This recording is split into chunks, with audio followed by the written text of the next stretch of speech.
Harry Potter and the Cursed Child. Act 1, Scene 1. King's Cross. A busy and crowded station, full of people trying to go somewhere. Amongst the hustle and bustle, two large cages rattle on top of two laden trolleys. They're being pushed by two boys, James Potter and Albus Potter. Their mother, Ginny, follows after. A 37-year-old man, Harry, has his daughter, Lily, on his shoulders. Albus, Dad, he keeps saying it. Harry, James, give it a rest. James, I only said he might be in Slytherin, and he might so, of his dad's glare? Fine. Albus looking up at his mum, you'll write to me, won't you? Ginny, every day if you want us to. Albus, no, not every day.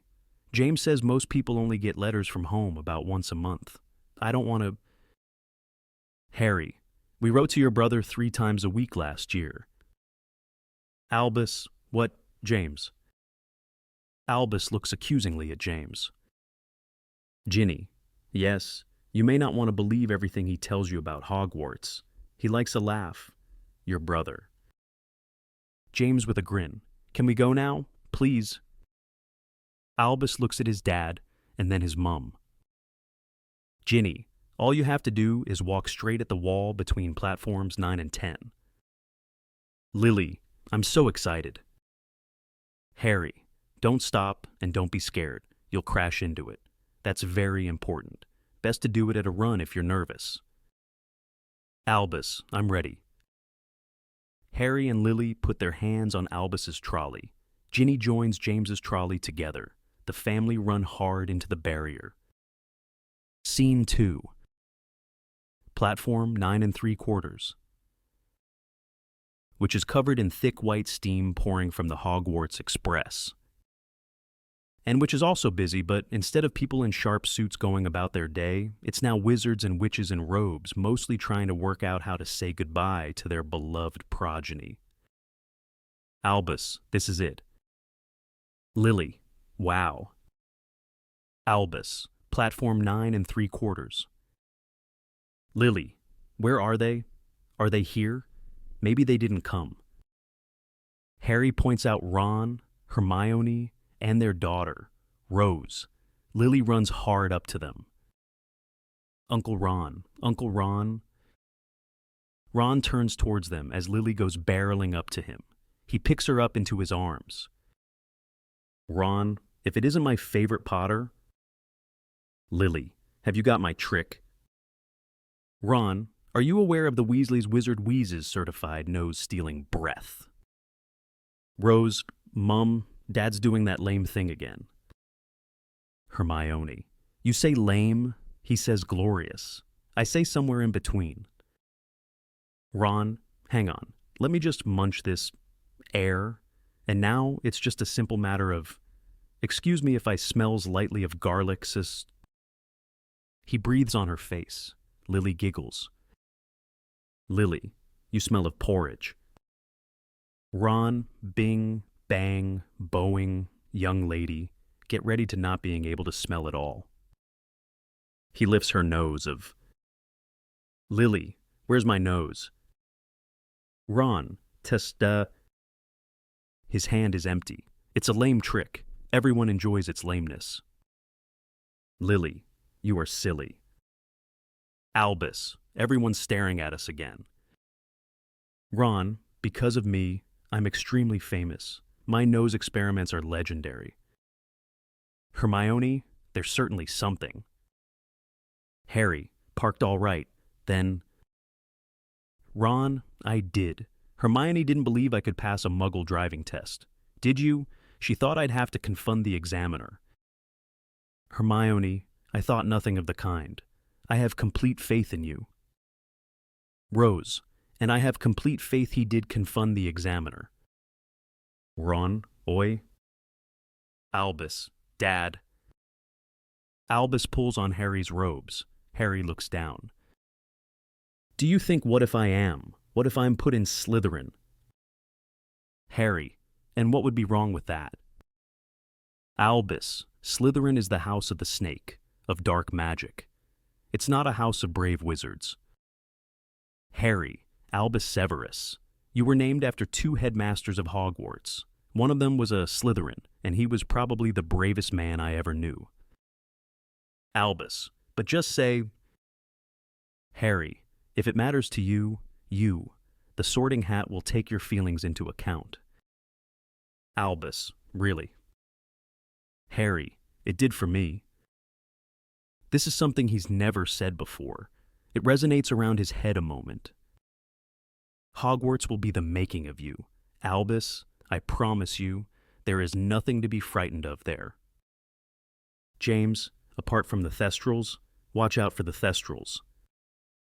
Albus, I thought they were invisible. Harry, listen to your professors. Don't listen to James, and remember to enjoy yourself. Now, if you don't want this train to leave without you, you should leap on. Lily, I'm going to chase the train out. Ginny, Lily, come straight back. Hermione, Rose, remember to send Neville our love. Rose, Mum, I can't give a professor love. Rose exits for the train, and then Albus turns and hugs Ginny and Harry one last time before following after her. Albus, okay, then, bye. He climbs on board. Hermione, Ginny, Ron, and Harry stand watching the train as whistles blow up and down the platform. Ginny, they're going to be okay, right? Hermione, Hogwarts is a big place. Ron, big, wonderful, full of food. I'd give anything to be going back. Harry, strange. Al being worried he'll be sorted into Slytherin. Hermione, that's nothing. Rose is worried whether she'll break the Quidditch scoring record in her first or second year, and how early she can take her OWLs.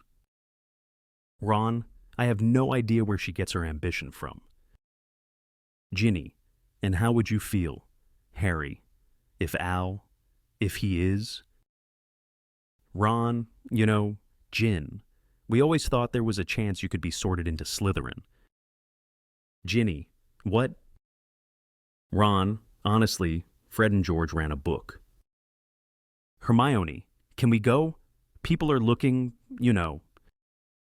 Ginny, people always look when you three are together, and apart.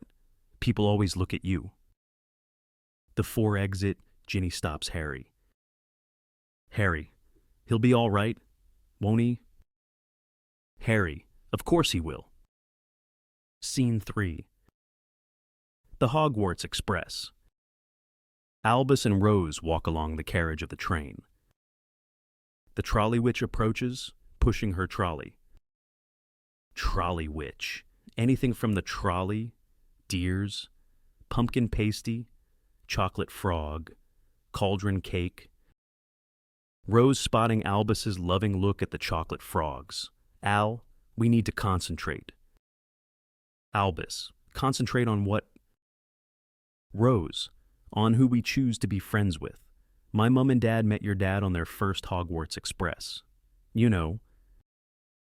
Albus, so we need to choose now who to be friends with for life. That's quite scary. Rose, on the contrary, it's exciting. I'm a Granger Weasley. You're a Potter. Everyone will want to be friends with us. We've got the pick of anyone we want. Albus, so how do we decide which compartment to go in? Rose, we rate them all and then we make a decision. Albus opens a door to look in on a lonely blonde kid Scorpius in an otherwise empty compartment. Albus smiles. Scorpius smiles back. Albus, hi, is this compartment? Scorpius, it's free. It's just me. Albus, great. So we might just come in for a bit if that's okay. Scorpius, that's okay. Hi. Albus, Al, my name is Albus. Scorpius, hi Scorpius, I'm Scorpius. You're Albus, I'm Scorpius, and you must be... Rose's face is growing colder by the minute. Rose, Rose. Scorpius. Hi, Rose. Would you like some of my fizzing Whizbees? Rose, I've just had breakfast. Thanks. Scorpius. I've also got some Shaka Chalk, pepper imps, and some jelly slugs. Mum's idea, she says, sings. Sweets. They always help you make friends. He realizes that singing was a mistake. Stupid idea. Probably. Albus. I'll have some. Mum doesn't let me have sweets. Which one would you start with? Rose hits Albus out of sight of Scorpius. Scorpius? Easy. I've always regarded the pepper imp as the king of the confectionery bag. They're peppermint sweets that make you smoke at the ears. Albus. Brilliant. Then that's what all Rose hits him again. Rose, will you please stop hitting me? Rose, I'm not hitting you. Albus, you are hitting me, and it hurts. Scorpius's face falls. Scorpius, she's hitting you because of me. Albus, what? Scorpius, listen, I know who you are, so it's probably only fair you know who I am. Albus, what do you mean you know who I am? Scorpius, you're Albus Potter, she's Rose Granger Weasley, and I am Scorpius Malfoy. My parents are Astoria and Draco Malfoy. Our parents, they didn't get on.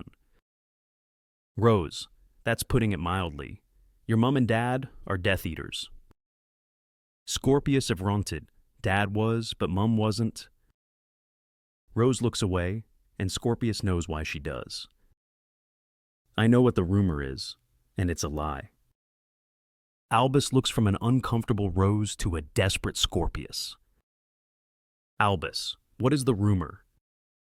Scorpius, the rumor is that my parents couldn't have children, that my father and my grandfather were so desperate for a powerful heir to prevent the end of the Malfoy line that they used a time turner to send my mother back. Albus, to send her back where?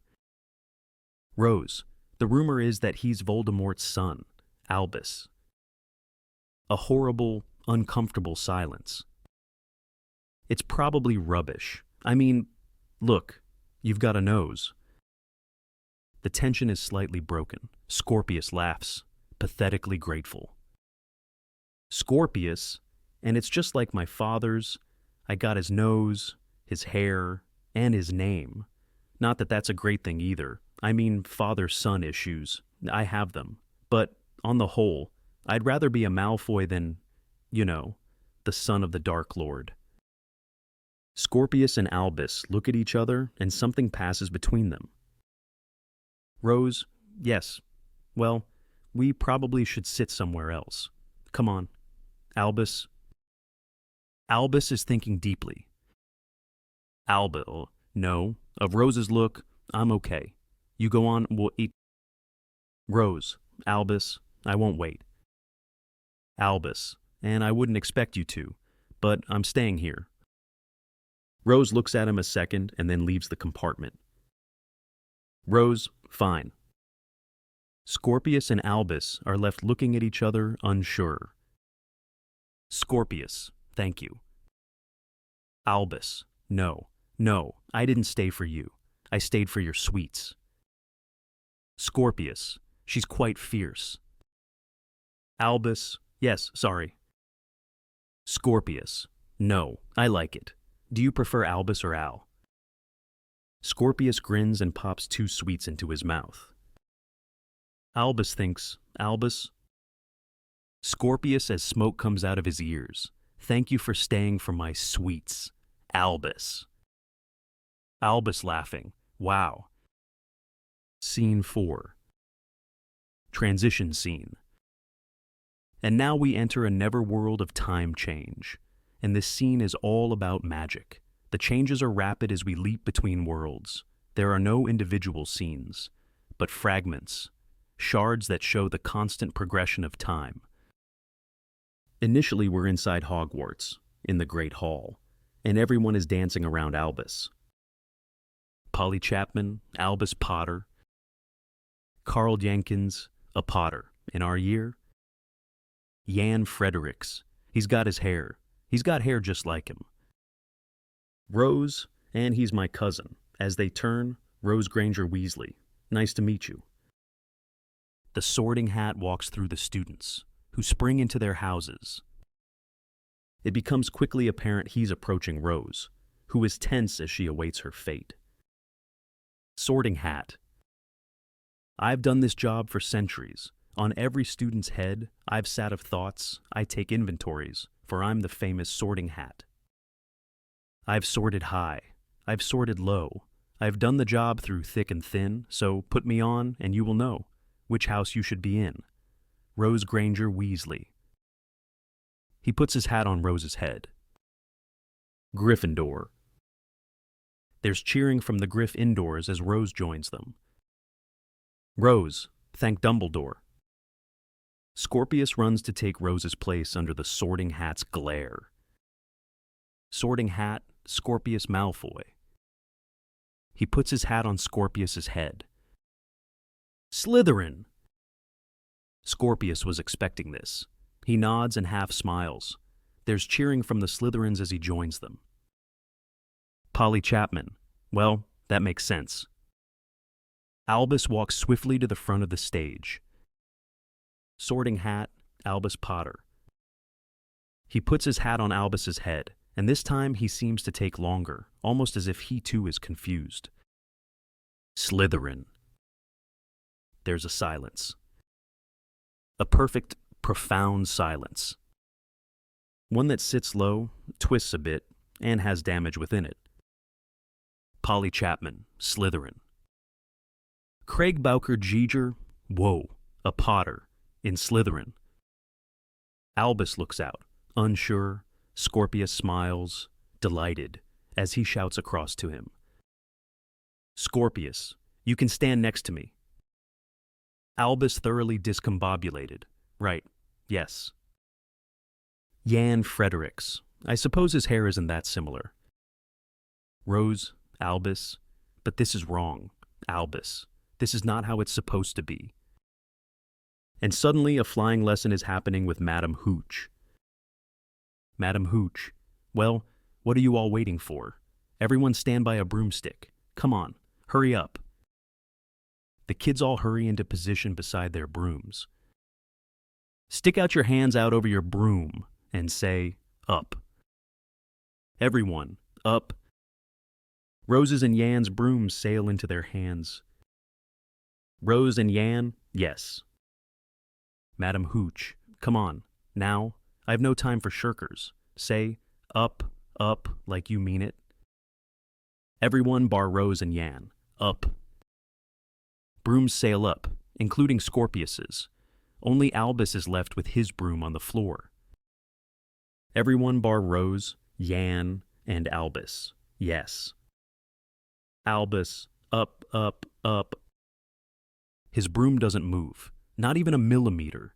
He stares at it with disbelieving desperation. There's giggling from the rest of the class. Polly Chapman. Oh, Merlin's beard. How humiliating. He really isn't like his father at all, is he? Carl Jenkins, Albus Potter, the Slytherin squib. Madam Hooch. Okay, children, time to fly. And suddenly Harry appears from nowhere beside Albus as steam expands all over the stage. We're back on platform 9 3/4, and time has ticked on mercilessly.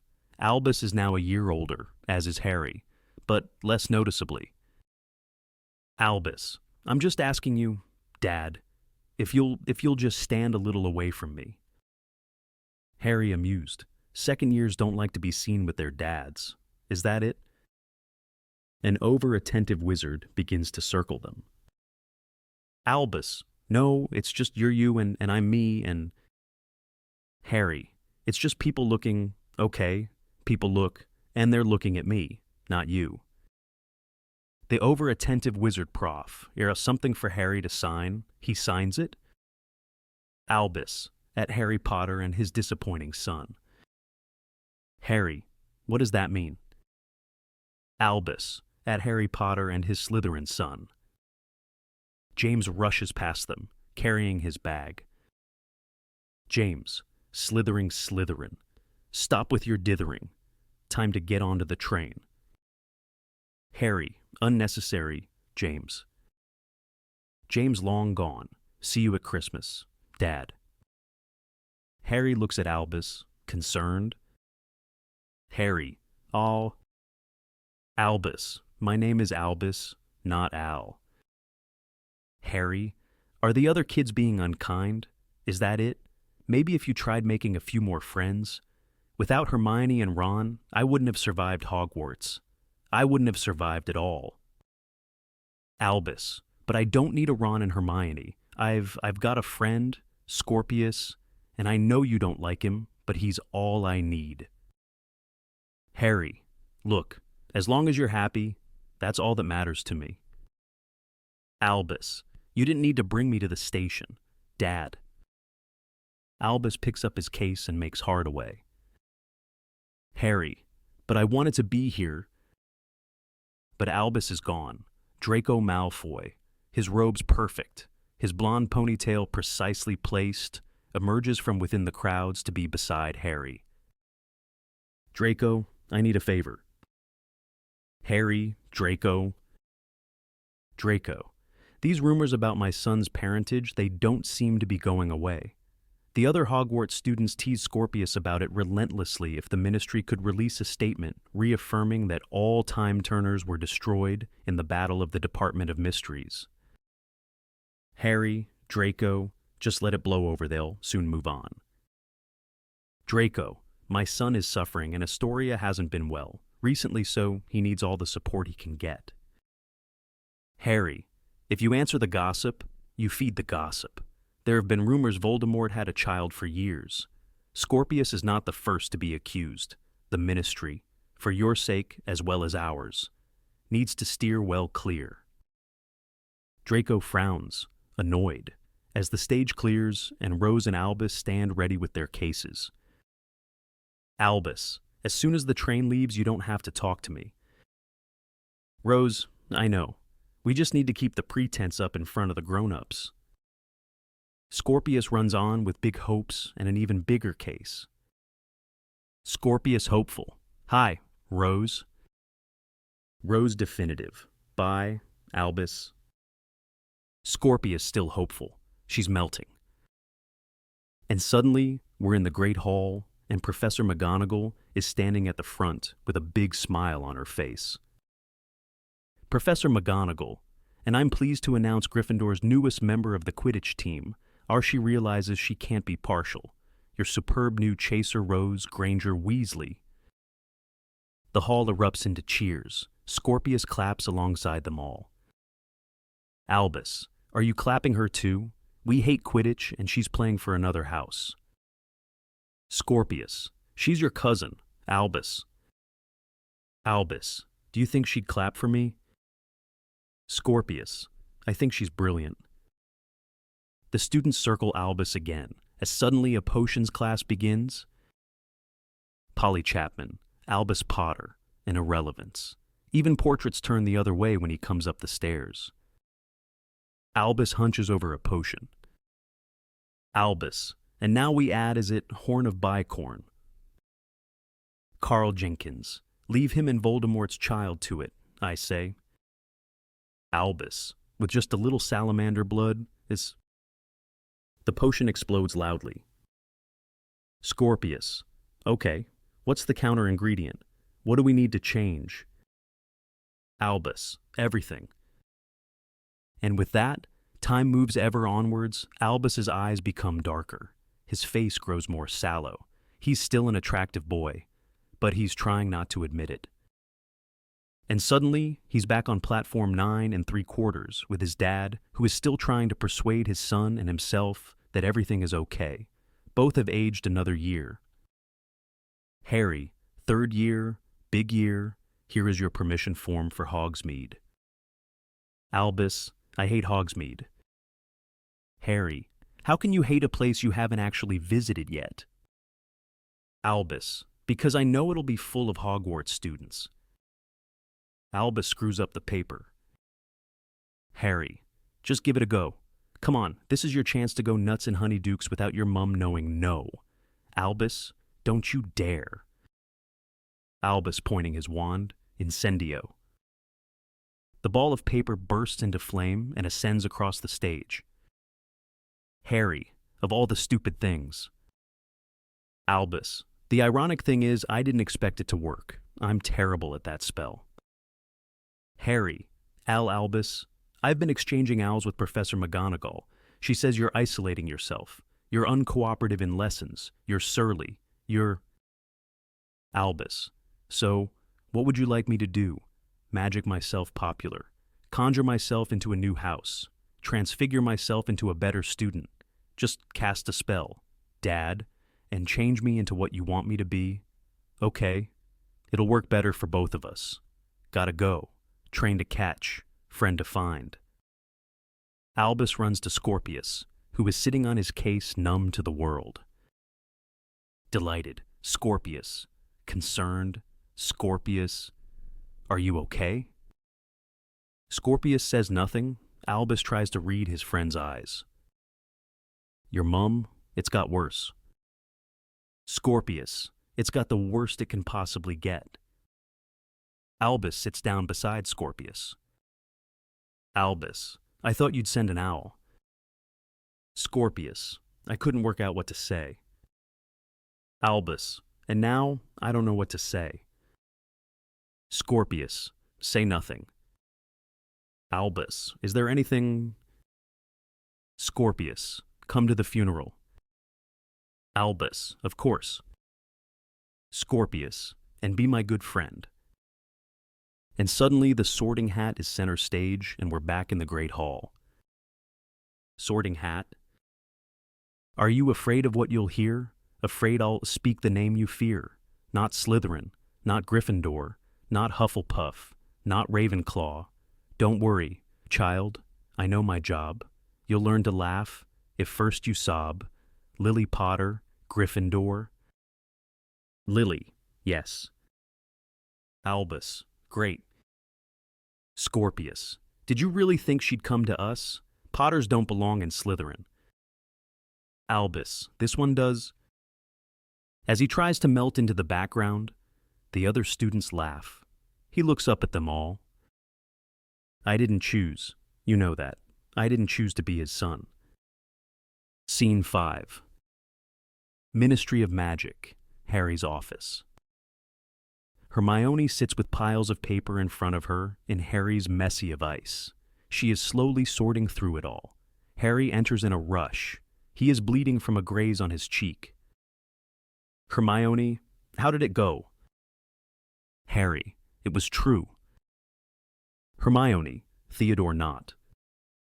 Harry, in custody. Hermione, and the time turner itself. Harry reveals the time turner. It shines out alluringly. Is it genuine? Does it work? It's not just an hour reversal turner, it goes back further. Harry, we don't know anything yet.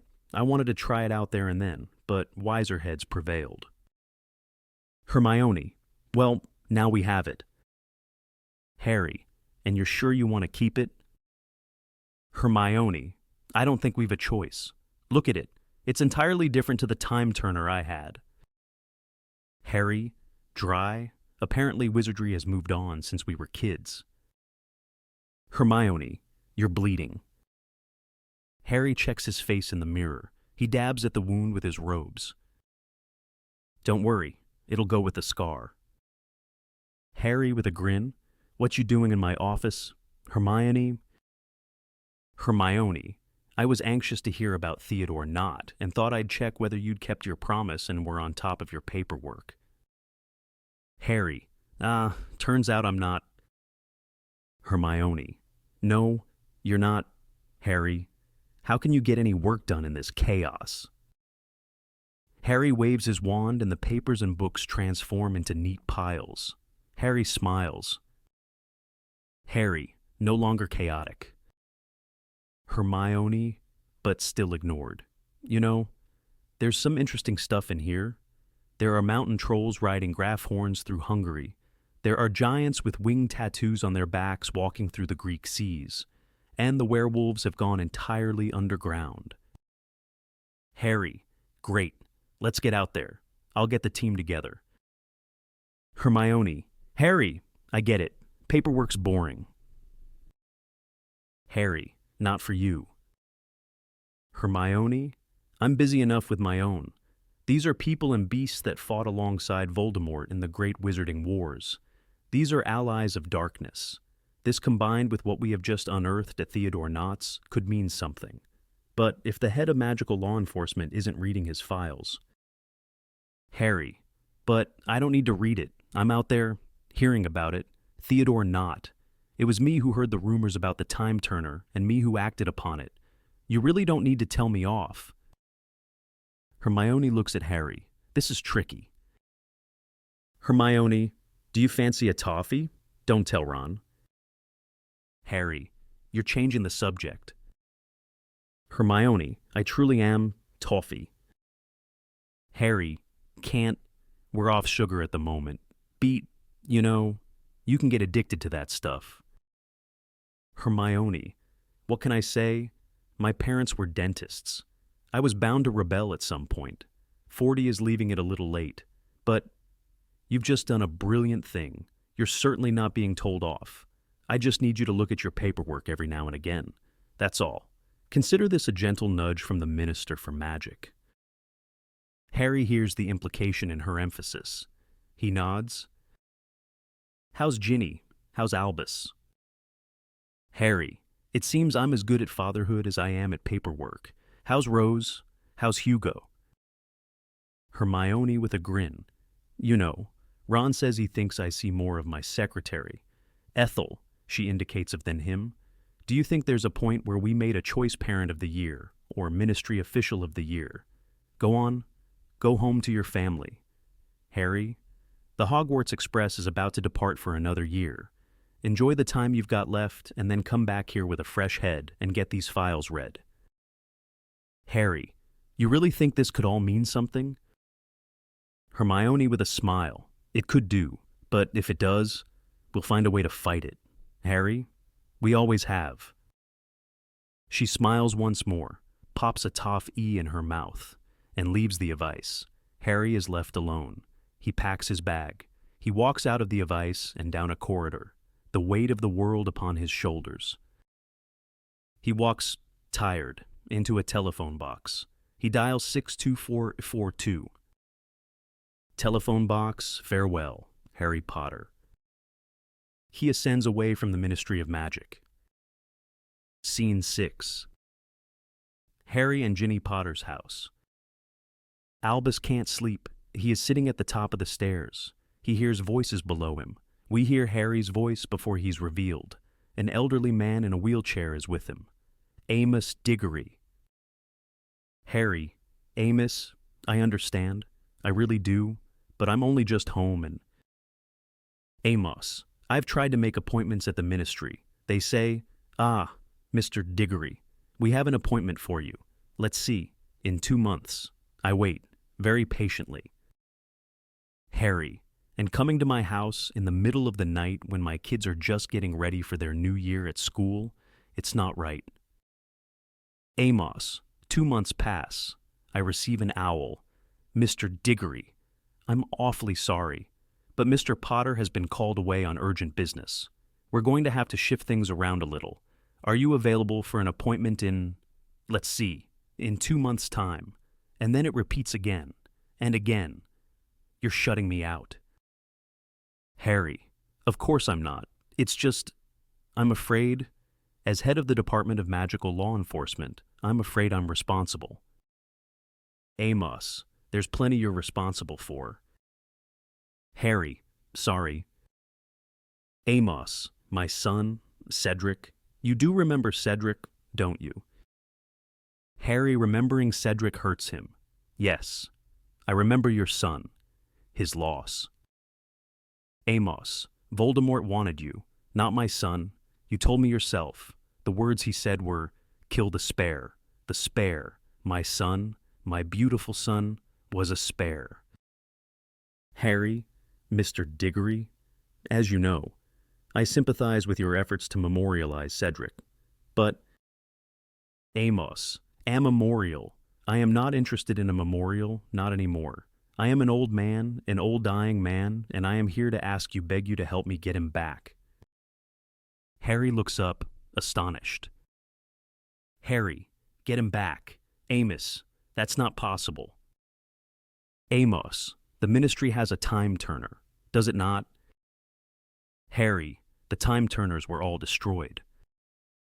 Amos, the reason I'm here with such urgency is I've just heard strong rumor, that the ministry seized an illegal time turner from Theodore Knott and has kept it for investigation. Let me use that time turner. Let me have my son back. There's a long, deadly pause. Harry is finding this extremely difficult. We watch as Albus moves closer, listening. Harry, Amos, playing with time? You know we can't do that. Amos, how many people have died for the boy who lived? I'm asking you to save one of them. This hurts Harry. He thinks his face hardens.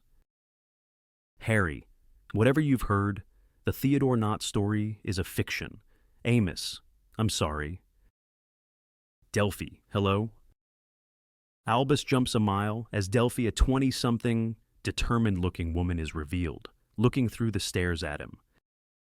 Oh, sorry. Didn't mean to startle. I used to be a big stair listener myself, sitting there, waiting for someone to say something the tiniest bit interesting. Albus, who are you? Because this is sort of my house and... Delphi, I'm a thief, of course. I'm about to steal everything you own. Give me your gold, your wand, and your chocolate frogs. She looks fierce and then smiles. Either that or I'm Delphine Diggory. She ascends the stairs and sticks out a hand. Delphi. I look after him. Amos, well.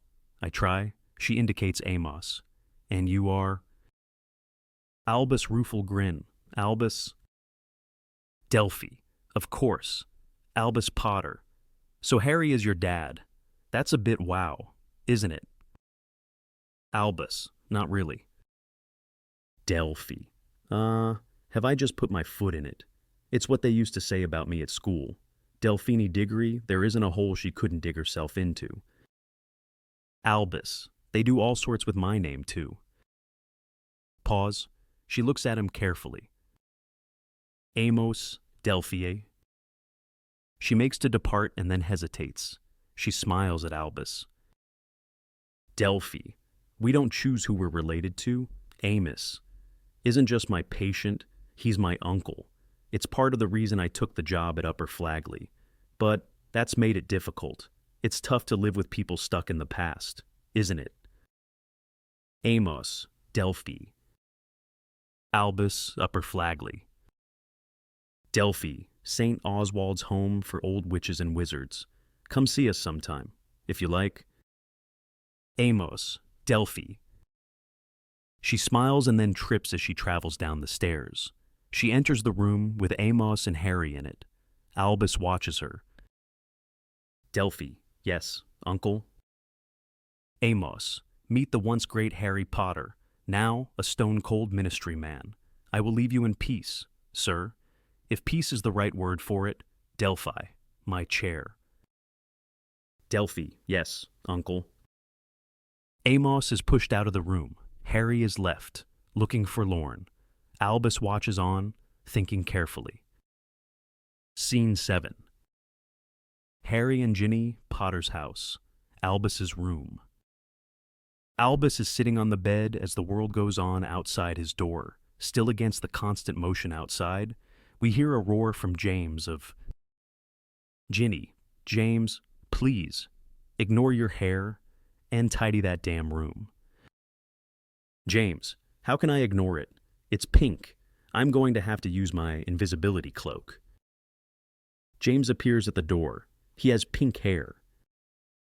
Ginny, that's not why your dad gave you that cloak. Lily, who's seen my potions book? Ginny, Lily Potter, don't think you're wearing those to school tomorrow. Lily appears at Albus's door. She's wearing fairy wings that flutter. Lily, I love them. They're fluttery. She exits as Harry appears in Albus's doorway. He looks through. Harry, hi. There's an awkward pause between them. Ginny appears in the doorway. She sees what's happening. She stays a moment. Just delivering a pre-Hogwarts gifts, Ron sent this.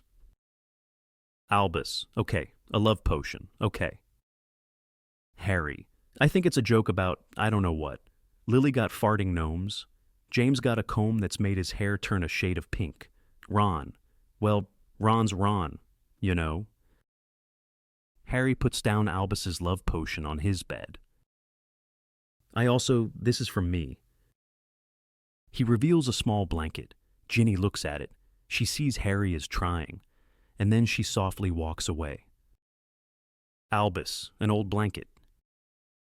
Harry, I thought a lot about what to give you this year. James, well, James has been going on about the invisibility cloak since time itself. And Lily, I knew she'd love wings, but you're 14 years old now.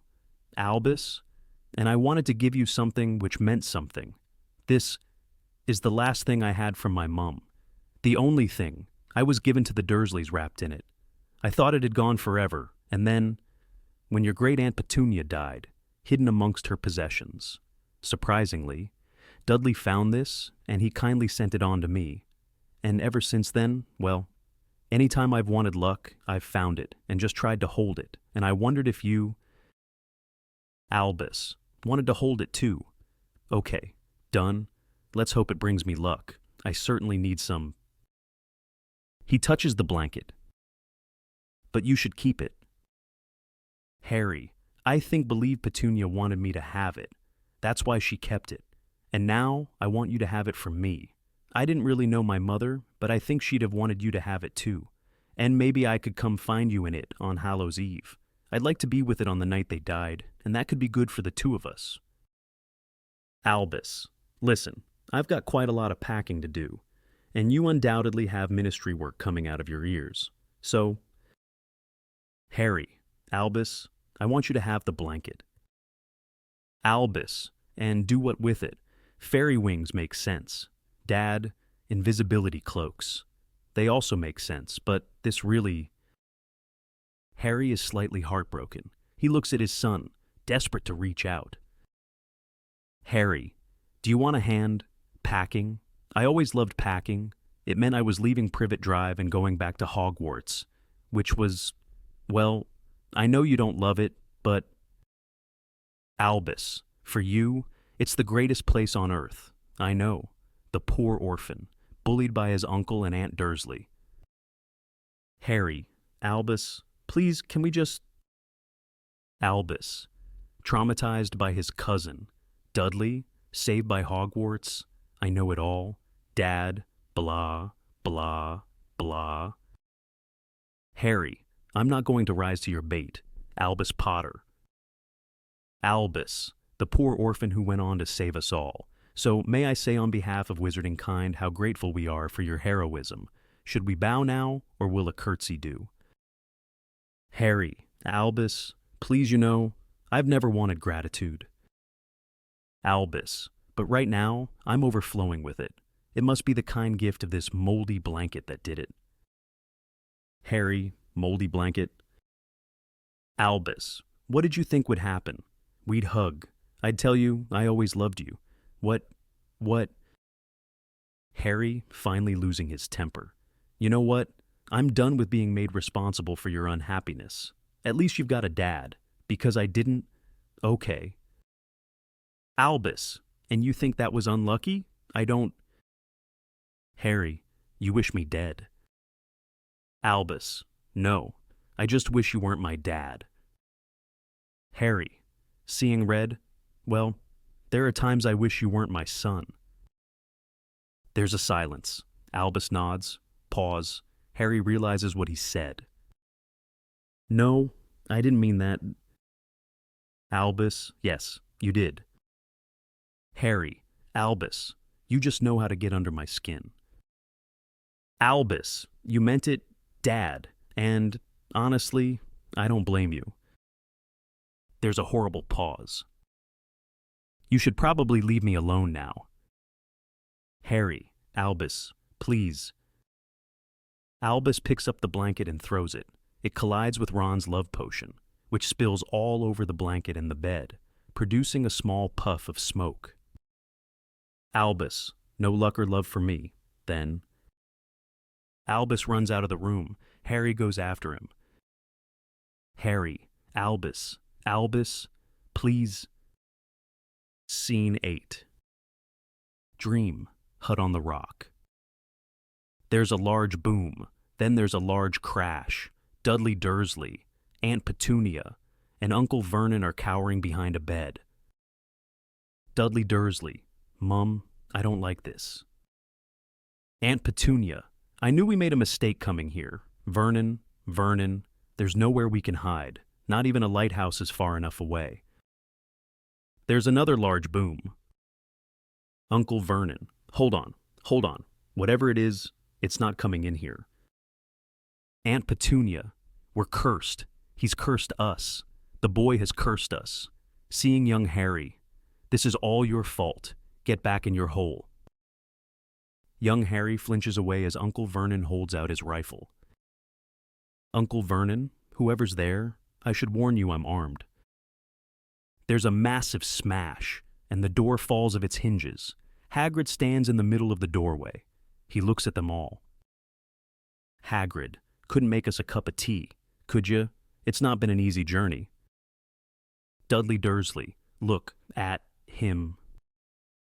Uncle Vernon, stand back, behind me. Petunia, behind me.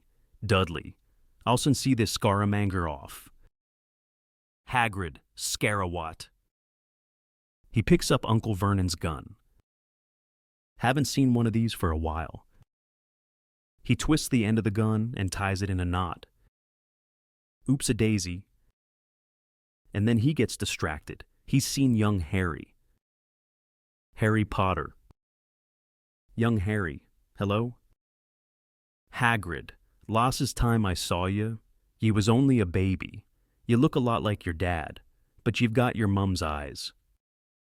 Young Harry, you knew my parents? Hagrid, where's me manners? A very happy birthday to ye. Got summit for ye. Here I might have sat on it at some point, but it'll taste all right. From inside his coat, he pulls a slightly squashed chocolate cake with Happy Birthday Harry written on it in green icing. Young Harry, who are you? Hagrid laughing. True, I haven't introduced meself. Rubeus Hagrid, keeper of keys and grounds at Hogwarts.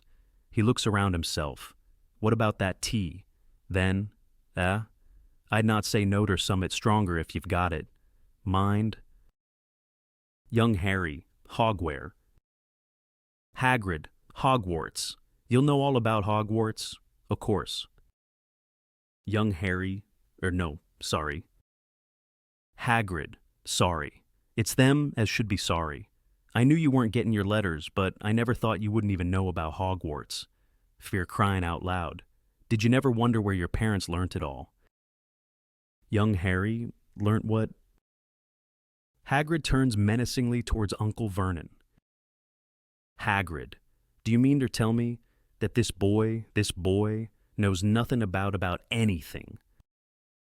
Uncle Vernon, I forbid you to tell the boy anything more. Young Harry, tell me what... Hagrid looks at Uncle Vernon and then at young Harry. Hagrid, Harry, you're a wizard, you changed everything. You're the most famous wizard in the whole world. And then, right from the back of the room, whispering around everyone. Words said with an unmistakable voice. The voice of Voldemort. Harry Potter. Scene 9. Harry and Ginny Potter's house. Bedroom. Harry wakes suddenly, breathing deeply in the night. He waits a moment, calming himself, and then he feels intense pain in his forehead, in his scar, around him. Dark magic moves. Ginny, Harry. Harry, it's fine. Go back to sleep. Ginny, Lumos. The room is filled with light from her wand. Harry looks at her. A nightmare. Harry? Yes. Ginny. About what? Harry. The Dursleys, well, it started there. Then it became something else. Pause. Ginny looks at him, trying to work out where he is. Ginny. Do you want a sleeping draft? Harry. No, I'll be fine. Go back to sleep. Ginny. You don't seem fine. Harry says nothing. Seeing his agitation, it can't have been easy with Amos Diggory. Harry. The anger I can cope with? The fact he's right is harder. Amos lost his son because of me. Ginny. That doesn't seem particularly fair on yourself. Harry. And there's nothing I can say to anyone unless it's the wrong thing. Of course. Ginny knows what, or rather who, he's referring to. Ginny. So, that's what's upsetting you. The night before Hogwarts, it's never a good night if you don't want to go. Giving Al the blanket. It was a nice try. Harry. It went pretty badly wrong from there. I said some things. Ginny. I heard. Harry. And you're still talking to me. Ginny. Because I know that when the time is right, you'll say sorry. That you didn't mean it. That what you said concealed other things. You can be honest with him. Harry. That's all he needs. Harry. I just wish he was more like James or Lily. Ginny. Dry? Yeah. Maybe don't be that honest. Harry. No, I wouldn't change a thing about him. But I can understand them. And... Ginny. Albus is different, and isn't that a good thing? And he can tell, you know, when you're putting on your Harry Potter front, he wants to see the real you. Harry. The truth is a beautiful and terrible thing, and should therefore be treated with great caution. Ginny looks at him, surprised. Dumbledore. Ginny. A strange thing to say to a child. Harry. Not when you believe that child will have to die to save the world. Harry gasps again and does all he can not to touch his forehead. Ginny. Harry, what's wrong? Harry. Fine, I'm fine. I hear you. I'll try to be. Ginny. Does your scar hurt? Harry. No, I'm fine. Now, nox that and let's get some sleep. Ginny. Harry, how long has it been since your scar hurt? Harry turns to Ginny. His face says it all. Harry, 22 years. Scene 10. The Hogwarts Express. Albus walks quickly along the train. Rose. Albus, I've been looking for you. Albus. Me? Why? Rose isn't sure how to phrase what she has to say. Rose. Albus. It's the start of the 4th year, and so the start of a new year for us. I want to be friends again. Albus. We never were friends. Rose. That's harsh. You were my best friend when I was 6. Albus. That was a long time ago. He makes to walk away. She pulls him into an empty compartment. Rose. Have you heard the rumors? Big ministry raid a few days ago. Your dad apparently was incredibly brave. Albus. How do you always know about these things and I don't... Rose. Apparently the wizard they raided Theodore Nott, I think had all sorts of artifacts that broke all sorts of laws, including, and this has got them all gooey, an illegal time turner, and quite a superior one at that. Albus looks at Rose, everything falling into place. Albus, a time turner. Dad found a time turner. Rose, shh. Yes, I know. Great, right. Albus, you're sure? Rose, entirely. Albus, now I have to find Scorpius. He walks down the train. Rose follows, still determined to say her piece. Rose, Albus.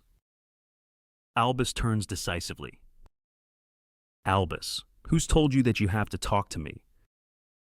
Rose sprung. Okay. Maybe your mum owled my dad, but only because she's worried about you. And I just think, Albus, leave me alone. Rose. Scorpius is sitting in his usual compartment. Albus enters first, Rose still tailing him. Scorpius, Albus, oh hello, Rose. What do you smell of? Rose, what do I smell of? Scorpius, no. I meant it as a nice thing. You smell like a mixture of fresh flowers and fresh bread. Rose, Albus, I'm here, okay, if you need me. Scorpius, I mean, nice bread, good bread, bread. What's wrong with bread? Rose walks away, shaking her head. Rose, what's wrong with bread? Albus, I've been looking for you everywhere. Scorpius, and now you found me? Ta-da! I was hardly hiding. You know how I like to get on early. Stops people staring, shouting, writing Son of Voldemort on my trunk. That one never gets old.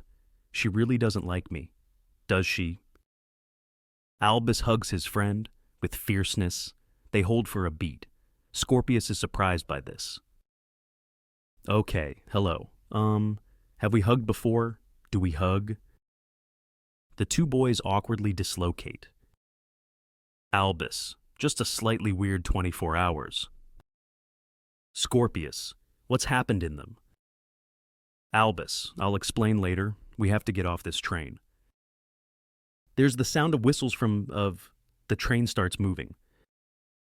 Scorpius, too late, the train is moving, Hogwarts ahoy. Albus, then we have to get off a moving train. Trolley witch, anything from the trolley, dears. Albus opens a window and makes to climb out. Scorpius, a moving magical train. Trolley witch, pumpkin pasty, cauldron cake. Scorpius, Albus Severus Potter, get that strange look out of your eye.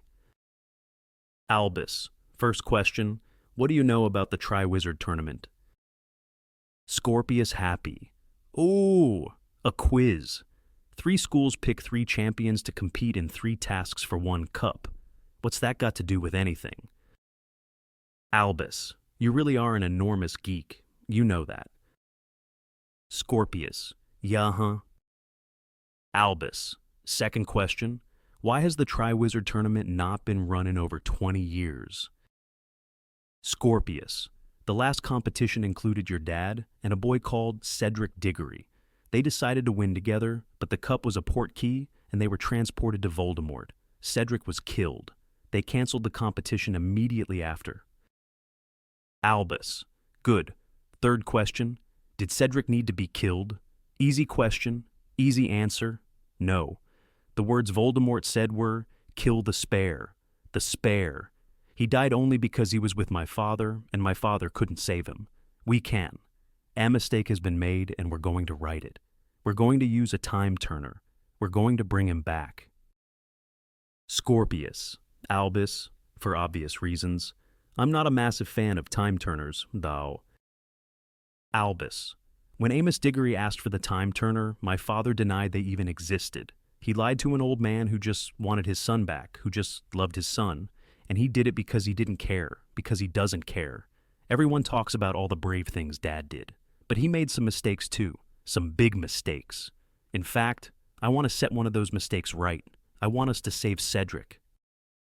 Scorpius, okay, whatever was holding your brain together seems to have snapped. Albus, I'm going to do this. Scorpius, I need to do this. And you know as well as I do, I'll entirely mess it up if you don't come with me. Come on.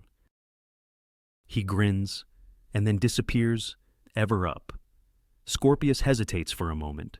He makes a face, and then hoists himself up and disappears after Albus. Scene 11. Roof of the Hogwarts Express. The wind whistles from all angles, and it's a fierce wind at that.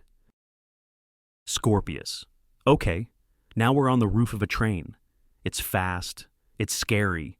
This has been great. I feel like I've learned a lot about me. Something about you. But, Albus, as I calculate it, we should be approaching the viaduct soon, and then it'll be a short hike to St. Oswald's home for old witches and wizards. Scorpius, the what, the where. Look, I am as excited as you are to be a rebel for the first time in my life. Yay, train roof fun. But now, oh. Scorpius sees something he doesn't want to see. Albus, the water will be an extremely useful backup if our cushioning charm doesn't work. Scorpius, Albus, the trolley witch. Albus, you want a snack for the journey. Scorpius, no, Albus, the trolley witch is coming towards us. Albus, no, she can't be. We're on top of the train. Scorpius points Albus in the right direction, and now he can see the trolley witch, who approaches nonchalantly, pushing her trolley. Trolley witch. Anything from the trolley. Deers, pumpkin pasty, chocolate frog, cauldron cake. Albus, oh. Trolley witch. People don't know much about me. They buy my cauldron cakes, but they never really notice me. I don't remember the last time someone asked my name. Albus, what is your name? Trolley witch. I've forgotten. Allie can tell you is that when the Hogwarts Express first came to be, Adeline Gamble herself offered me this job. Scorpius. That's 190 years. You've been doing this job for 190 years. Trolley witch. These hands have made over 6 million pumpkin pasties. I've got quite good at them. But what people haven't noticed about my pumpkin pasties is how easily they transform into something else. She picks up a pumpkin pasty. She throws it like a grenade. It explodes. And you won't believe what I can do with my chocolate frogs. Never have I let anyone off this train before they reach their destination. Some have tried Sirius Black and his cronies, Fred and George Weasley. All have failed. Because this train, it doesn't like people getting off it. The trolley witch's hands transfigure into very sharp spikes. She smiles. So, please retake your seats for the remainder of the journey. And one T stages per Bane break spar. Albus, you were right. Scorpius, this train is magical. Scorpius, at this precise moment in time, I take no pleasure in being right. Albus, but I was also right about the viaduct that's water down there. Time to try the cushioning charm. Scorpius, Albus, this is a bad idea. Albus, is it? He has a moment's hesitation, then realizes the time for hesitation has passed. Too late now. 3, 2, 1, Moliare. He incants as he jumps. Scorpius, Albus, Albus. He looks down desperately after his friend. He looks at the approaching trolley witch, her hair wild, her spikes particularly spiky. Well, as fun as you clearly look, I have to go after my friend. He pinches his nose. He jumps after Albus, incanting as he goes. Moliare.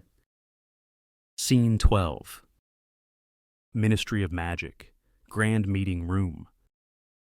The stage is flooded with wizards and witches. They rattle and chatter like all true wizards and witches can. Amongst them, Ginny, Draco, and Ron. Above them, on a stage, Hermione and Harry. Hermione, order, order. Do I have to conjure silence? She pulls silence from the crowd using her wand. Good. Welcome to this extraordinary general meeting. I'm so pleased so many of you could make it. The wizarding world has been living in peace now for many years. It's 22 years since we defeated Voldemort at the Battle of Hogwarts, and I'm delighted to say there is a new generation being brought up having known only the slightest conflict. Until now. Harry. Harry, Voldemort's allies have been showing movement for a few months now. We've followed trolls making their way across Europe, giants starting to cross the seas, and the werewolves well. I'm distressed to say we lost sight of them some weeks ago. We don't know where they're going or who's encouraged them to move, but we are aware they are moving, and we are concerned what it might mean. So, we're asking if anyone has seen anything, felt anything. If you could raise a wand, we will hear everyone speak. Professor McGonagall, thank you.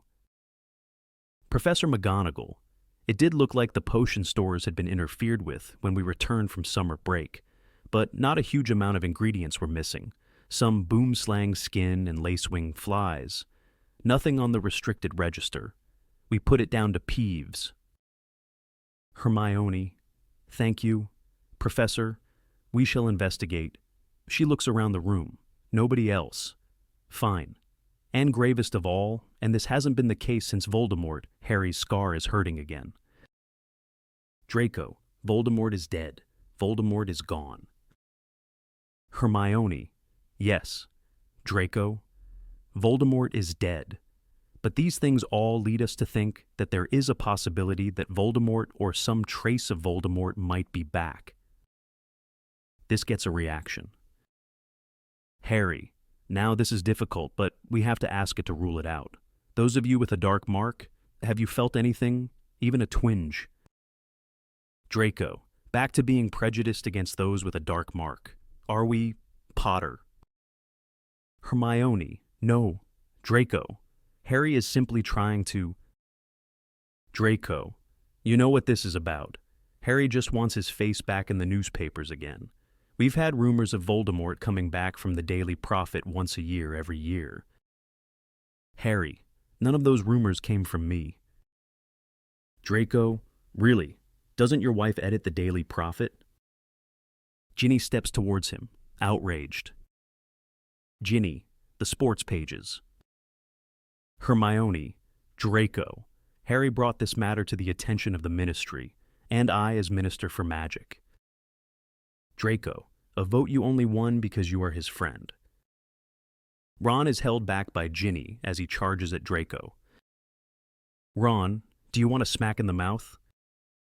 Draco, face it, his celebrity impacts upon you all, and how better to get everyone whispering the Potter name again than with he does an impression of Harry, my scar is hurting. My scar is hurting. And do you know what this all means? That the gossip mongers once again have an opportunity to defame my son with these ridiculous rumors about his parentage. Harry, Draco, no one is saying this has anything to do with Scorpius. Draco, well, I, for one, think this meeting a sham, and I'm leaving. He walks out. Others start to disperse after him. Hermione, no, that's not the way. Come back. We need a strategy. Scene 13. St. Oswald's home for old witches and wizards. This is chaos. This is magic. This is St. Oswald's home for old witches and wizards, and it is as wonderful as you might hope. Walker frames are conjured into life. Knitting wool is enchanted into chaos, and male nurses are made to dance tango. These are people relieved of the burden of having to do magic for a reason. Instead, these witches and wizards do magic for fun. And what fun they have.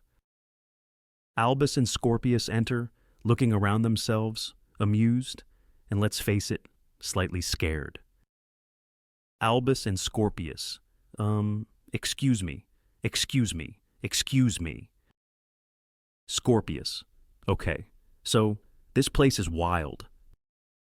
Albus, we're looking for Amos Diggory. There is suddenly total silence. Everything is instantly still and slightly depressed. Wool Woman, and what you boys want with that miserable old sod? Delphi appears with a smile. Delphi, Albus, you came? How wonderful. Come and say hello to Amos. Scene 14.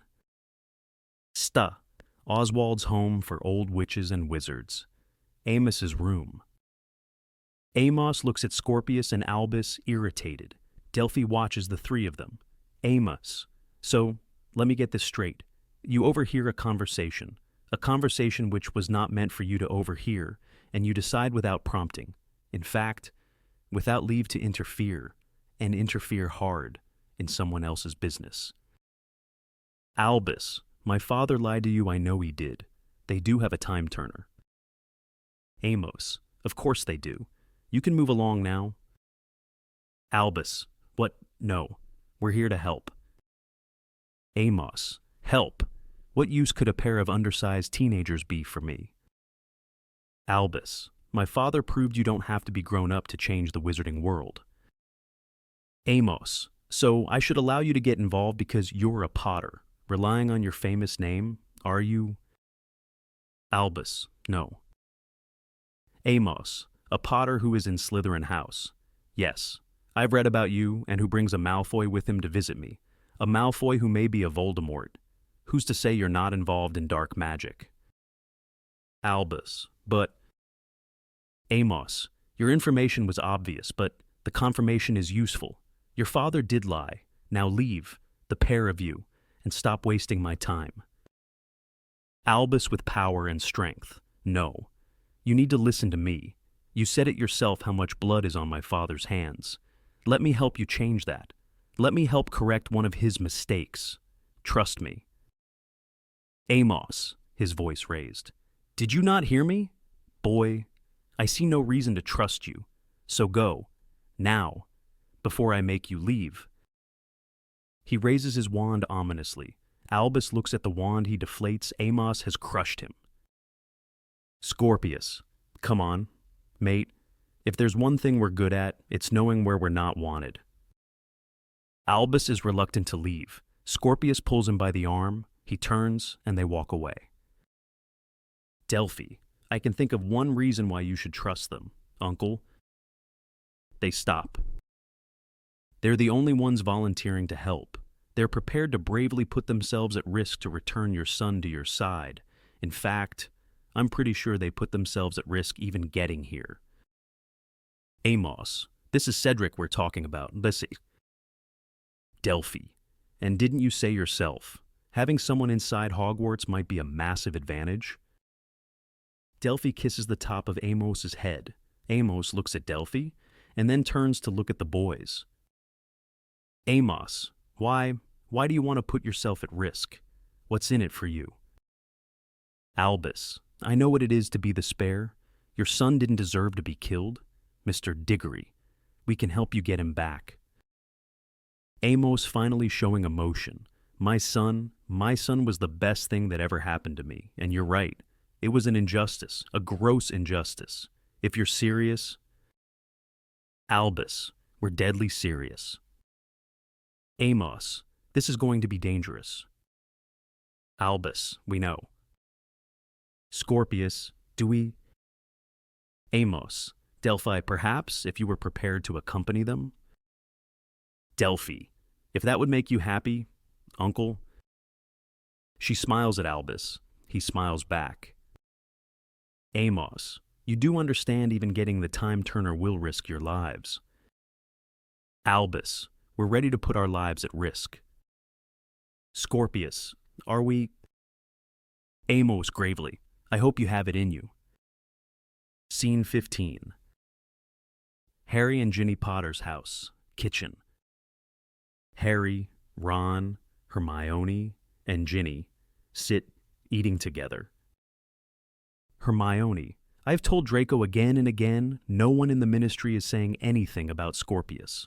The rumors aren't coming from us. Ginny, I wrote to him after he lost Astoria to ask if there's anything we could do. I thought maybe as he was such a good friend to Albus, maybe Scorpius might want to stay over, part of the Christmas break, or... My owl came back with a letter containing one simple sentence. Tell your husband to refute these allegations about my son once and for all. Hermione, he's obsessed. Ginny, he's a mess, a grieving mess. Ron, and I'm sorry for his loss, but when he accuses Hermione of, well, he looks across at Harry. Oi, droopy drawers. Like I say to her all the time, it could be nothing. Hermione, Ron, the trolls could be going to a party, the giants to a wedding. You could be getting bad dreams because you're worried about Albus, and your scar could be hurting because you're getting old. Harry, Getting old. Thanks, mate. Ron, honestly, every time I sit down now, I make an oof noise. An oof. And my feet. The trouble I'm having with my feet, I could write songs about the pain my feet give me. Maybe your scar is like that. Ginny, you talk a lot of rubbish. Ron, I consider it my speciality. That and my range of skiving snack boxes. And my love for all of you. Even skinny Ginny. Ginny, if you don't behave, Ronald Weasley, I will tell Mum. Ron, you wouldn't... Hermione, if some part of Voldemort survived, in whatever form, we need to be prepared, and I'm scared. Ginny, I'm scared too. Ron, nothing scares me, apart from Mum. Hermione, I mean it. Harry, I will not be Cornelius Fudge on this one. I will not stick my head in the sand, and I don't care how unpopular that makes me with Draco Malfoy. Ron, you never really were one for popularity, were you? Hermione shoots Ron a withering look as she aims to hit him, but Ron jumps out of the way. Missed. Ginny hits Ron. Ron winces. Hit. A very solid hit. Suddenly an owl is in the room. It swoops in low and drops a letter on Harry's plate. Hermione, bit late for an owl, isn't it? Harry opens the letter, surprised. Harry, it's from Professor McGonagall. Ginny, what does it say? Harry's face drops. Harry, Ginny, it's Albus, Albus, and Scorpius. They never made it to school. They're missing. Scene 16. Whitehall, cellar. Scorpius is squinting at a bottle. Scorpius, so we just take it. Albus, Scorpius. Do I really need to explain to you Uber Geek and Potions expert what Polyjuice does? Thanks to Delphi's brilliant preparation work, we are going to take this potion and be transformed, and thus disguised, we will be able to enter the Ministry of Magic. Scorpius. Okay, 2 points. 1, is it painful? Delphi. Very as I understand it. Scorpius. Thank you. Good to know. 2nd point. Do either of you know what Polyjuice tastes of? Because I've heard it tastes of fish, and if it does, I will just vomit it back up. Fish doesn't agree with me. Never has. Never will. Delphi. Consider us warned. She knocks back the potion. It doesn't taste of fish. She begins to transform. It's agonizing. Actually, it tastes quite pleasant. Yum. It is painful, but she burps. Loudly. Take it back. There is a slight. She burps again. She turns into Hermione. Slight overpowering fishy residue. Albus. Okay, that's wow. Scorpius. Double wow. Delphi Hermione. This really doesn't feel how I even sound like her. Triple wow. Albus. Right, me next. Scorpius. No, no way. Jose, if we're doing this, we're doing it. He puts on a pair of familiar-looking glasses with a smile together. Albus. 3, 2, 1. They swallow. No, that's good. He's racked with pain. That's less good. They both start to transform, and it's agonizing. Albus turns into Ron, Scorpius into Harry. The two look at each other. There's a silence. Albus, Ron, this is going to be slightly weird, isn't it? Scorpius, Harry. Full of drama, he's really enjoying this. Go to your room. Go straight to your room. You've been an incredibly awful and bad son. Albus, Ron with a laugh. Scorpius. Scorpius, Harry, tossing his cloak over his shoulder. It was your idea. I be him and you be Ron. I just want to have a little fun before I... And then he burps loudly. Okay, so, that's utterly horrible.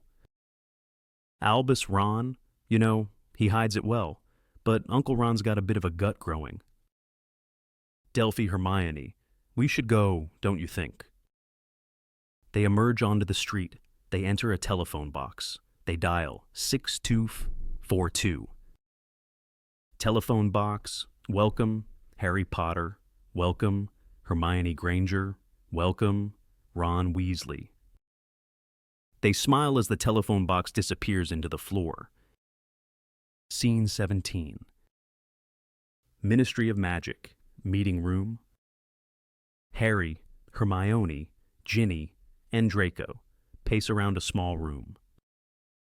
Draco, have we searched thoroughly beside the tracks? Harry, my department have searched once and are searching again. Draco, and the trolley witch is not able to tell us anything useful. Hermione, the trolley witch is furious. She keeps talking about letting down Adeline Gamble. She prides herself on her Hogwarts delivery record. Ginny, have there been any instances of magic reported by the Muggles? Hermione, none so far. I have made the Muggle Prime Minister aware, and he is filing what is known as a mispur. Sounds like a spell. It isn't. Draco, so now we're relying on Muggles to find our children. Have we told them about Harry's scar too? Hermione, we're merely asking the Muggles to help, and who knows how Harry's scar might be involved, but it's certainly a matter we're taking seriously. Our Aurors are currently investigating anyone involved in dark magic and… Draco, this is not Death Eater related. Hermione, I'm not sure I share your confidence. Draco, I'm not confident. I'm right. The sort of cretins pursuing dark magic now? My son is a Malfoy. They wouldn't dare. Harry, unless there's something new out there, something to… Ginny, I agree with Draco. If this is a kidnap taking Albus, I understand. Taking them both… Harry locks eyes with Ginny. It becomes clear what she wants him to say. Draco, and Scorpius is a follower, not a leader, despite everything I've tried to instill in him. So it's undoubtedly Albus who got him from that train, and my question is, where would he take him? Ginny, Harry, they've run away. You and I know it. Draco notices the couple staring at each other. Draco, do you know it? What aren't you telling us? There's a silence. Whatever information you're concealing, I recommend you share it now. Harry, Albus and I had an argument the day before last. Draco and… Harry hesitates and then makes brave eye contact with Draco. Harry, and I told him that there were times when I wished he weren't my son. There's another silence, a profoundly powerful one, and then Draco takes a dangerous step towards Harry. Draco, if anything happens to Scorpius… Ginny steps in between Draco and Harry. Ginny, don't throw around threats. Draco, please don't do that. Draco roar, my son is missing? Ginny an equal roar, so is mine. He meets her look. There's real emotion in this room. Draco lip curling, every inch his father. If you need gold, everything the Malfoys have. He's my sole heir. He's my only family. Hermione, the Ministry has plenty in reserve. Thank you. Draco? Draco makes to leave. He stops. He looks at Harry. Draco, I don't care what you did or who you saved. You are a constant curse on my family. Harry Potter. Scene 18. Ministry of Magic. Corridor. Scorpius Harry, and you're sure it's in there. A guard walks past. Scorpius, Harry, and Delphi, Hermione try to have ECT performances. Yes, Minister. I definitely think this is a matter for the Ministry to ponder at length. Yes. Guard with a nod. Minister. Delphi, Hermione. Let's ponder it together. He walks on. They let out a sigh of relief. It was my uncle's idea to use the Veritas serum. We slipped it into a visiting ministry official's drink. He told us that the time turner had been kept, and even told us where the office of the Minister for Magic herself. She indicates a door. Suddenly they hear a noise. Hermione from of… Harry. We should talk about it. Harry, there's nothing to talk about. Delphi Hermione, oh no. Albus Ron, Hermione, and Dad. The panic is instant and infectious. Scorpius Harry. Okay, hiding places, no hiding places. Anyone know any invisibility charms? Delphi Hermione. Do we go in her office? Albus Ron. She'll be coming to her office. Delphi Hermione. There's nowhere else. She tries the door. She tries it again. Hermione if you don't talk to me or Ginny about it. As for Scorpius Harry. Stand back. Alohomora. He aims his wand at the door. The door swings open. He grins delighted. Albus. Block her. It has to be you. Harry, what is there to say? Albus Ron, me. Why? Delphi Hermione. Well, it can't be either of us. Can it? We are them. Hermione what you said was obviously wrong, but there are more factors at play here than Albus Ron, but I can't. There's a small kerfuff, Lee, and then Albus Ron ends up standing outside the door as Hermione and Harry enter from speaks. Dino bestande by. Harry, Hermione, I'm grateful for your concern, but there's no need. Hermione, Ron. Albus Ron, surprise. Hermione, what are you doing here? Albus Ron, does a man need an excuse to see his wife? He kisses Hermione firmly. Harry, I should go. Hermione, Harry, my point is, whatever Draco says the things you said to Albus, I don't think it'll do any of us any good for you to dwell on it. Albus Ron, oh, you're talking about how Harry said sometimes he wished he corrects himself. Albus weren't his son. Hermione, Ron. Albus Ron, better out than in, that's what I say. Hermione, he'll know. We all say stuff we don't mean. He knows that. Albus Ron, but what if sometimes we say stuff we do mean? What then? Hermione, Ron, now's not the time. Honestly. Albus Ron, of course it isn't. Bye-bye, darling. Albus Ron watches her go, hopeful she'll walk past her of ice and away, but of course she doesn't. He runs to block her before she enters through her door. He blocks her once, and then blocks her again, swinging his hips to do so. Hermione, why are you blocking the entrance to my office? Albus Ron, I'm not blocking anything. She again makes for the door. He blocks her again. Hermione, let me into my room.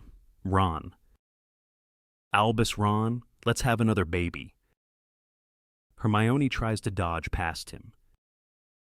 Hermione, what? Albus Ron, or if not another baby, a holiday. I want a baby or a holiday, and I'm going to insist on it. Shall we talk about it later, honey? She tries to get into the room one final time. He blocks her with a kiss. It develops into quite a struggle. Maybe with a drink in the leaky cauldron. Love you. Hermione relenting.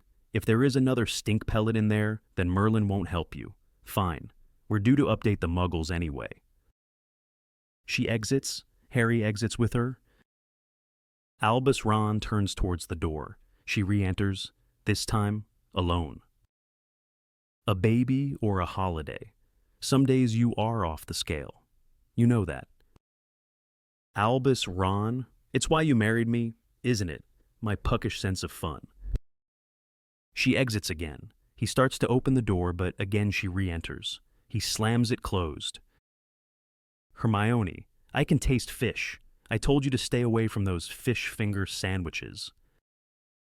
Albus Ron, right you are. She exits. He checks she's gone, and the relief floods out of him as he opens the door. Scene 19. Ministry of Magic. Hermione's office. Scorpius, Harry, and Delphi, Hermione are waiting on the other side of Hermione's of ice door. As Albus Ron enters, he slumps, exhausted. Albus Ron, this is all too weird. Delphi, Hermione, you were impressive. Good blocking action. Scorpius, Harry, I don't know whether to high-five you or frown at you for kissing your aunt about 500 times. Albus Ron, Ron's an affectionate guy. I was trying to distract her. Scorpius, I did distract her. Scorpius, Harry. And then there's what your dad said. Yes. Delphi, Hermione. Boys, she will be back. We don't have long. Albus Ron to Scorpius, Harry. You heard that? Delphi, Hermione. Where would Hermione hide a time turner? She looks around the room. She sees the bookcases. Search the bookcases. They start to search. Scorpius, Harry looks at his friend, concerned. Scorpius, Harry, why didn't you tell me? Albus Ron, my dad says he wishes I weren't his son. Hardly a conversation starter, is it? Scorpius, Harry tries to work out what to say. Scorpius, Harry, I know the Voldemort thing isn't true and you know, but sometimes I think I can see my dad thinking. How did I produce this? Albus Ron, still better than my dad. I'm pretty sure he spends most of his time thinking. How can I give him back? Delphi Hermione tries to pull Scorpius Harry towards the bookshelves.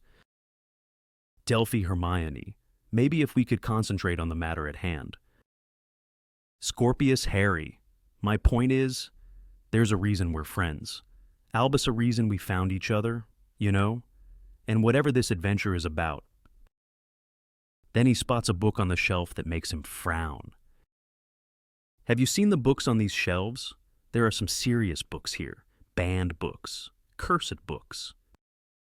Albus Ron, how to distract Scorpius from difficult emotional issues. Take him to a library.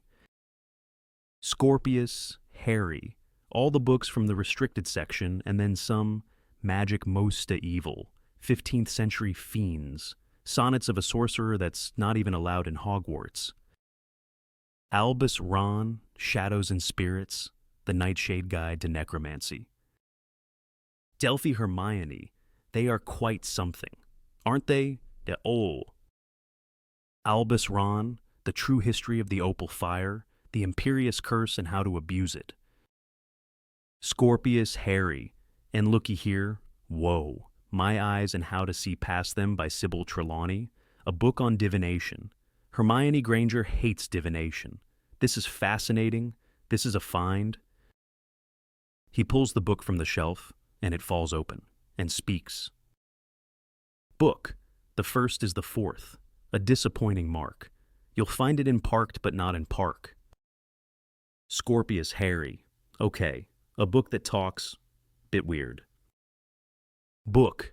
The second is the less fair of those that walk on two legs. Grubby, hairy, a disease of the egg, and the third is both a mountain to climb and a route to take. Albus Ron. It's a riddle. It's giving us a riddle. Book. A turn in the city. A glide through a lake. Delphi Hermione. What have you done? Scorpius Harry. I opened a book. Something which has in all my years on this planet never been a particularly dangerous activity. The books reach out and grab Albus Ron. He only just eludes their grasp. Albus Ron, what is that? Delphi Hermione. She's weaponized it. She's weaponized her library. This is where the time turner will be. Solve the riddle and we'll find it. Albus Ron, the first is the fourth. You'll find it in Parked, not in Park, Ed Day. The books start to try to swallow Delphi Hermione. Scorpius Harry. The second is a disease of the egg, the less fair of those who walk on two legs.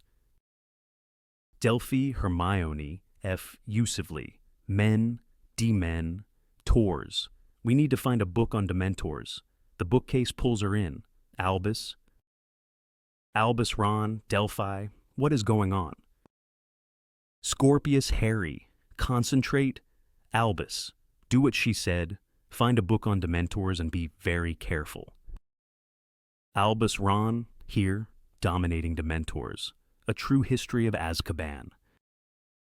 The book flies open and swings dangerously at Scorpius Harry, who has to dodge out of the way. He falls hard against a bookcase which attempts to consume him. Book. I was born in a cage but smashed it with rage. The gaunt inside me riddled me free of that which would stop me to be. Albus Ron, Voldemort. Delphi plunges through the books, back as herself. Delphi, work faster. She's pulled back in, screaming. Albus Ron, Delphi. He tries to grab her hand, but she's gone. Scorpius Harry. She'd become herself again. Did you notice? Albus Ron, no, because I was more worried about her being eaten by a bookcase. Find something, anything on him. He finds a book. The Heir of Slytherin. Do you think? He pulls the book from the shelf. It pulls back. Albus Ron is consumed by the bookcase. Scorpius Harry. Albus. But Albus Ron is gone. Okay, not that Voldemort. He scans the shelves. Marvolo. The truth. This must be... He pulls it open. Again it swings away, revealing a splintering light and a deeper voice than previously heard. Book. I am the creature you have not seen. I am you. I am me. The echo unforeseen. Sometimes in front, sometimes behind, a constant companion, for we are entwined. Albus emerges from the books, as himself again. Scorpius Harry, Albus. He tries to grab him. Albus, no, just thank. Albus is violently pulled back into the bookcase. Scorpius Harry, but I can't. An invisible echo? What is that? The only thing I'm good at is thinking, and when I need to think, I can't. The books pull him inside them. He's powerless. This is terrifying. There's silence. Then bang, a shower of books are released from the bookcase, and Scorpius reemerges, smashing the books aside. Scorpius, no. You don't. Sybil Trelawney, no. He looks around, sunk but full of energy. This is all wrong. Albus, can you hear me? All this for a frigging time turner. Think, Scorpius, think. Books try and grab him. A constant companion, sometimes behind, sometimes in front. Hang on, I've missed it. Shadow, you're a shadow. Shadows and spirits. It must be... He climbs up the bookcase, which is horrifying as it rises up at him, grabbing at him with his every step. He pulls the book from the shelf. It comes out and the noise and chaos suddenly stop. Is that? Suddenly there's a smashing and Albus and Delphi fall out of the shelves and down to the floor. We beat it. We beat the library. Albus. Delphi, are you... Delphi. Wow, quite a ride. Albus notices the book Scorpius is holding to his chest. Albus, is that Scorpius? What's inside that book? Delphi, I think we should find out, don't you? Scorpius opens the book. In the center of it, a spinning time turner. Scorpius, we've found the time turner. I never thought we'd get this far. Albus, mate, now we've got this. The next stop is saving Cedric. Our journey has only just begun. Scorpius, only just begun and it's almost half killed us. Good. This is going to be good. Whispers rise to a roar and we cut to black. Act 2, Scene 1. Dream, Privet Drive, cupboard under the stairs. Aunt Petunia, Harry, these pots aren't clean. These pots are a disgrace. Harry Potter, wake up. Young Harry wakes to see Aunt Petunia bearing down on him. Young Harry, Aunt Petunia, what time is it? Aunt Petunia, time enough? You know, when we agreed to take you in, we hoped we could improve you build, you make you a decent human being. So I suppose it's only ourselves we've got to blame that you've turned out. Such a limp disappointment. Young Harry, I try. Aunt Petunia, trying is not succeeding though, is it? There are grease smears on the glasses. There are scuff marks on the pots. Now, get up and go to the kitchen and get scrubbing. He gets out of bed. There's a wet smear down the back of his trousers. Oh no, what have you done? You've wet the bed. Again. She pulls back the covers. This is very unacceptable. Young Harry, I'm sorry. I think I was having a nightmare. Aunt Petunia, you disgusting boy. Only animals wet themselves. Animals and disgusting little boys. Young Harry, it was about my mum and dad. I think I saw them die. Aunt Petunia, and why would I have the slightest bit of interest in that? Young Harry, there was a man shouting at Kava, at something, a cabra, ad, and the noise of a snake hissing. I could hear my mum scream. Aunt Petunia takes a moment to reset herself. Aunt Petunia, if you were really reliving their death, all you'd hear would be a screech of brakes and a horrific thud. Your parents died in a car accident. You know that. I don't think your mother had even time to scream. Lord spare you the details more than that. Now strip those sheets, get in the kitchen, and get scrubbing. I don't want to have to tell you again. She exits with a bang. And young Harry is left holding the sheets. And the stage contorts and trees rise as the dream twists into something else entirely. Suddenly, Albus appears and stands looking at young Harry. And then, right from the back of the room, Parseltongue whispers around everyone. He's coming! He's coming! Words said in an unmistakable voice. The voice of Voldemort. Harry Potter. Scene 2. Harry and Ginny Potter's house. Staircase. Harry wakes in the darkness, breathing deeply, his exhaustion palpable, his fear overwhelming. Harry, Lumos. Ginny enters, surprised by the light. Ginny, okay. Harry, I was sleeping. Ginny, you were... Harry, you weren't... Any news? Any owls or...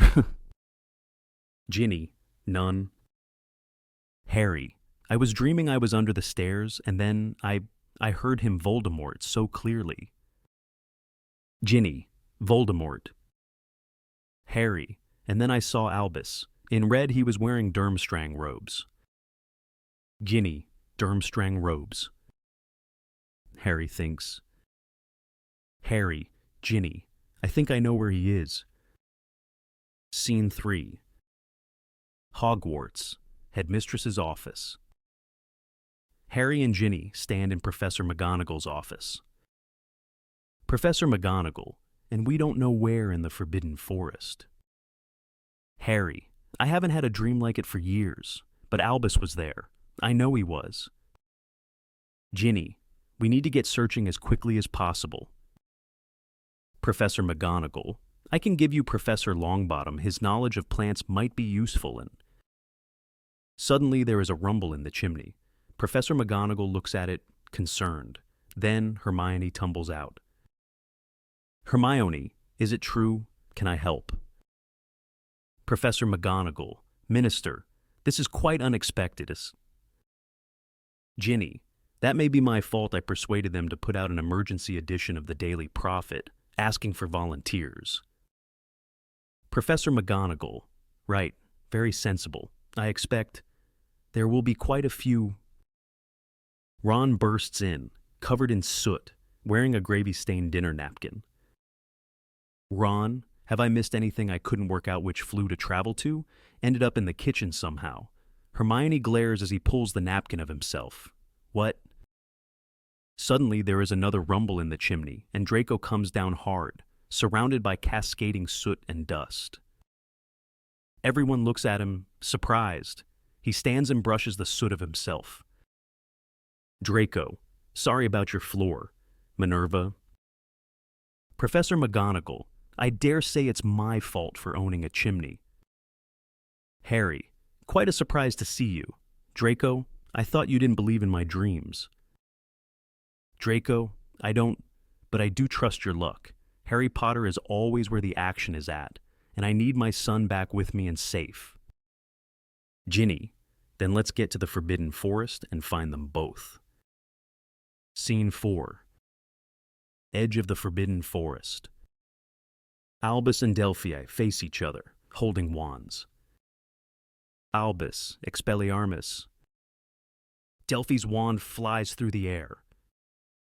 Delphi, you're getting it now. You're good at this. She takes her wand back from him. In a posh voice, you're a positively disarming young man. Albus, Expelliarmus. Her wand flies back again. Delphi, and we have a winner. The two high-five. Albus, I've never been good at spells. Scorpius appears at the back of the stage. He looks at his friend talking to a girl, and part of him likes it, and part of him doesn't. Delphi, I was rubbish, and then something clicked, and it will for you too. Not that I'm a super witch or anything, but I think you're becoming quite some wizard. Albus Potter. Albus, then you should stick around. Teach me more. Delphi, of course I'm sticking around. We're friends, aren't we? Albus, yes, definitely friends, definitely. Delphi, great, Wizzo. Scorpius, what's Wizzo? Scorpius steps forward decisively. Albus, crack the spell? I mean, it's pretty basic, but I cracked it. Scorpius over-enthusiastic, trying to join in, and I've found our way through to the school.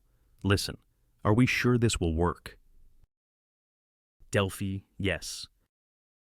Albus, it's a brilliant plan. The secret to not getting Cedric killed is to stop him winning the Triwizard Tournament. If he doesn't win, he can't be killed. Scorpius, and I understand that, but... Albus, so we just need to mess up his chances supremely badly in Task 1. The first task is getting a golden egg from a dragon. How did Cedric distract the dragon? Delphi puts her hand in the air. Albus grins and points at her. These two are getting on really well now. Diggory. Delphi, by transfiguring a stone into a dog. Albus, well, a little Expelliarmus, and he won't be able to do that. Scorpius isn't enjoying the Delphi-Albus double act. Scorpius, okay, 2 points. First point, we're certain the dragon won't kill him. Delphi, it's always 2 points with him, isn't it? Of course it won't. This is Hogwarts. They won't let damage happen to any of the champions. Scorpius, okay, second point, more significant point. We're going back without any knowledge of whether we can travel back afterwards, which is exciting. Maybe we should just try going back an hour, say, first, and then...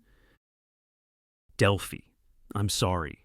Scorpius, we've no time to waste. Waiting here this close to the school is just too dangerous. I'm sure they'll be looking for you, and... Albus, she's right. Delphi, now, you're going to need to wear these. She pulls out 2 large paper bags. The boys pull robes from them.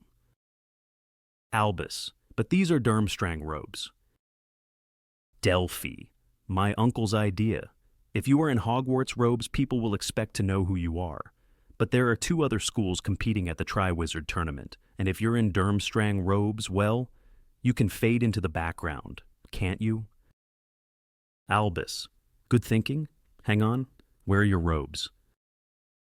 Delphi, Albus, I'm flattered, but I don't think I can pretend to be a student. Do you? I'll just keep in the background and pretend to be a ooh. Maybe I could pretend to be a dragon tamer. You're doing all the spell stuff anyway. Scorpius looks at her and then at Albus. Scorpius, You shouldn't come. Delphi. What? Scorpius. You're right. We don't need you for the spell.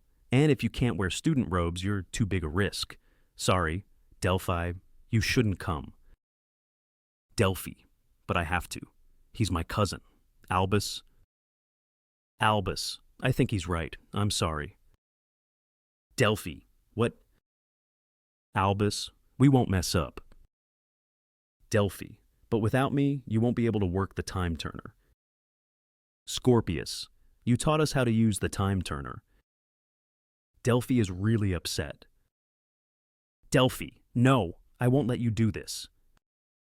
Albus. You told your uncle to trust us. Now it's your turn. The school is close now. We should leave you here. Delphi looks at them both and takes a deep breath. She nods to herself and smiles. Delphi. Then go. But just know this. Today you get an opportunity few are given. Today you get to change history to change time itself. But more than all that, today you get the chance to give an old man his son back. She smiles. She looks at Albus. She leans down and gently kisses him on both cheeks. She walks away into the woodland. Albus stares after her. Scorpius. She didn't kiss me. Did you notice? He looks at his friend. Are you okay? Albus. You look a little pale and red. Pale and red at the same time. Albus. Let's do this. Scene 5. Forbidden Forest. The forest seems to grow bigger, thicker and amongst the trees. People searching, looking for the missing wizards. But slowly people melt away until Harry is left alone. He hears something. He turns to his right. Harry, Albus, Scorpius, Albus. And then he hears the sound of hooves. Harry is startled. He looks around for where the noise is coming from. Suddenly, Bane steps forward into the light. He is a magnificent centaur. Bane, Harry Potter. Harry, good. You still recognize me. Bane. Bane, you've grown older. Harry, I have. Bane, but not wiser, for you trespass on our land. Harry, I have always respected the centaurs. We are not enemies. You fought bravely at the Battle of Hogwarts, and I fought beside you. Bane, I did my part, but for my herd and our honor, not for you. And after the battle, the forest was deemed centaur land, and if you're on our land without permission, then you are our enemy. Harry, my son is missing. Bane, I need help finding him. Bane, and he is here, in our forest. Harry, yes. Bane, then he is as stupid as you are. Harry, can you help me, Bane? There's a pause. Bane looks down at Harry imperiously. Bane, I can only tell you what I know, but I tell you not for your benefit, but for the benefit of my herd. The centaurs do not need another war. Harry, neither do we. What do you know? Bane, I've seen your son, Harry Potter, seen him in the movements of the stars. Harry, you've seen him in the stars? Bane, I can't tell you where he is. I can't tell you how you'll find him. Harry, but you've seen something. You've divined something. Bane, there is a black cloud around your son, a dangerous black cloud. Harry, around Albus. Bane, a black cloud that may endanger us all. You'll find your son again, Harry Potter, but then you could lose him forever. He makes a sound like a horse's cry, and then makes hard away, leaving a bewildered Harry behind. He begins to search again now, with even more fervor. Harry, Albus, Albus. Scene 6. Edge of the Forbidden Forest. Scorpius and Albus round a corner to be faced with a gap in the trees. A gap through which is visible, a glorious light, its pulse. Scorpius, and there it is. Albus, Hogwarts, never seen this view of it before. Scorpius, still get a tingle, don't you, when you see it? And revealed through the trees is Hogwarts, a splendid mass of bulbous buildings and towers. From the moment I first heard of it, I was desperate to go. I mean, Dad didn't much like it there, but even the way he described it. From the age of 10, I'd check the Daily Prophet first thing every morning, certain some sort of tragedy would have befallen it, certain I wouldn't get to go. Albus. And then you got there, and it turned out to be terrible after all. Scorpius. Not for me. Albus looks at his friend, shocked. All I ever wanted to do was go to Hogwarts and have a mate to get up to mayhem with, just like Harry Potter, and I got his son. How crazily fortunate is that? Albus. But I'm nothing like my dad. Scorpius. You're better. You're my best friend. Albus. And this is mayhem to the nth degree, which is great. Thumbs up, great. It's just, I have got to say, I don't mind admitting I am just a tiny bit scared. Albus looks at Scorpius and smiles. Albus, you're my best friend too, and don't worry, I have a good feeling about this.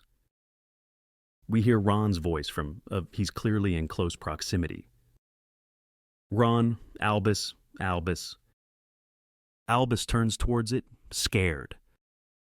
Albus, but we've got to go now.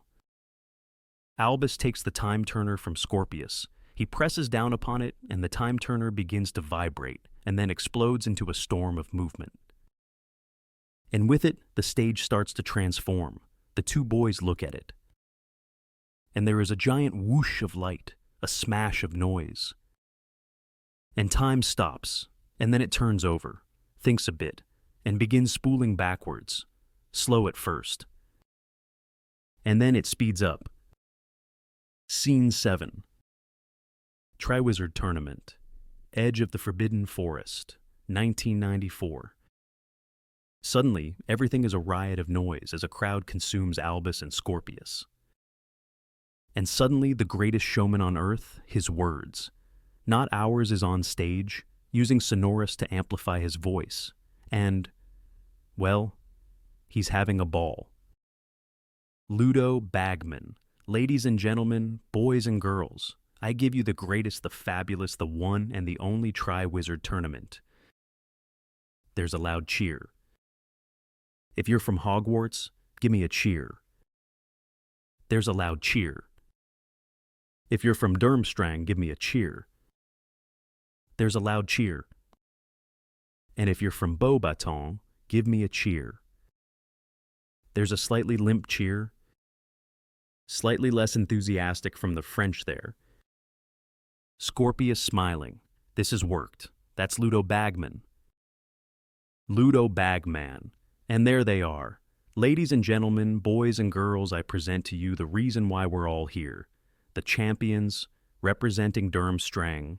What eyebrows. What a gait. What a boy. There's nothing he won't try on a broomstick. It's Victor Crazy Crumb.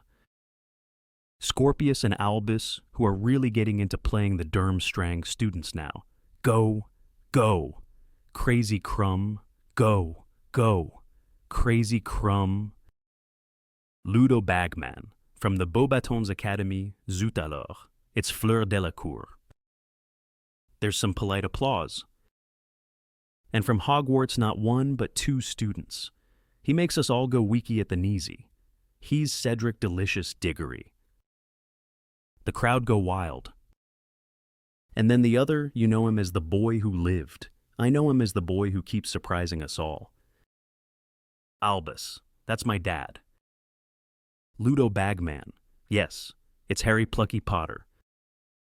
There's cheering, particularly from a nervous-looking girl at the edge of the crowd. This is young Hermione, played by the same actress as plays Rose. It is noticeable that the cheering for Harry is slightly less than that for Cedric. And now, silence please. All. The first task, retrieving a golden egg from a nest of ladies and gentlemen, boys and girls. I give you dragons, and guiding the dragons, Charlie Weasley. There are more cheers. Young Hermione, if you're going to stand so close, I'd rather you didn't breathe on me quite so much. Scorpius, Rose, what are you doing here? Young Hermione, who's Rose? And what's happened to your accent? Albus with a bad accent. Sorry. Hermione, he's got you mixed up with someone else. Young Hermione, how do you know my name? Ludo Bagman. And with no time to lose, let's bring out our first champion facing a Swedish short snout. I give you Cedric Diggory. A dragon roar distracts young Hermione, and Albus readies his wand. And Cedric Diggory has entered the stage, and he seems ready, scared, but ready. He dodges this way, he dodges that. The girls swoon as he dives for cover. They cry as one, "Don't damage our Diggory, Mr. Dragon." Scorpius looks concerned. Scorpius, Albus, something is going wrong. The time turner, it's shaking. A ticking begins, an incessant, dangerous ticking. It's coming from the time turner. Ludo Bagman, and Cedric skirts left, and he dives right, and he readies his wand. What has this young, brave, handsome man got up his sleeves now? Albus extending his wand, Expelliarmus. Cedric's wand is summoned to Albus's hand. Ludo Bagman. But no, what's this? Is it dark magic, or is it something else entirely? His wand is flying away. Cedric Diggory is disarmed. Scorpius. Albus. I think the time turner, something is wrong. The time turner's ticking gets louder still. Ludo Bagman. It's all going wrong for Diggers. This could be the end of the task for him, the end of the tournament. Scorpius grabs Albus. There's a crescendo in the ticking and a flash. And time is turned back to the present, with Albus hollering in pain. Scorpius. Albus. Did it hurt you? Albus. Are you... Albus. What happened? Scorpius. There must be some limit at the time turner, must have some kind of time limit. Albus. Do you think we've done it? Do you think we've changed anything? Suddenly the stage is invaded from all sides by Harry, Ron, who now has a side parting in his hair and whose wardrobe choices have become rather more staid, Ginny, and Draco. Scorpius looks at them all and slips the time turner back into his pocket. Albus looks at them rather more blankly. He's in a lot of pain. Ron, I told you I saw them. Scorpius, I think we're about to find out. Albus, hello, Dad. Is something wrong? Harry looks at his son disbelievingly. Harry, yes, you could say that. Albus collapses onto the floor. Harry and Ginny rush to help. Scene 8. Hogwarts, hospital wing. Albus is asleep in a hospital bed. Harry sits troubled beside him. Above them is a picture of a concerned, kindly man. Harry rubs his eyes, stands and walks around the room. He stretches out his back. And then he meets eyes with the painting, which looks startled to be spotted, and Harry looks startled back. Harry, Professor Dumbledore. Dumbledore. Good evening, Harry. Harry, I've missed you. Whenever I've dropped in on the headmistress lately, your frame's been empty. Dumbledore. Well, I do like to pop into my other portraits now and then. He looks at Albus. Will he be all right? Harry. He's been out 24 hours, mostly in order so Madame Pomfrey could reset his arm. She said it was the strangest thing. It's like it was broken 20 years ago and allowed to set in the most contrary of directions. She says he'll be fine. Dumbledore. A difficult thing, I imagine, to watch your child in pain. Harry looks up at Dumbledore, and then down at Albus. Harry, I've never asked how you felt about me naming him after you. Have I? Dumbledore, candidly, Harry, it seemed a great weight to place upon the poor boy. Harry, I need your help. I need your advice. Bane says Albus is in danger. How do I protect my son? Dumbledore. Dumbledore, you ask me, of all people, how to protect a boy in terrible danger. We cannot protect the young from harm. Pain must and will come. Harry, so I'm supposed to stand and watch. Dumbledore, no, you're supposed to teach him how to meet life. Harry, how? He won't listen. Dumbledore, perhaps he's waiting for you to see him clearly. Harry frowns as he tries to digest this. With sensitivity, it is a portrait's curse and blessing to hear things. At the school, at the ministry, I hear people talking. Harry, and what is the gossip about me and my son? Dumbledore, not gossip, concern, that you two are struggling, that he's difficult, that he is angry with you. I have formed the impression that perhaps you are blinded by your love for him. Harry, blinded. Dumbledore, you must see him as he is. Harry, you must look for what's wounding him. Harry, haven't I seen him as he is? What's wounding my son, he thinks, or is it who's wounding my son? Albus mumbles in his sleep, Dad. Harry, this black cloud, it's someone, isn't it? Not something. Dumbledore, ah, really? What does my opinion matter anymore? I am paint and memory, Harry, paint and memory, and I never had a son. Harry, but I need your advice. Albus, Dad. Harry looks at Albus and then back at Dumbledore, but Dumbledore is gone. Harry, no, where have you gone now? Albus, we're in the hospital wing. Harry turns his attention back to Albus. Harry discombobulated. Yes, and you will be fine. For recuperation. Madame Pomfrey wasn't sure what to prescribe and said you should probably eat lots of chocolate. Actually, do you mind if I have some? I've got something to tell you, and I don't think you'll like it. Albus looks at his dad. What does he have to say? He decides not to engage. Albus, okay, I think... Harry takes some chocolate. He eats a big chunk. Albus looks at his dad, confused. Better? Harry, much. He holds out the chocolate to his son. Albus takes a piece. Father and son munch together. The arm, how does it feel? Albus flexes his arm. Albus, it feels great. Harry, soft. Where did you go? Albus, I can't tell you what it did to us. Your mum was worried sick.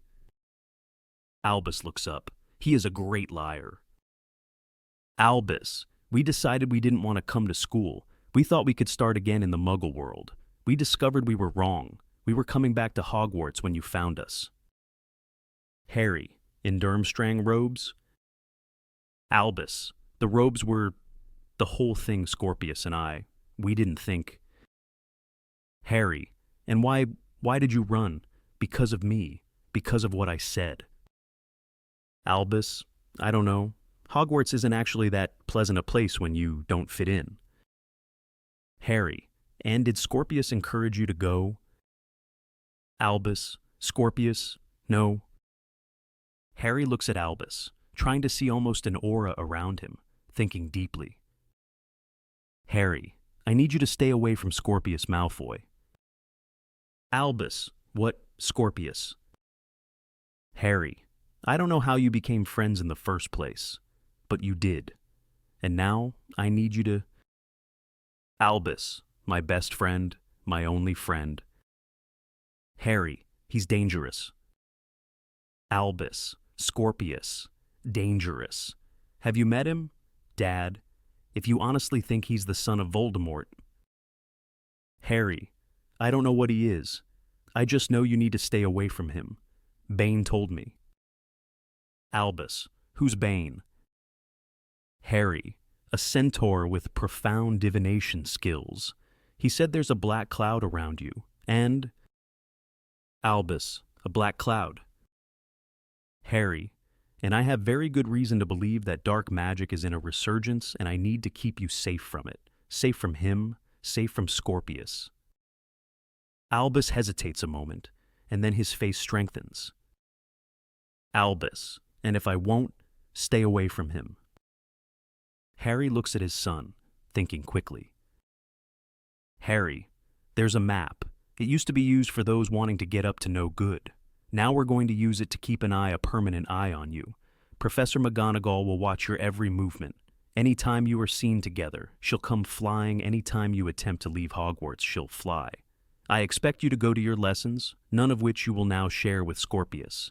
And between times, you will stay in the Gryffindor common room. Albus, you can't make me go into Gryffindor. I'm Slytherin. Harry, don't play games. Albus, you know what house you are. If she finds you with Scorpius, I will fix you with a spell which will allow me eyes and ears into your every movement, your every conversation. In the meantime, investigations will begin in my department as to his true heritage.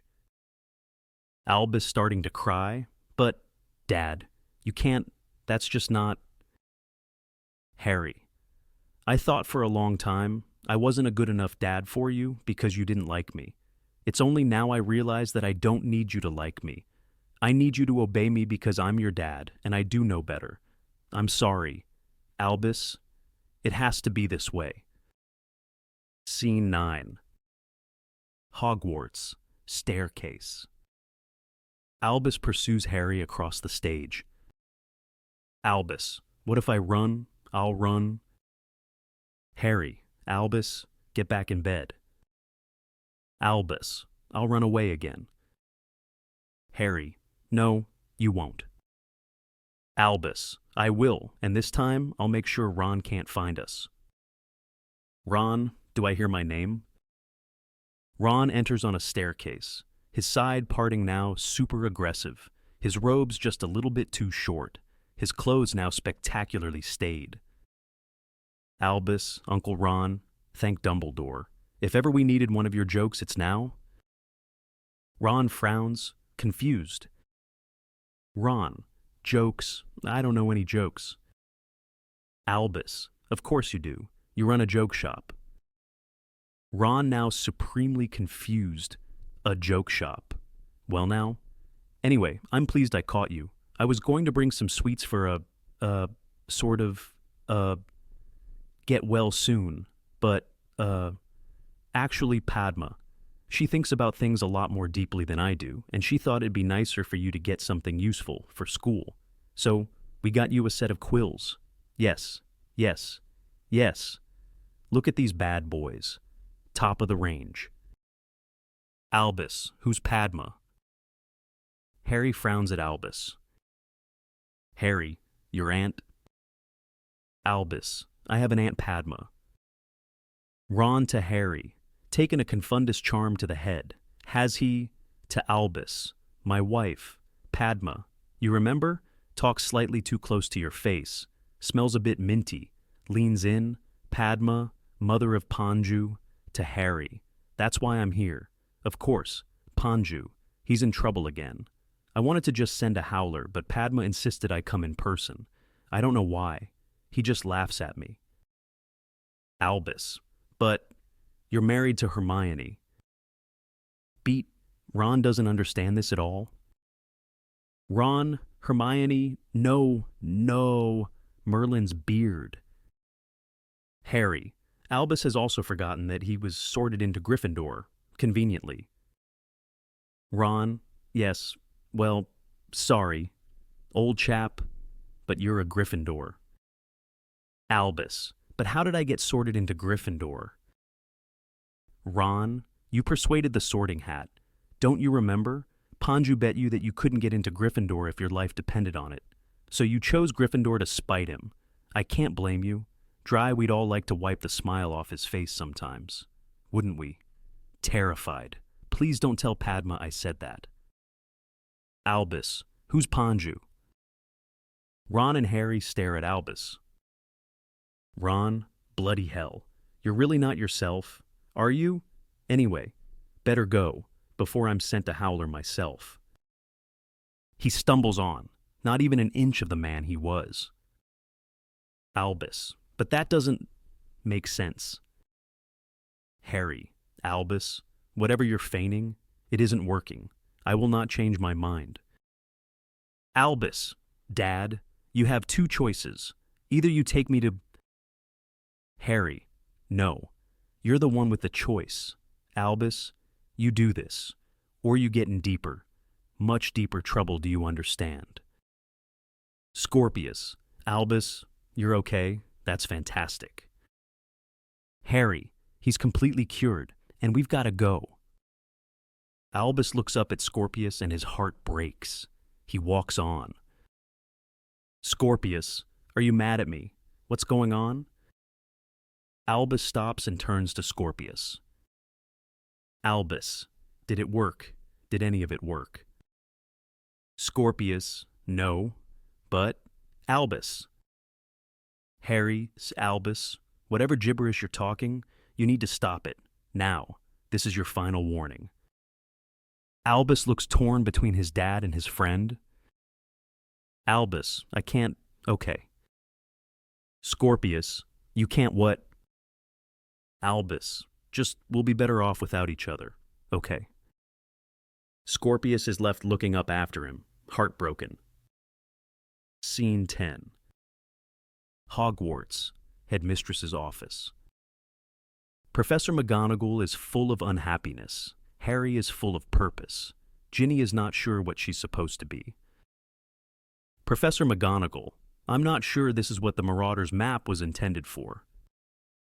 Harry, if you see them together, then get to them as quickly as possible and keep them separate. Professor McGonagall, Harry, are you sure this is the right decision? Because far be it from me to doubt the wisdom of the centaurs.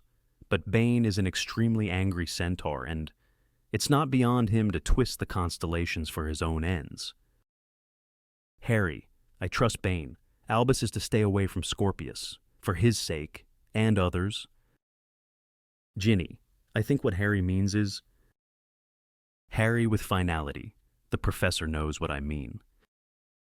Ginny looks at Harry, surprised that he'd talk to her that way. Professor McGonagall, Albus has been checked by the greatest witches and wizards in the country, and no one can find or sense a hex or a curse.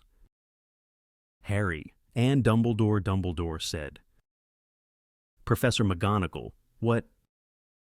Harry, his portrait. We spoke. He said some things which made sense.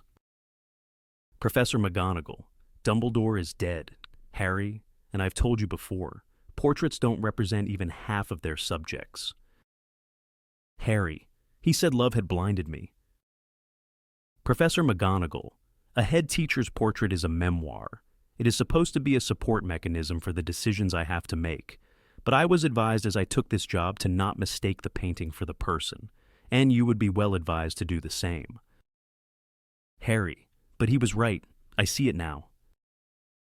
Professor McGonagall, Harry, you've been put under enormous pressure. The loss of Albus, the search for him, the fears as to what your scar might mean. But trust me when I tell you, you are making a mistake. Harry, Albus didn't like me before. He might not like me again, but he will be safe. With the greatest respect, Minerva, you don't have children. Ginny, Harry, you don't understand. Professor McGonagall, deeply hurt. I'd hoped that a lifetime spent in the teaching profession would mean... Harry, this map will reveal to you where my son is at all times. I expect you to use it. And if I hear you don't, then I will come down on this school as hard as I can, using the full force of the ministry. Is that understood? Professor McGonagall, bewildered by this vitriol, perfectly. Ginny looks at Harry, unsure of what he's become. He doesn't look back. Scene 11. Hogwarts. Defense against the dark arts classroom. Albus enters the classroom slightly unsure. Hermione, yes, our train absconder, finally joining us. Albus, Hermione. He looks amazed. Hermione is standing at the front of the lesson. Hermione, Professor Granger, I believe is my name, Potter. Albus, what are you doing here? Hermione, teaching, for my sins? What are you doing here? Learning, I hope. Albus, but you're... Minister for Magic. Hermione, been having those dreams again? Have you, Potter? Today we're going to look at Patronus charms. Albus amazed. You're our defense against the dark arts teacher. There are titters. Hermione, losing patience now. 10 points from Gryffindor for stupidity. Polly Chapman standing, full of affront. No, no, he's doing it deliberately. He hates Gryffindor and everyone knows it. Hermione, sit down. Polly Chapman, before this gets even worse. Polly sighs and then sits, and I suggest you join her, Albus, and end this charade. Albus, but you're not this mean. Hermione, and that's 20 points from Gryffindor to assure Albus Potter that I am this mean.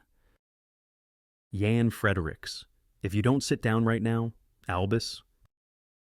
Albus sits. Albus, can I just say? Hermione, no, you can't. Just keep quiet, Potter. Otherwise you'll lose what limited popularity you already have. Now, who can tell me what a Patronus is? No, no one. You really are a most disappointing bunch. Hermione smiles a thin smile. She really is quite mean. Albus, no, this is stupid. Where's Rose? She'll tell you that you're being ridiculous. Hermione, who's Rose?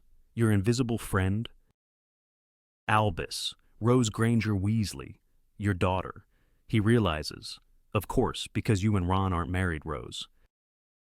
There's giggling. Hermione, how dare you?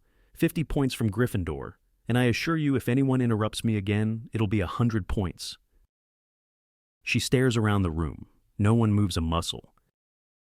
Good. A Patronus is a magical charm, a projection of all your most positive feelings, and takes the shape of the animal with whom you share the deepest affinity. It is a gift of light. If you can conjure a Patronus, you can protect yourself against the world, which, in some of our cases, seems like a necessity sooner rather than later.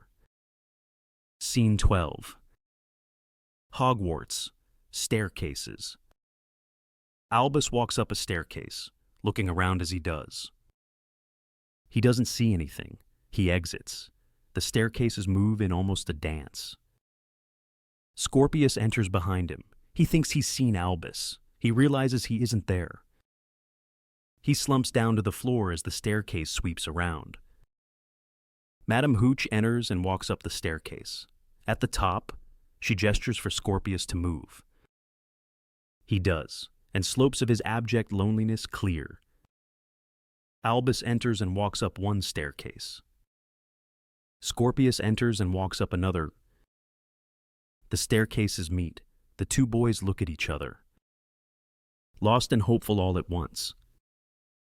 And then Albus looks away, and the moment is broken, and with it, possibly, the friendship. And now the staircases part. The two look at each other, one full of guilt, the other full of pain, both full of unhappiness. Scene 13. Harry and Ginny Potter's house. Kitchen. Ginny and Harry watch each other warily. There is an argument due, and both of them know it. Harry, this is the right decision. Ginny, you almost sound convinced. Harry, you told me to be honest with him, but actually I needed to be honest with myself. Trust what my heart was telling me. Ginny, Harry, you have one of the greatest hearts of any wizard who ever lived, and I do not believe your heart told you to do this. They hear a knock on the door. Saved by the door. She exits.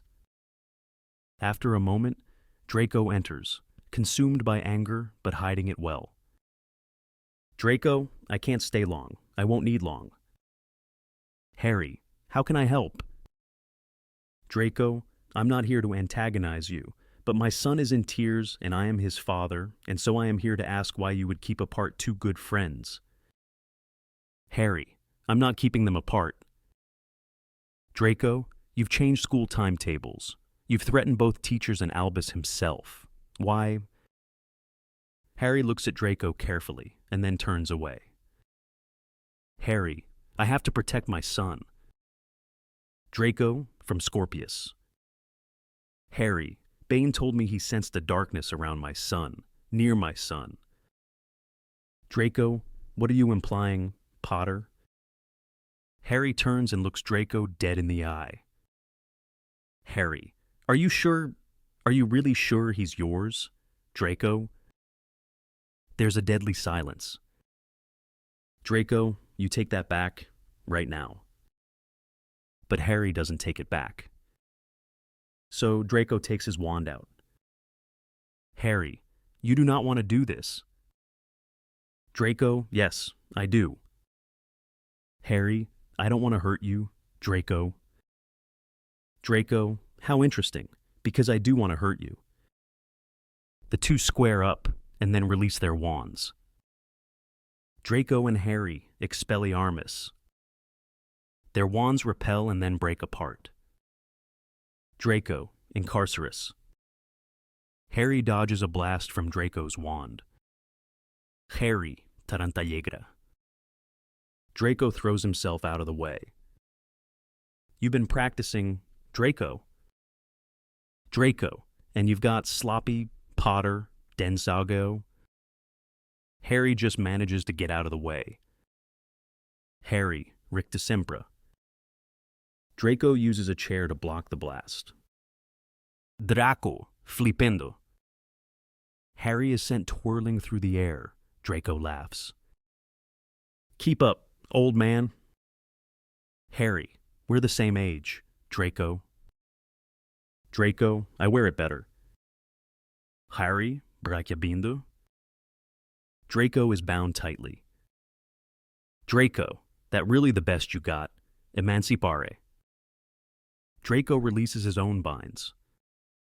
Levicorpus. Harry has to throw himself out of the way.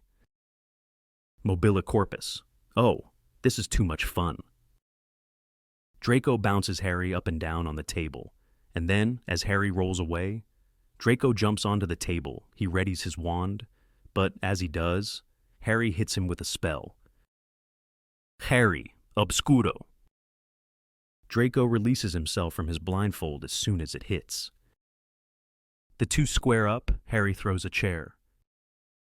Draco ducks underneath it and slows the chair with his wand. Ginny, I only left this room 3 minutes ago. She looks at the mess of the kitchen. She looks at the chairs suspended in the air. She signals them back to the floor with her wand. Drier than dry. What did I miss? Scene 14. Hogwarts. Staircases. Scorpius walks unhappily down a staircase. Delphi scurries in from the other side. Delphi. So technically I shouldn't be here. Scorpius. Delphi. Delphi. In fact, technically I'm endangering our entire operation, which is not, well, I'm not a natural risk taker, as you know. I've never been to Hogwarts. Pretty lax security here, isn't there?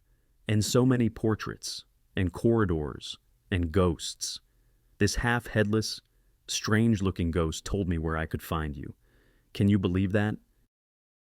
Scorpius, you've never been to Hogwarts. Delphi, I was unwell as a child for a few years. Other people got to go, I did not. Scorpius, you were too ill. I'm sorry, I didn't know that. Delphi, I don't advertise the fact I prefer not to be seen as a tragic case. You know? This registers with Scorpius. He looks up to say something, but Delphi suddenly ducks from view as a student walks past. Scorpius tries to look casual until the student passes. Have they gone? Scorpius, Delphi, maybe it is too dangerous for you to be here. Delphi, well, someone's got to do something about this. Scorpius, Delphi, none of it worked. Time turning, we failed. Delphi, I know, Albus owled me. The history books changed, but not enough Cedric still died. In fact, failing the first task only made him more determined to win the second. Scorpius, And Ron and Hermione have gone completely skew-whiff, and I still haven't figured out why. Delphi. And that's why Cedric has to wait. It's all become quite confused, and you're entirely right to be keeping hold of the time turner, Scorpius. But what I meant was, someone's got to do something about the two of you. Scorpius. Oh. Delphi. You're best friends. Every owl he sends, I can feel your absence. He's destroyed by it. Scorpius. Sounds like he's found a shoulder to cry on. How many owls has he sent you now? Delphi smiles softly. Sorry, I didn't mean I just don't understand what's going on. I've tried to see him, talk to him, but every time I do, he runs off. Delphi. You know, I didn't have a best friend when I was your age. I wanted one. Desperately. When I was younger, I even invented one, but... Scorpius. I had one of those too, called Flurry. We fell out over the correct rules of gobstones. Delphi. Albus needs you. Scorpius. That's a wonderful thing. Scorpius. He needs me to do what? Delphi. That's the thing, isn't it? About friendships. You don't know what he needs. You only know he needs it. Find him. Scorpius. You two, you belong together. Scene 15. Harry and Ginny Potter's house. Kitchen. Harry and Draco sit far apart. Ginny stands between them. Draco, sorry about your kitchen, Ginny. Ginny, oh, it's not my kitchen. Harry does most of the cooking. Draco, I can't talk to him either. Scorpius, especially since Astoria has gone. I can't even talk about how losing her has affected him. As hard as I try, I can't reach him. You can't talk to Albus. I can't talk to Scorpius. That's what this is about.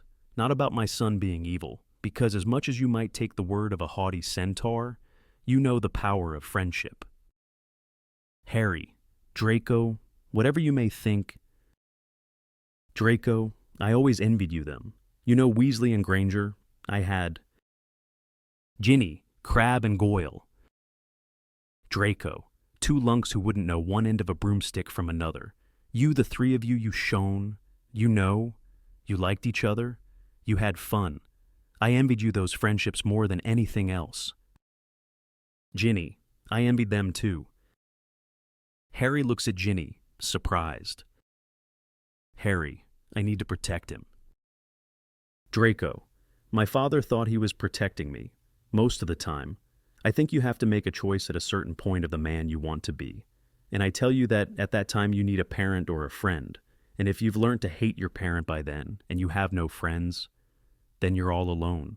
And being alone, that's so hard. I was alone, and it sent me to a truly dark place. For a long time, Tom Riddle was also a lonely child. You may not understand that, Harry, but I do, and I think Ginny does too. Ginny, he's right. Draco, Tom Riddle didn't emerge from his dark place, and so Tom Riddle became Lord Voldemort.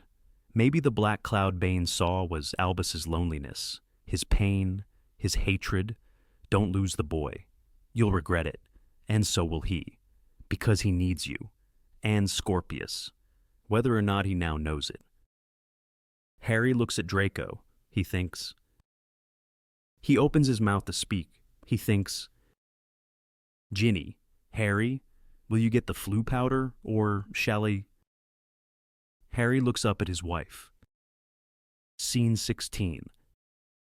Hogwarts, library. Scorpius arrives in the library. He looks left and right, and then he sees Albus, and Albus sees him. Scorpius, hi. Albus, Scorpius, I can't. Scorpius, I know, you're in Gryffindor now. You don't want to see me now, but here I am anyway, talking to you. Albus, well, I can't talk so. Scorpius, you think you can just ignore everything that's happened. The world has gone crazy. Have you noticed? Albus, I know. Okay, Ron's gone strange. Hermione's a professor. It's all wrong, but... Scorpius, and Rose doesn't exist. Albus, I know. Look, I don't understand everything, but you can't be here. Scorpius, because of what we did, Rose wasn't even born. Do you remember being told about the Tri-Wizard Tournament Yule Ball? All the 4 Tri-Wizard champions took a partner. Your dad took Parvati Paddle, Victor Crumb took Albus, Hermione, and Ron got jealous and behaved like a prat. Scorpius, only he didn't. I found Rita Skeeter's book about them, and it's very different. Ron took Hermione to the ball. Albus, what? Polly Chapman, shh. Scorpius looks at Polly and drops his volume. Scorpius, as friends, and they danced in a friendly way, and it was nice. And then he danced with Padma Paddle, and that was nicer. And they started dating, and he changed a bit, and then they got married, and meanwhile Hermione became a Albus, psychopath. Scorpius. Hermione was supposed to go to that ball with Crumb. Do you know why she didn't? Because she had suspicions the 2 strange Durmstrang boys she met before the first task were somehow involved in the disappearance of Cedric's wand. She believed we, under Victor's orders, cost Cedric the first task. Albus, wow. Scorpius. And without Crumb, Ron never got jealous, and that jealousy was all important, and so Ron and Hermione stayed very good friends, but never fell in love, never got married, never had Rose. Albus. So, that's why Dad's so... Did he change too? Scorpius. I'm pretty sure your dad is exactly the same. Head of magical law enforcement, married to Ginny, 3 kids. Albus. So, why is he being such a... A librarian enters at the back of the room. Scorpius. Have you heard me? Albus. This is bigger than you and your dad. Professor Croker's law, the furthest someone can go back in time, without the possibility of serious harm to the traveler, or time itself, is 5 hours. And we went back years. The smallest moment, the smallest change. It creates ripples. And we've created really bad ripples. Rose was never born because of what we did. Rose. Librarian. Shh. Albus thinks quickly. Albus. Fine. Let's go back fix it. Get Cedric and Rose back. Scorpius is the wrong answer. Albus. You've still got the time turner, right? No one found it. Scorpius takes it out of his pocket. Scorpius. Yes, but... Albus snatches it from his hand. No, don't... Albus. Don't you understand how bad things could get? Scorpius grabs for the time turner. Albus pushes him back. They wrestle inexpertly. Albus. Things need fixing. Scorpius. Cedric still needs saving. Rose needs bringing back. We'll be more careful. Whatever Croker says, trust me, trust us. We'll get it right this time. Scorpius. No, we won't. Give it back. Albus. Give it back. Albus. I can't. This is too important. Scorpius. Yes, it's too important for us. We're not good at this stuff. We'll get it wrong. Albus. Who's saying that we'll get it wrong? Scorpius. I say, because that's what we do. We mess things up. We lose. We're losers. True and total losers. Haven't you realized that yet? Albus finally gets the upper hand and pins Scorpius to the ground. Albus. Well, I wasn't a loser before I met you. Scorpius. Albus. Whatever you've got to prove to your dad, this isn't the way. Albus. I don't have anything to prove to my dad. I've got to save Cedric to save Rose. And maybe without you holding me back, I can make a proper go of it. Scorpius. Without me?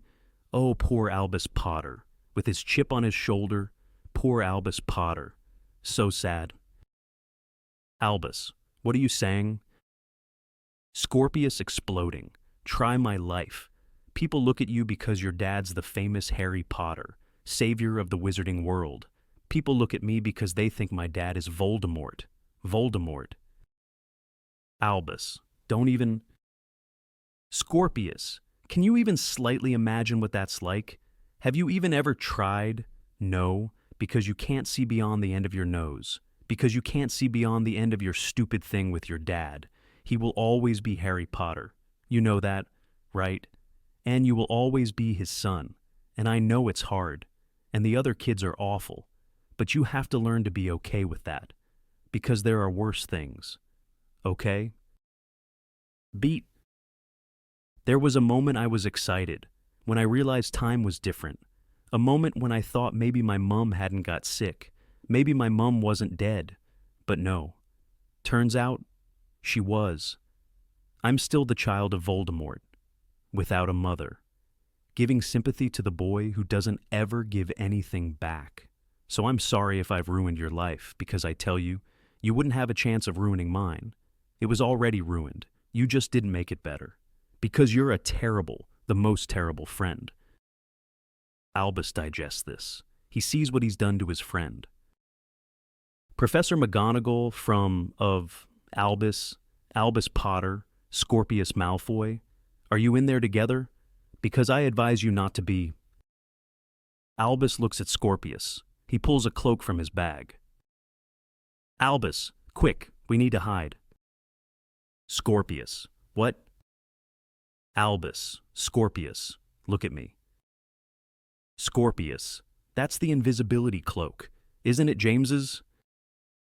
Albus, if she finds us, we'll be forced apart forever. Please, I didn't understand. Please.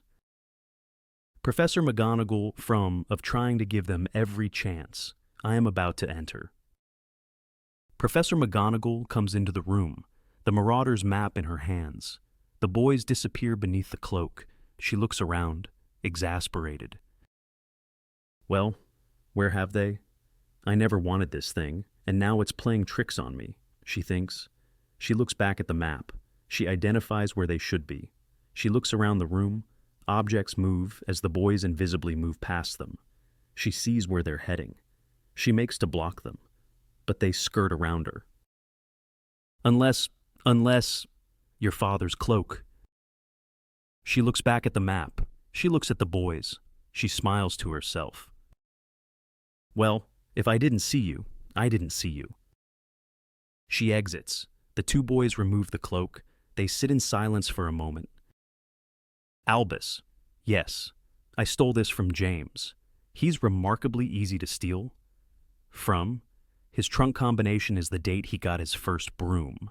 I've found the cloak made avoiding bullies. Easier. Scorpius nods. I'm sorry about your mom. I know we don't talk about her enough, but I hope you know I'm sorry it's rubbish what happened to her to you. Scorpius, thanks. Albus, my dad said that you were this dark cloud around me. My dad started to think, and I just knew I had to stay away. And if I didn't, Dad said he would. Scorpius, your dad thinks the rumors are true. I am the son of Voldemort. Albus nods. His department are currently investigating it.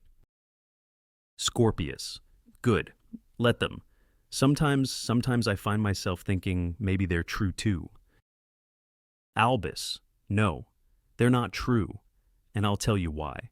Because I don't think Voldemort is capable of having a kind son, and you're kind, Scorpius, to the depths of your belly, to the tips of your fingers. I truly believe Voldemort couldn't have a child like you. Beat, Scorpius is moved by this.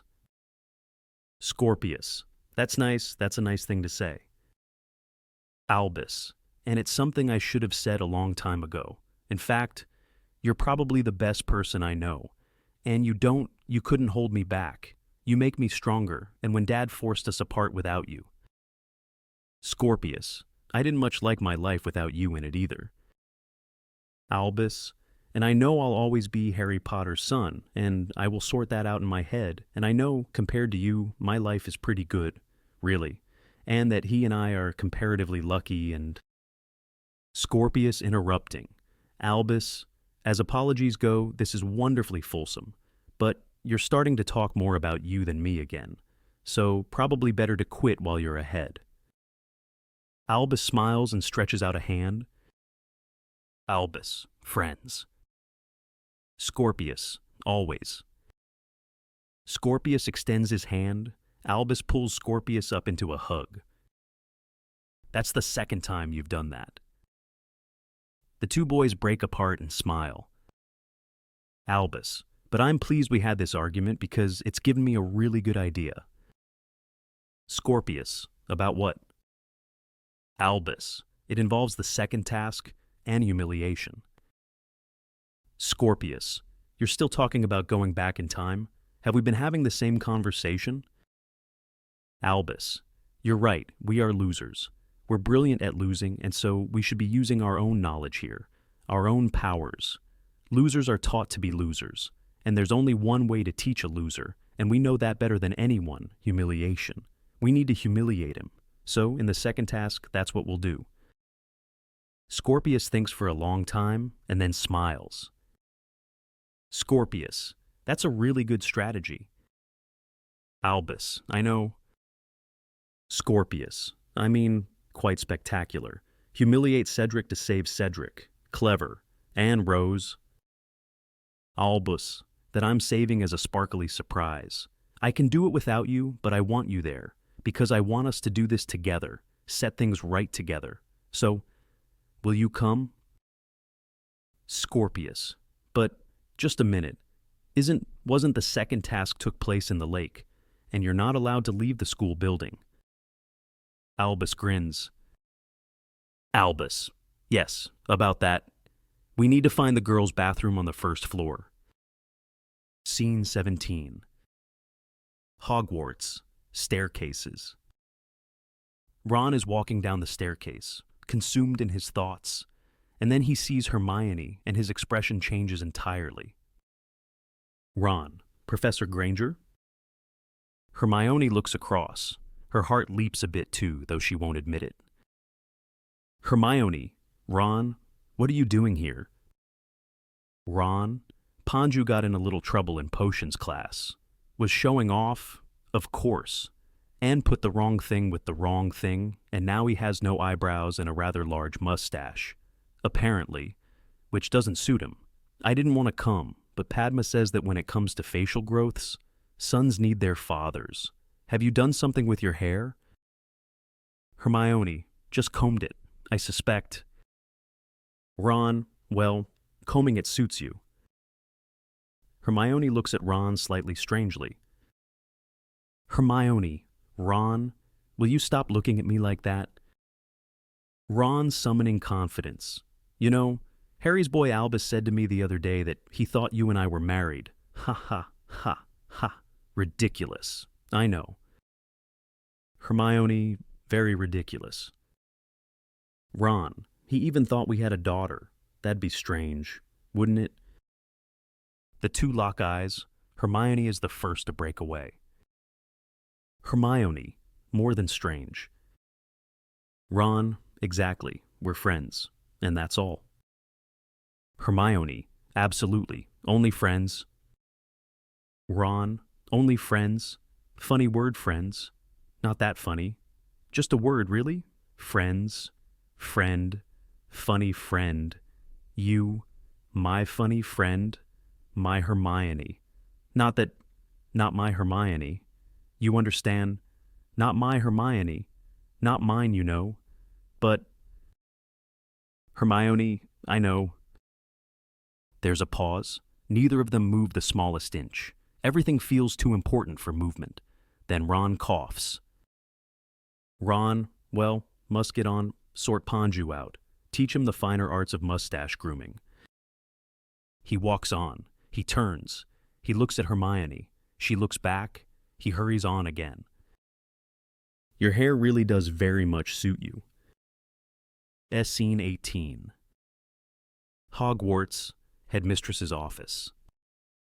Professor McGonagall is on stage on her own. She looks at the map. She frowns to herself. She taps it with her wand. She smiles to herself at a good decision made. Professor McGonagall, mischief managed. There's a rattling. The whole stage seems to vibrate. Ginny is the first through the fireplace, and then Harry. Ginny, Professor? I can't say that ever gets more dignified. Professor McGonagall, Potter, you're back, and you seem to have finally ruined my carpet. Harry, I need to find my son. We need to... Professor McGonagall, Harry, I've considered this and decided I want no part of it. Whatever you threaten, Harry, Minerva, I come here in peace, not war. I should never have spoken to you that way. Professor McGonagall, I just don't think I can interfere in friendships, and I believe. Harry, I need to say sorry to you and sorry to Albus. Will you give me that chance? Draco arrives behind them with a bang of soot. Professor McGonagall, Draco. Draco, he needs to see his son, and I need to see mine. Harry, like I say, peace not war. Professor McGonagall studies his face. She sees the sincerity she needs to see. She takes the map back out of her pocket. She opens it up. Professor McGonagall, well, peace is certainly something I can be part of. She taps it with her wand. Sighs, I solemnly swear that I'm up to no good. The map is lit into action. Well, they are together. Draco, in the girls' bathroom on the first floor, what on earth would they be doing there? Scene 19. Hogwarts, girls' bathroom. Scorpius and Albus enter a bathroom. In the center of it is a large Victorian sink. Scorpius, so let me get this right. The plan is engorgement. Albus, yes, Scorpius. That soap. If you may. Scorpius fishes a soap out of the sink. Engorgio.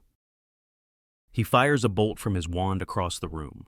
The soap blows up to 4 times its size. Scorpius. Nice. Consider me Engorg impressed. Albus. The second task was the lake task. They had to retrieve something which was stolen from them, which turned out to be Scorpius. People they loved. Albus. Cedric used a bubblehead charm to swim through the lake. All we do is follow him in there and use engorgement to turn him into something rather larger.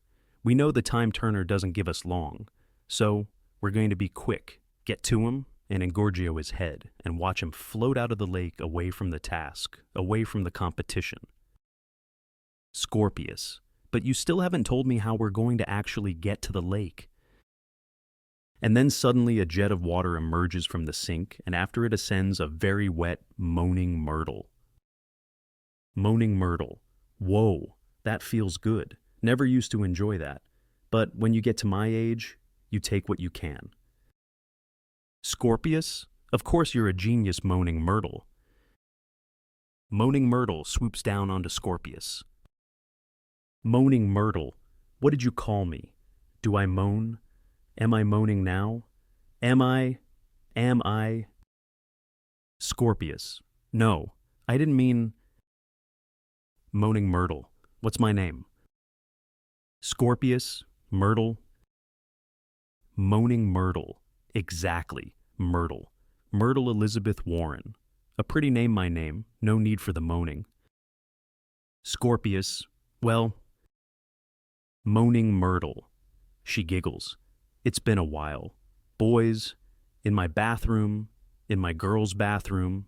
Well, that's not right. But then again, I always did have a soft spot for the Potters, and I was moderately partial to a Malfoy too. Now, how can I help you pair? Albus, you were there. Myrtle in the lake. They wrote about you. There must be a way out of these pipes. Moaning Myrtle, I've been everywhere. But where specifically were you thinking? Albus, the second task, the lake task. In the Triwizard Tournament, 25 years ago, Harry and Cedric. Moaning Myrtle, such a shame the pretty one had to die. Not that your father is not pretty, but Cedric Diggory, you'd be amazed at how many girls I had to hear, doing love incantations in this very bathroom. And the weeping after he was taken. Albus, help us. Myrtle, help us get into that same lake. Moaning Myrtle, you think I can help you travel in time. Albus, we need you to keep a secret. Moaning Myrtle, I love secrets. I won't tell a soul, cross my heart and hope to die. Or the equivalent for ghosts. You know. Albus nods at Scorpius, who reveals the time turner. Albus, we can travel in time. You're going to help us travel the pipes. We're going to save Cedric Diggory. Moaning Myrtle grins. Well, that sounds like fun. Albus, and we've no time to lose. Moaning Myrtle, this very sink empties directly into the lake. It breaks every bylaw, but this school has always been antiquated. Dive in, and you will be piped straight to it. Albus pulls himself into the sink, dumping his cloak as he does. Scorpius copies. Albus hands Scorpius some green foliage in a bag. Albus, some for me and some for you. Scorpius, gillyweed. We're using gillyweed to breathe underwater. Albus, just like my dad did. Now, are you ready? Scorpius, remember, this time we can't be caught out by the clock.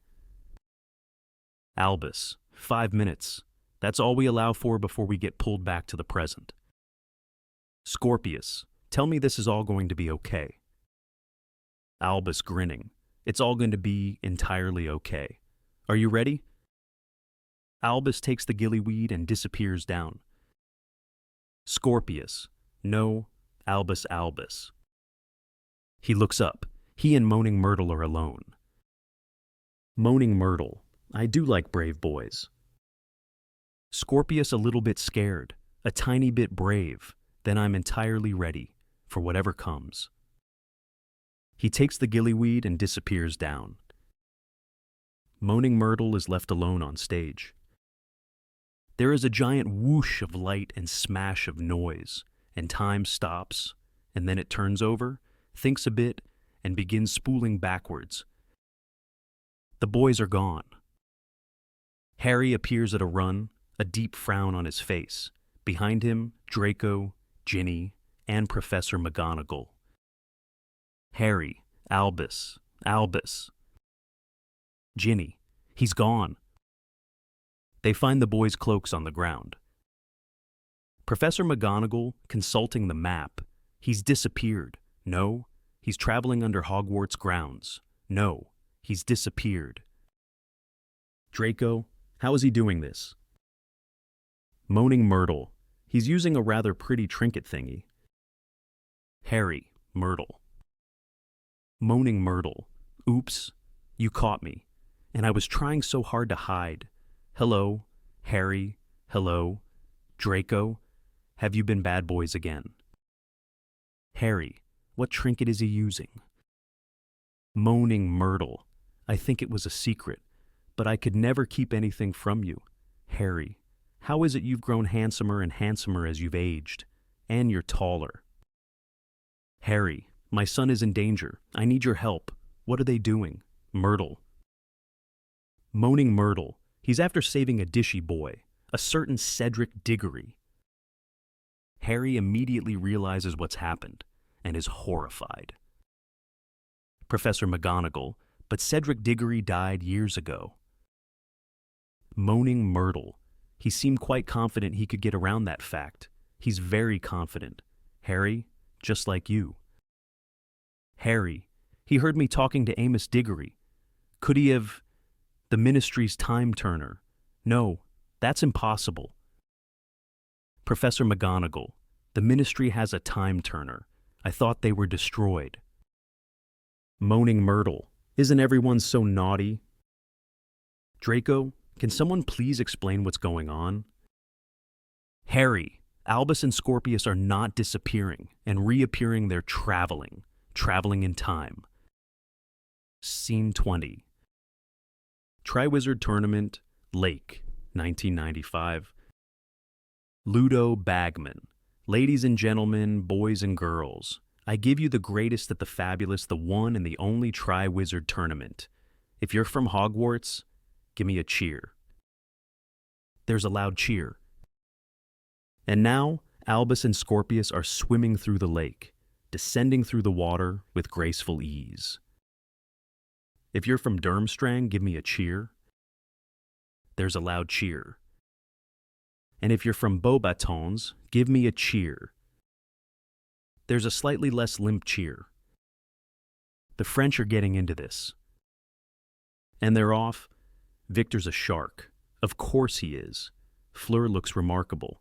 Ever plucky Harry is using gilly weed. Clever Harry, very clever, and Cedric well. Cedric. What a treat. Ladies and gentlemen, Cedric is using a bubble charm to cruise through the lake. Cedric Diggory approaches them through the water, a bubble over his head. Albus and Scorpius raise their wands together and fire an engorgement charm through the water. He turns and looks at them, confused, and it hits him, and around him the water glows gold. And then Cedric starts to grow and grow again, and grow some more. He looks around himself entirely panicked, and the boys watch as Cedric ascends helplessly through the water. But no. What's this? Cedric Diggory is ascending out of the water and seemingly out of the competition. Oh, ladies and gentlemen, we don't have our winner, but we certainly have our loser. Cedric Diggory is turning into a balloon, and this balloon wants to fly. Fly. Ladies and gentlemen, fly. Fly out of the task and out of the tournament, and oh my, it gets wilder still. Around Cedric. Fireworks explode, declaiming Ron loves Hermione and the crowd love that. Oh, ladies and gentlemen, the look on Cedric's face. It's quite some picture. It's quite some sight. It's quite some tragedy. This is a humiliation. There's no other word for it. And Albus smiles widely and high-fives Scorpius in the water. And Albus points up, and Scorpius nods, and they start to swim ever upwards. And as Cedric ascends, people start to laugh, and everything changes. The world becomes darker. The world becomes almost black, in fact. And there's a flash and a bang, and the time turner ticks to a stop, and we're back in the present. Scorpius suddenly emerges, shooting up through the water, and he's triumphant. Scorpius. Woo-hoo. He looks around, surprised. Where's Albus? He puts his arms into the air. We did it. He waits another beat. Albus. Albus still doesn't emerge. Scorpius treads water, he thinks, and then he ducks back into the water. He emerges back up again, now thoroughly panicked. He looks around. Albus, Albus, Albus. And there's a whisper in parcel tongue, which travels fast around the audience. He's coming! He's coming! He's coming! Dolores Umbridge, Scorpius Malfoy, get out of the lake, get out of the lake, right now. She pulls him out of the water. Scorpius, Miss, I need help. Please, Miss. Dolores Umbridge, Miss, I'm Professor Umbridge, the headmistress of your school. I'm no miss. Scorpius, you're the headmistress, but I... Dolores Umbridge, I am the headmistress, and however important your family may be, it doesn't give you an excuse to dilly-dally, to mess about. Scorpius, there's a boy in this lake. You need to get help. I'm looking for my friend, Miss Professor, Headmaster, one of Hogwarts' students. Miss, I'm looking for Albus Potter. Dolores Umbridge, Potter, Albus Potter. There's no such student. In fact, there hasn't been a Potter at Hogwarts for years, and that boy didn't turn out so well. Not so much rest in peace. Harry Potter, more rest in perpetual despair. Total troublemaker. Scorpius, Harry Potter's dead. Suddenly, from around the auditorium, the feel of a breath of the wind. Some black robes arise around people. Black robes that become black shapes, that become Dementors. Flying Dementors through the auditorium, these black deadly shapes, these black deadly forces, they are everything to be feared, and they suck the spirit from the room. The wind continues. This is hell. And then, right from the back of the room, whispering around everyone. Words said with an unmistakable voice, the voice of Voldemort. Harry Potter. Harry's dream has come to life. Dolores Umbridge. Have you swallowed something funny in there? Become a mudblood without any of us noticing. Harry Potter died over 20 years ago as part of that failed coup on the school. He was one of those Dumbledore terrorists we bravely overthrew at the Battle of Hogwarts. Now, come along. I don't know what game you're playing, but you're upsetting the Dementors and entirely ruining Voldemort Day. And the Parseltongue whispers grow louder and louder, grow monstrously loud, and giant banners with snake symbols upon them descend over the stage. Scorpius, Voldemort Day. We cut to black. Act 3, Scene 1. Hogwarts, Headmistress's office. Scorpius enters the of ice of Dolores Umbridge. He is dressed in darker, blacker robes. He has a pensive look on his face. He remains coiled and alert. Dolores Umbridge, Scorpius, thank you so much for coming to see me. Scorpius, Headmistress. Dolores Umbridge, Scorpius. I've thought for a long time that you have headboy potential. As you know, pure-blooded, a natural leader, wonderfully athletic. Scorpius, athletic. Dolores Umbridge, no need to be modest. Scorpius, I've seen you on the Quidditch pitch. There's rarely a snitch you don't catch. You are a highly valued student, valued by the faculty, valued especially by me. I've positively glowed about you in dispatches to the augury. Our work together, flushing out the more dilettante students, has made this school a safer, purer place. Scorpius, has it? There is the sound of a scream Scorpius turns towards it, but he dismisses the thought. He must and he will control himself. Dolores Umbridge, but in the 3 days since I found you in that lake on Voldemort Day, you've become odder and odder. In particular, this sudden obsession with Harry Potter. Scorpius, I don't... Dolores Umbridge, questioning everyone you can about the Battle of Hogwarts, how Potter died, why Potter died, and this ludicrous fascination with Cedric Diggory. Scorpius, we've checked you for hexes and curses. There were none we can see, so I'm asking if there's anything I can do to restore you to what you were. Scorpius, no. Consider me restored. Temporary aberration, that's all. Dolores Umbridge, so we can continue our work together. Scorpius, we can... She puts her hand to her heart and touches her wrists together. Dolores Umbridge, for Voldemort and Valor. Scorpius trying to copy yes.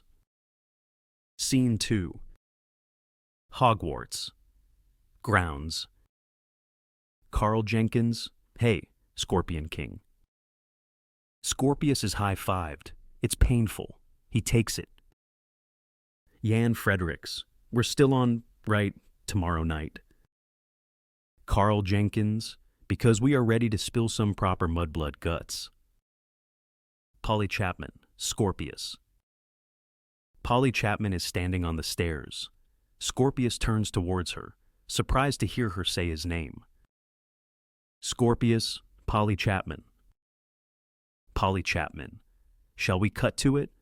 I know everyone is waiting to know who you're going to ask, because, you know, you need to ask someone, and I've been asked by 3 people already, and I know I'm not alone in refusing them all, in case, you know, you were to ask me. Scorpius, right? Polly Chapman, which would be great, if you were interested, which rumor is you are, and I just want to make clear at this moment that I am also interested, and that isn't a rumor, that's a FACT fact. Scorpius, that's great, but what are we talking about? Polly Chapman, the Blood Ball. Of course, who you the Scorpion King are taking to the Blood Ball? Scorpius, you Polly Chapman want me to take you to a ball? There is the sound of screaming behind him. What is that screaming? Polly Chapman. Mudbloods. Of course. In the dungeons. Your idea, wasn't it? What's going on with you? Oh, Potter. I've got blood on my shoes again. She bends and carefully cleans the blood of her shoes. Like the augury insists the future is ours to make, so here I am, making a future with you, for Voldemort and Valor. Scorpius. For Voldemort it is. Polly walks on. Scorpius looks agonized after her. What is this world and what is he within it? Scene 3. Ministry of Magic, Office of the Head of Magic Law Enforcement. Draco is impressive in a way we haven't seen. He has the smell of power about him. Flying down either side of the room are augury flags with the bird emblazoned in a fascistic manner. Draco, you are late. Scorpius, this is your office. Draco, you are late and unapologetic. Maybe you are determined to compound the problem. Scorpius, you're head of magical law enforcement. Draco, how dare you? How dare you embarrass me and keep me waiting and then not apologize for it? Scorpius, sorry. Draco, sir. Scorpius, sorry, sir. Draco, I did not bring you up to be sloppy. Scorpius, I did not bring you up to humiliate me at Hogwarts. Scorpius, humiliate you, sir. Draco, Harry Potter, asking questions about Harry Potter. Of all the embarrassing things, how dare you disgrace the Malfoy name? Scorpius, oh no, are you responsible? No, no, you can't be. Draco, Scorpius. Scorpius, the Daily Prophet today, 3 wizards blowing up bridges to see how many muggles they can kill with one blast, is that you... Draco, be very careful. Scorpius, the mudblood death camps, the torture, the burning alive of those that oppose him. How much of that is you? Mum always told me that you were a better man than I could see. But this is what you really are, isn't it? A murderer, a torturer, Draco rises up and pulls Scorpius hard onto the table. The violence is surprising and deadly. Draco, do not use her name in vain. Scorpius, do not score points that way. She deserves better than that. Scorpius says nothing, horrified and scared. Draco reads this. He lets go of Scorpius's head. He doesn't like hurting his son. And no, those idiots blasting muggles, that's not my doing. Though it'll be me the augury asks to bribe the Muggle Prime Minister with gold. Did your mother really say that of me? Scorpius. She said that grandfather didn't like her very much, opposed the match, thought she was too Muggle-loving, too weak, but that you defied him for her. She said it was the bravest thing she'd ever seen. Draco. She made being brave very easy. Your mother. Scorpius. But that was another you. He looks at his dad, who looks back with a frown. I've done bad things. You've done worse. What have we become? Dad. Draco, we haven't become anything, we simply are as we are. Scorpius, the Malfoys, the family you can always rely on to make the world a murkier place. This hits home with Draco. He looks carefully at Scorpius. Draco, this business at the school, what's inspired it? Scorpius, I don't want to be who I am. Draco, and what's brought that on? Scorpius desperately thinks for a way of describing his story. Scorpius, I've seen myself in a different way. Draco, you know what I love most about your mother. She could always help me find light in the darkness. She made the world my world. Anyway, less what was the word you used, murky. Scorpius, did she? Draco studies his son. Draco, there's more of her in there than I thought. Beat, he looks at Scorpius carefully. Whatever you're doing, do it safely. I can't lose you too. Scorpius, yes, sir. Draco looks at his son one last time, trying to understand his head. Draco, for Voldemort and valor. Scorpius looks at him and backs out of the room. Scorpius, for Voldemort and valor. Scene 4. Hogwarts, library. Scorpius enters the library and starts desperately to look through books. He finds a history book. Scorpius, how did Cedric become a Death Eater? What have I missed? Find me some light in the darkness. Tell me your secrets. What have I missed? Craig Boker Jr., why are you here? Scorpius turns to look at a rather desperate-looking Craig, his clothes tattered and worn. Scorpius, why can't I be here? Craig Boker Jr., it's not ready yet. I'm working as fast as I can, but Professor Snape said so much of it, and writing the essay in 2 different ways. I mean, I'm not complaining. Sorry. Scorpius, start again. From the beginning. What's not ready? Craig Bowker Jr., your potions homework, and I'm happy to do it grateful even, and I know you hate homework and books, and I never let you down. You know that. Scorpius, I hate homework. Craig Bowker Jr., you're the Scorpion King. Of course you hate homework. What are you doing with a history of magic? I could do that assignment too. Pause. Scorpius looks at Craig a moment and then walks away. Craig exits. After a moment, Scorpius returns with a frown. Scorpius, did he say Snape? Scene 5. Hogwarts, potions classroom. Scorpius runs into the potions classroom, slamming back the door. Severus Snape looks up at him. Snape, did no one teach you to knock, boy? Scorpius looks up at Snape, slightly breathless, slightly unsure, slightly exultant. Scorpius, Severus Snape, this is an honor. Snape, Professor Snape will do fine. You may behave like a king at this school, Malfoy, but that doesn't make us all your subjects. Scorpius, but you're the answer. Snape, how very pleasant for me. If you've got something to say, boy, then please say it. If not, close the door on your way out. Scorpius, I need your help. Snape, I exist to serve. Scorpius, I just don't know what help I need. Are you still undercover now? Are you still working secretly for Dumbledore? Snape, Dumbledore. Dumbledore's dead, and my work for him was public I taught in his school. Scorpius, no, that's not all you did. You watched the Death Eaters for him. You advised him. Everyone thought you'd murdered him, but it turned out you'd been supporting him. You saved the world. Snape, these are very dangerous allegations, boy, and don't think the Malfoy name will prevent me inflicting punishment.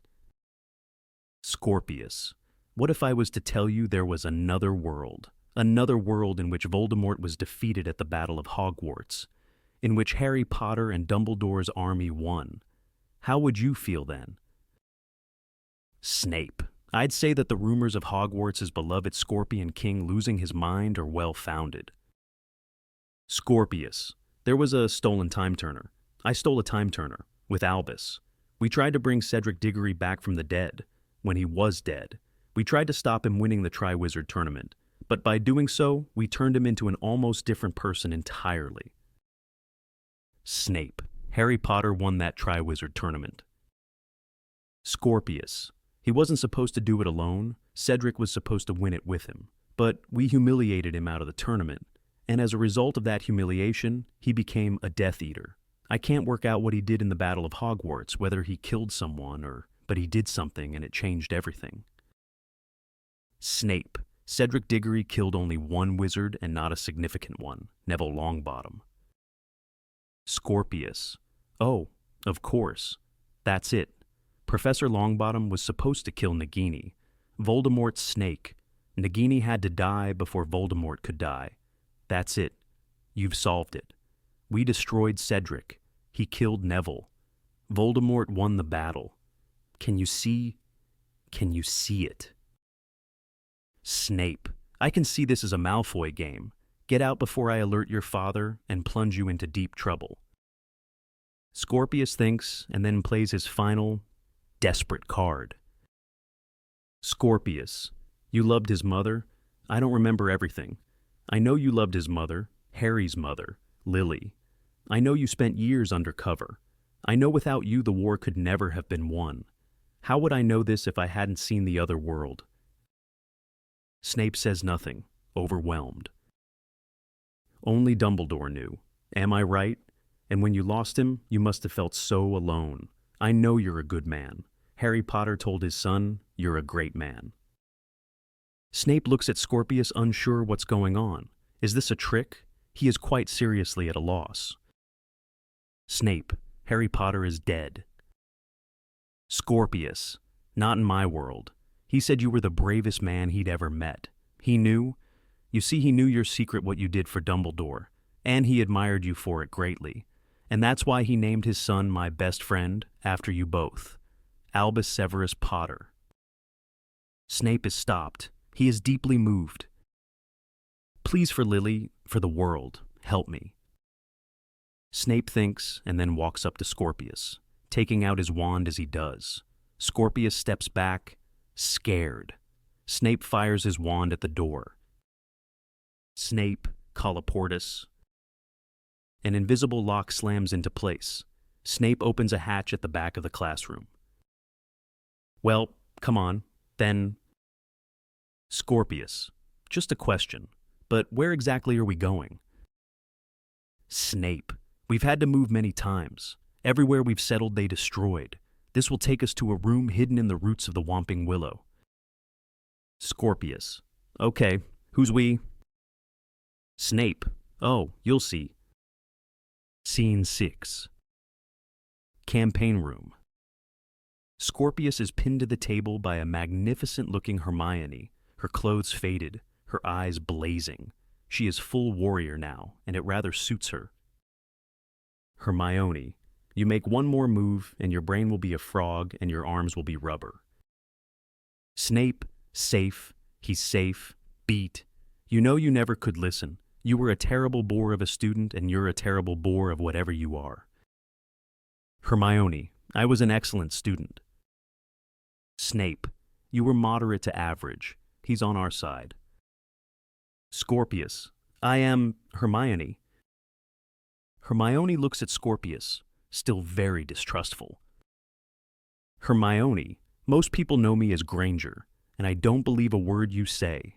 Malfoy. Scorpius, it's all my fault, and Albus's. Hermione, Albus Dumbledore. What's Albus Dumbledore got to do with this? Snape, he doesn't mean Dumbledore. You may need to sit down. Ron runs in, his hair spiked, his clothes scruffy. He is slightly less good at the rebel look than Hermione is. Ron, Snape, a royal visit, and he sees Scorpius and is immediately alarmed. What's he doing here? He fumbles out his wand. I'm armed and entirely dangerous and seriously advise you. He realizes his wand is the wrong way around and turns it right. To be very careful. Snape, he's safe. Ron looks at Hermione, who nods. Ron, thank Dumbledore for that. Scene 7. Campaign room. Hermione is sitting studying the Time Turner as Ron tries to digest it all. Ron, so you're telling me that the whole of history rests on Neville Longbottom. This is pretty wild. Hermione, it's true. Ron, right, and you're sure because... Hermione, what he knows about Snape about all of us, there's no way he could... Ron, maybe he's a really good guesser. Scorpius, I'm not... Can you help? Ron, we're the only ones that can. Dumbledore's army has shrunk considerably since its peak. In fact, we're pretty much all that's left. But we've kept fighting on, hiding in plain sight, doing our best to tickle their nose hairs. Granger here is a wanted woman. I'm a wanted man. Snape dryly, less wanted. Hermione, to be clear, in this other world, before you meddled. Scorpius, Voldemort is dead, killed in the Battle of Hogwarts. Harry is head of magical law enforcement. You're Minister for Magic. Hermione stops, surprised by this. She looks up with a smile. Hermione, I'm Minister for Magic. Ron wanting to join the fun. Brilliant. What do I do? Scorpius, you run Weasley's Wizard Wheezes. Ron, okay, so she's Minister for Magic and I run a joke shop. Scorpius looks at Ron's hurt face. Scorpius, you're mostly focused on bringing up your kids. Ron, great, I expect their mother is hot. Scorpius blushing. Well, depends what you think of. The thing is, you two sort of have kids together, a daughter and a son. The two look up, astonished. Married, in love, everything. You were shocked the other time too.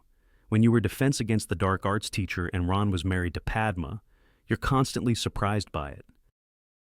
Hermione and Ron both look at each other and then look away. And then Ron looks back. Ron clears his throat repeatedly, with less conviction each time. Hermione, close your mouth when you're looking at me. Weasley. Ron does so, though he remains discombobulated. And Snape. What does Snape do in this other world? Snape, I'm dead, presumably. He looks at Scorpius, whose face drops. Snape smiles thinly. You were a little too surprised to see me. How? Scorpius, bravely. Snape, who? Scorpius, Voldemort. Snape, how very irritating. There's a silence as Snape digests. Still, there's glory in being taken down by the Dark Lord himself, I suppose. Hermione, I'm sorry, Severus. Snape looks at her, and then swallows the pain. He indicates Ron with a flick of his head. Snape, well, at least I'm not married to him. Hermione, which spells did you use? Scorpius, Expelliarmus in the first task and Engorgio in the second. Ron, simple shield charms, should set both of those right. Snape, and then you left. Scorpius, the time turner took us back. Yes, that's the thing, this time turner. You only get 5 minutes in the past. Hermione, and can you still only move in time, not space? Scorpius, yes. It's, you travel back in the same spot you stand in. Hermione, interesting. Snape and Hermione both know what this means. Snape, then it's just me and the boy. Hermione, no offense, Snape, but I'm not trusting this to anyone. It's too important. Snape, Hermione, you're the most wanted rebel in the wizarding world. Doing this will require you to go outside. When was the last time you were outside? Hermione, not for a long time, but... Snape, if you're found outside, the Dementors will kiss you, they'll suck out your soul. Hermione, Severus, I'm done with living off scraps, making failed attempts at coups. This is our chance to reset the world. She nods at Ron, who pulls down a map. The first task of the tournament took place at the edge of the Forbidden Forest. We turn time here, get to the tournament, block the spell, and then return safely. With precision it can be done, and it won't require us to show our faces outside in our time at all. Then we'll turn time again, make our way to the lake, and reverse the second task. Snape, you're risking everything. Hermione, we get this right, Harry's alive, Voldemort's dead, and the augury is gone. For that no risk is too great, though I am sorry what it will cost you. Snape, sometimes costs are made to be borne. The two look at each other. Snape nods. Hermione nods back. Snape's face crumbles slightly. I didn't just quote Dumbledore, did I? Hermione with a smile. No, I'm pretty sure that's pure Severus Snape. She turns to Scorpius. She indicates the time turner. Malfoy. Scorpius brings her the time turner. She smiles at it, excited to use a time turner again, excited to use it for this. Let's hope this works. She takes the time turner. It begins to vibrate, and then explodes into a storm of movement. And there is a giant whoosh of light, a smash of noise. And time stops, and then it turns over, thinks a bit, and begins spooling backwards, slow at first. There is a bang and a flash, and our gang disappear. Scene 8. Edge of the Forbidden Forest, 1994. And we watch our scene from part 1 replayed, but at the back of the stage rather than the front. We pick out Albus and Scorpius in their Durmstrang robes, and through it all, we hear the brilliant his words again. His words, Ludo Bagman. Scorpius, Hermione, Ron, and Snape watch out anxiously. Ludo Bagman, and Cedric Diggory has entered the stage, and he seems ready, scared but ready. He dodges this way, he dodges that. The girls swoon as he dives for cover. They cry as one. Don't damage our Diggory, Mr. Dragon. And Cedric skirts left, and he dives right, and he readies his wand. Snape, this is taking too long. The time turner is spinning. Ludo Bagman, what has this young, brave, handsome man got up his sleeves now? As Albus attempts to summon Cedric's wand, Hermione blocks his spell. He looks at his wand disconsolate, unsure why it hasn't worked. And then the time turner spins, and they look at it and panic as they're pulled into it. A dog, he's transfigured a stone into a dog Diggity. Cedric Diggory, you are a doggy dynamo. Scene 9.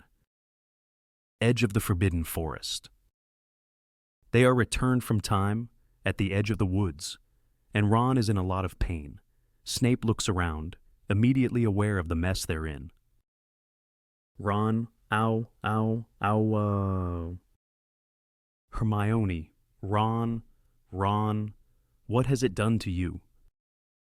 Snape, oh no, I knew it. Scorpius, the time turner did something to Albus too, the first time we went back. Ron, useful time to ow tell us. Snape, we're above ground. We need to move, now. Hermione, Ron, you can still walk. Come on.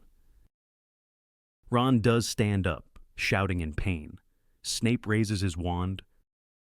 Scorpius, did it work? Hermione, we blocked the spell. Cedric kept his wand. Yes, it worked. Snape, but we came back to the wrong place. We are outside. You are outside. Ron, we need to use the time turner again. Get out of here. Snape, we need to find shelter. We're horribly exposed. Suddenly, from around the auditorium, the feel of the breath of an icy wind. Some black robes arise around people, black robes that become black shapes, that become Dementors. Hermione, too late. Snape, this is a disaster. Hermione, she realizes what she has to do. They're after me, not any of you. Ron, I love you and I always have, but the three of you need to run. Go, now. Ron, what? Scorpius, what? Ron, can we talk about the love thing first? Hermione, this is still Voldemort's world, and I am done with it. Reversing the next task will change everything. Scorpius, but they'll kiss you. They'll suck out your soul.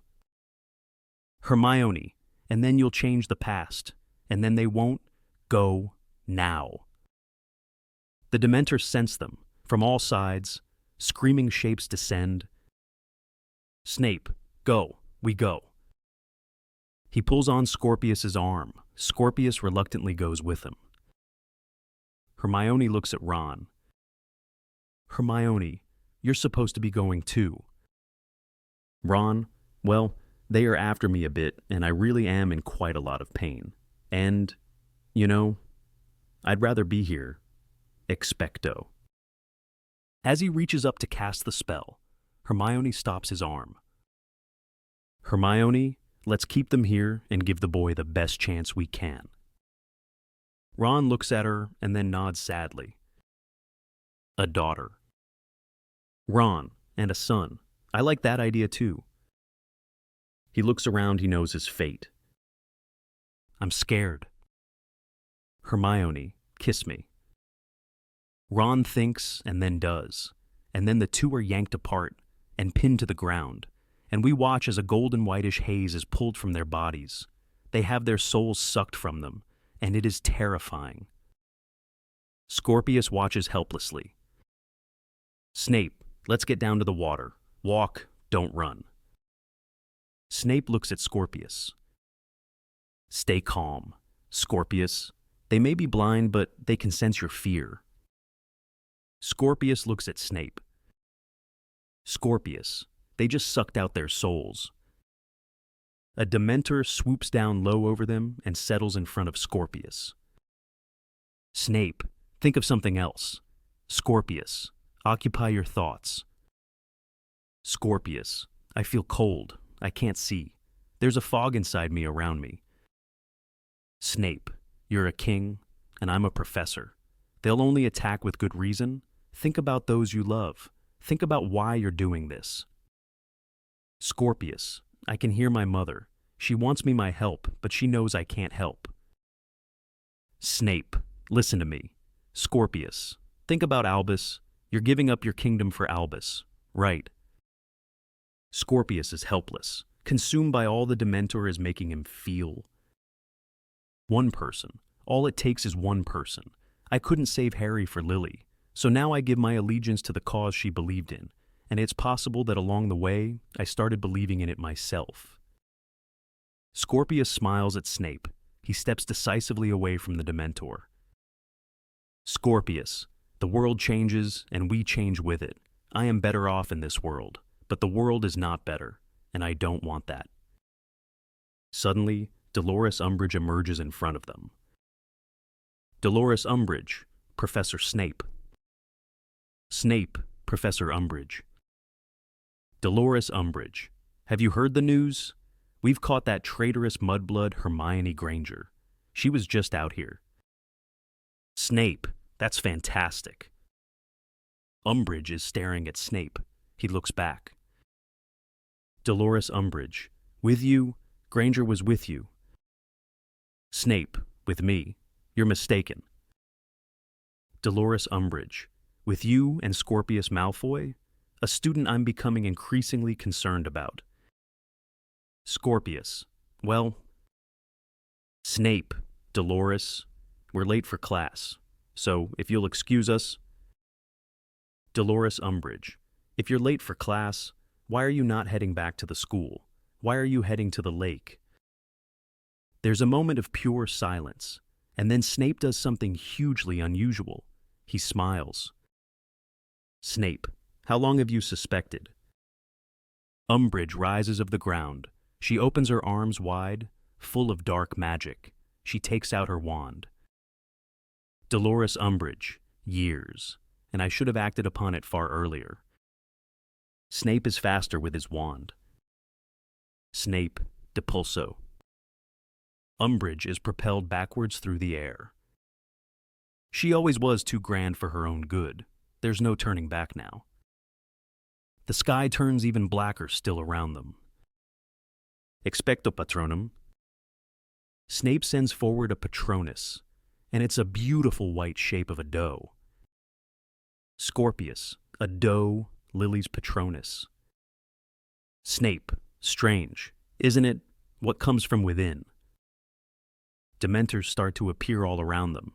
Snape knows what this means. You need to run.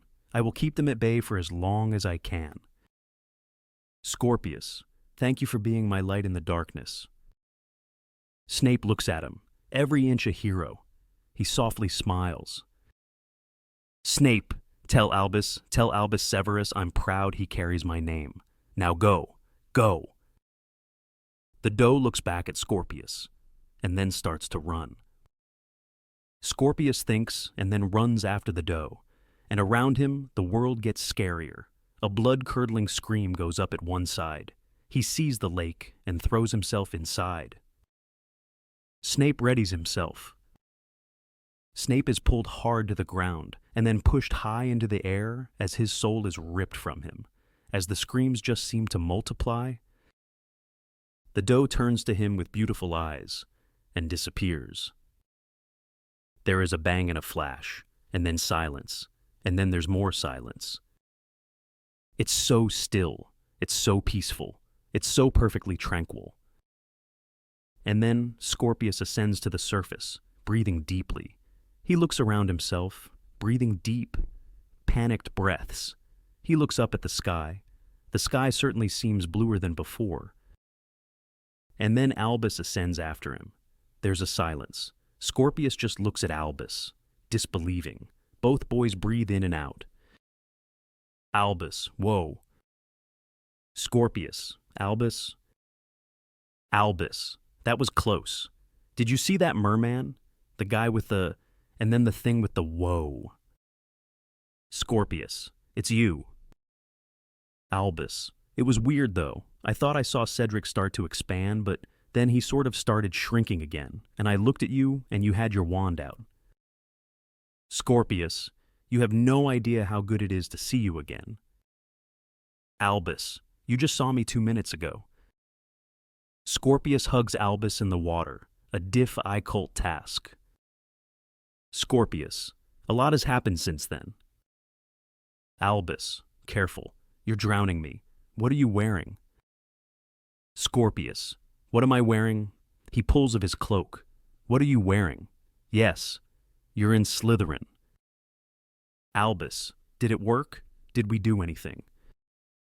Scorpius, no, and it's brilliant. Albus looks at him disbelieving. Albus, what? We failed. Scorpius, yes, and it's amazing. He splashes hard in the water. Albus pulls himself out to the bank. Albus, Scorpius, have you been eating too many sweets again? Scorpius, there you go. You see all dry humor in Albusy. I love it. Albus, now I'm starting to get worried. Harry enters and sprints to the side of the water, followed quickly by Draco, Ginny, and Professor McGonagall. Harry, Albus, are you okay? Scorpius overjoyed. Harry, it's Harry Potter, and Ginny, and Professor McGonagall, and Dad, my dad. Hi, Dad. Draco, hello, Scorpius. Albus, you're all here. Ginny, and Myrtle told us everything. Albus, what is going on? Professor McGonagall, you're the one who's just returned from time. Why don't you tell us? Scorpius immediately registers what they know. Scorpius, oh no, oh bother, where is it? Albus, just returned from where? Scorpius, I've lost it. I've lost the time turner. Albus looking at Scorpius, deeply annoyed. You've lost what? Harry, time to cut the pretense. Albus. Professor McGonagall, I think you've got some explaining to do.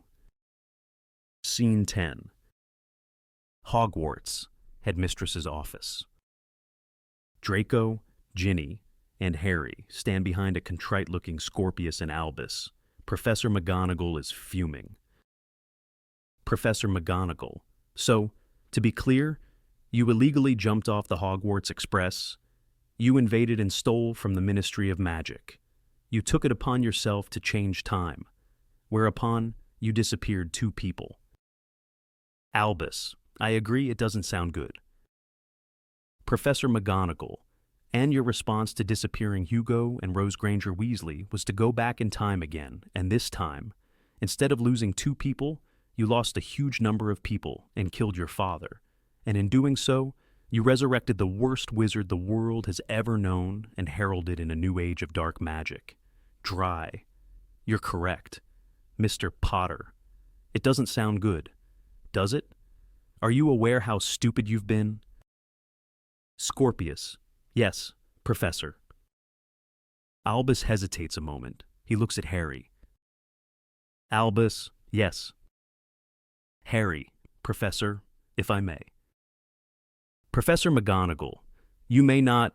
What you choose to do as parents is your matter, but this is my school, and these are my students, and I will choose what punishment they will face.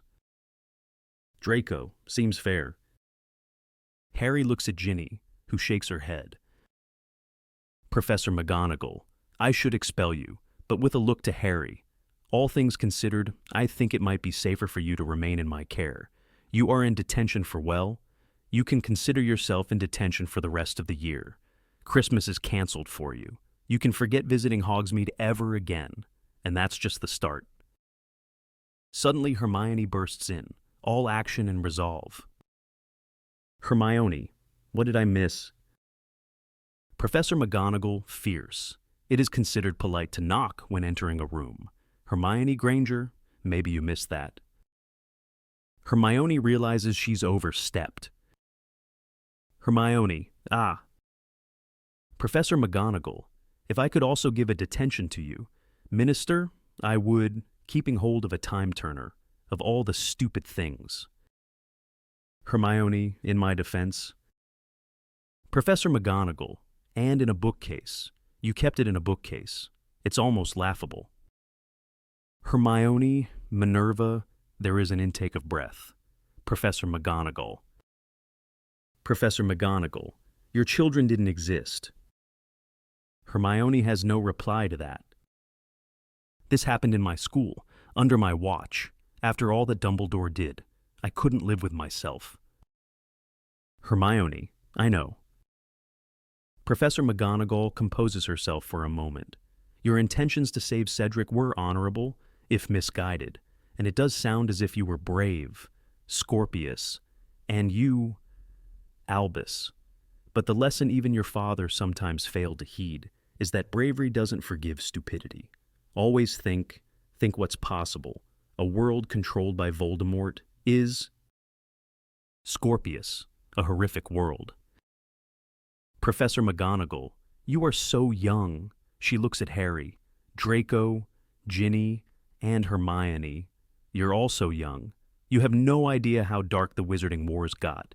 You were reckless with the world. Some very dear friends of mine and yours sacrificed a huge amount to create and sustain. Albus, yes, Professor. Scorpius, yes, Professor. Professor McGonagall, go on, get out, the lot of you, and find me that time turner. Scene 11. Hogwarts, Slytherin Dormitory. Albus is sitting in his room. Harry enters and looks at his son full of anger, but cautious to not let it spill. Harry, thanks for letting me come up. Albus turns. He nods at his dad. He's being cautious too. No luck, as yet. With the time turner searching, they're negotiating with the mer people to dredge the lake. He sits down uncomfortably. This is a nice room. Albus, green is a soothing color, isn't it? I mean, Gryffindor rooms are all well and good, but the trouble with red is it is said to send you a little mad, not that I'm casting aspersions. Harry, can you explain why you tried to do this? Albus, I thought I could change things. I thought, Cedric, it's unfair. Harry, of course it's unfair. Albus, don't you think I know that? I was there. I saw him die. But to do this, to risk all this? Albus, I know. Harry, failing to contain his anger. If you were trying to do as I did, you went the wrong way about it. I didn't volunteer for adventure. I was forced into it. You did something really reckless, something really stupid and dangerous, something that could have destroyed everything. Albus, I know. Okay, I know. Pause. Albus wipes away a tear. Harry notices it and takes a breath. He pulls himself back from the brink. Harry, well, I was wrong too to think Scorpius was Voldemort's son. He wasn't a black cloud. Albus, no. Harry, and I've locked away the map. You won't see it again. Your mum left your room exactly as it was when you ran away, you know that. Wouldn't let me go in, wouldn't let anyone go in. You really scared her. And me? Albus, really scared you. Harry, yes. Albus, I thought Harry Potter wasn't afraid of anything. Harry, is that how I make you feel? Albus looks at his dad, trying to figure him out. Albus, I don't think Scorpius said, but when we returned after failing to fix the first task, I was suddenly in Gryffindor House. Nothing was better between us then either. So the fact that I'm in Slytherin, that's not the reason for our problems. It's not just about that. Harry, no, I know. It's not just about that. Harry looks at Albus. Are you okay, Albus? Albus, no. Harry, no, nor me. Scene 12. Dream, Godric's Hollow, Graveyard. Young Harry stands looking at a gravestone, covered in bunches of flowers. He has a small bunch of flowers in his hand. Aunt Petunia, go on then. Lay down your grotty little flowers, and then let's go. I already hate this poxy little village. I don't know why I even had the thought Godric's Hollow. Godless Hollow. More like, the place is clearly a hive of filth go on. Chop chop. He approaches the grave. He stands a moment more. Now, Harry, I don't have time for this. Duddy has his cubs tonight, and you know he hates to be late. Young Harry, Aunt Petunia, we're their last living relatives, right? Aunt Petunia, yes, you and I, yes. Young Harry, and they weren't popular. You said they didn't have any friends. Aunt Petunia, Lily tried, bless her, she tried, it wasn't her fault, but she repelled people by her very nature. It was her intensity, it was her manner, it was her way, and your father, obnoxious man, extraordinarily obnoxious. No friends, neither of them. Young Harry, so my question is, why are there so many flowers? Why are there flowers all over their grave?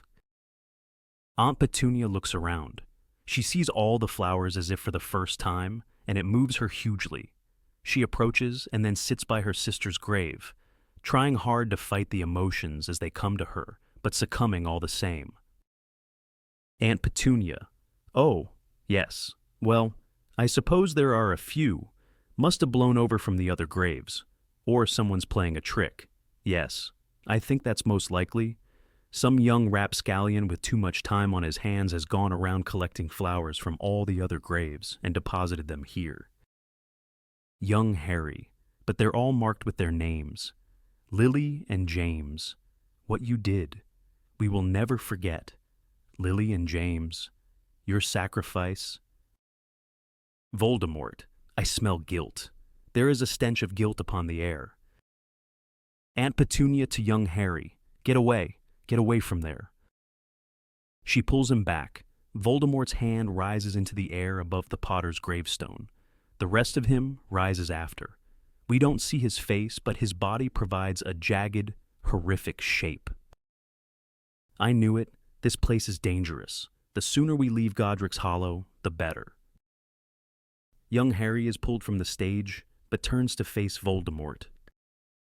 Voldemort, do you still see with my eyes, Harry Potter? Young Harry exits, disturbed, as Albus bursts from within Voldemort's cloak. He reaches out a desperate hand towards his dad.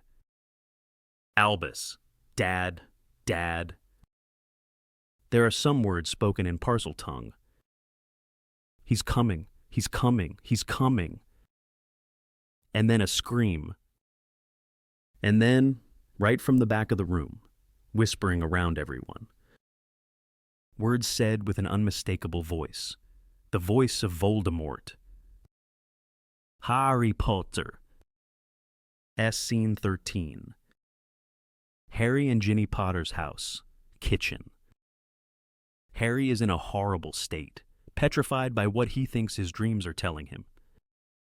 Ginny, Harry, what is it? You were screaming. Harry, they haven't stopped. The dreams. Ginny, they weren't likely to stop immediately. It's been a stressful time and… Harry, but I was never in Godric's Hollow with Petunia. This doesn't. Ginny, Harry, you're really scaring me. Harry, he's still here. Ginny. Ginny, who's still here? Harry, Voldemort. I saw Voldemort and Albus. Ginny and Albus. Harry, he said Voldemort said I smell guilt. There is a stench of guilt upon the air. He was talking to me. Harry looks at her. He touches his scar. Her face falls. Ginny, Harry, is Albus still in danger? Harry's face grows white. Harry, I think we all are. Scene 14. Hogwarts, Slytherin dormitory. Scorpius leans ominously over Albus's headboard. Scorpius, Albus, psst, Albus. Albus doesn't wake. Albus. Albus wakes with a shock. Scorpius laughs. Albus, pleasant. That's a pleasant and not scary way to wake up. Scorpius, you know it's the strangest of things, but ever since being in the scariest place imaginable, I'm pretty much good with fear. I am Scorpius the Dreadless. I am Malfoy the Unanxious. Albus, good. Scorpius, I mean, normally, being in lockdown, being in constant detention, it'd break me. But now what's the worst they can do? Bring back Moldy Voldy and have him torture me? Nope. Albus, you're scary when you're in a good mood. You know that. Scorpius, when Rose came up to me today in potions and called me breadhead, I almost hugged her. No, there's no almost about it. I actually tried to hug her, and then she kicked me in the shin. Albus, I'm not sure being fearless is going to be good for your health. Scorpius looks at Albus. His face grows more contemplative. Scorpius, you don't know how good it is to be back here. Albus, I hated it there. Albus, apart from the Polly Chapman fancying you bits. Scorpius, Cedric was a different person, entirely dark, dangerous. My dad doing anything they wanted him to, and me. I discovered another Scorpius. You know, entitled, angry. Mean people were frightened of me. It feels like we were all tested and we all failed. Albus, but you changed things. You had a chance and you changed time back, changed yourself back. Scorpius, only because I knew what I should be. Albus digests this. Albus, do you think I've been tested too? I have, haven't I? Scorpius, no, not yet. Albus, you're wrong. The stupid thing wasn't going back once anyone can make that mistake. The stupid thing was being arrogant enough to go back twice. Scorpius, we both went back. Albus. Albus, and why was I so determined to do this? Cedric? Really? No. I had something to prove. My dad's right. He didn't volunteer for Adventure Me. It's all my fault, and if it wasn't for you, everything could have gone dark. Scorpius, but it didn't. And you're to thank for that as much as me. When the Dementors were inside my head, Severus Snape told me to think of you. You may not have been there, Albus, but you were fighting alongside me. Albus nods, touched by this. And saving Cedric, that wasn't such a bad idea, not in my head. Anyway, though, you know, right, that we definitely can't try again. Albus, yes, I do know that. Scorpius, good. Then you can help me destroy this. Scorpius reveals the time turner to Albus. Albus, I'm pretty sure you told everyone that was on the bottom of a lake. Scorpius, turns out Malfoy the Unanxious is a pretty good liar. Albus, Scorpius, we should tell someone about this. Scorpius, who? The Ministry kept it before. Do you really trust them not to keep it again? Only you and I have experienced how dangerous this is. That means you and I have to destroy it. No one can do what we did. Albus, no one, no. Slightly grandly it's time that time-turning became a thing of the past.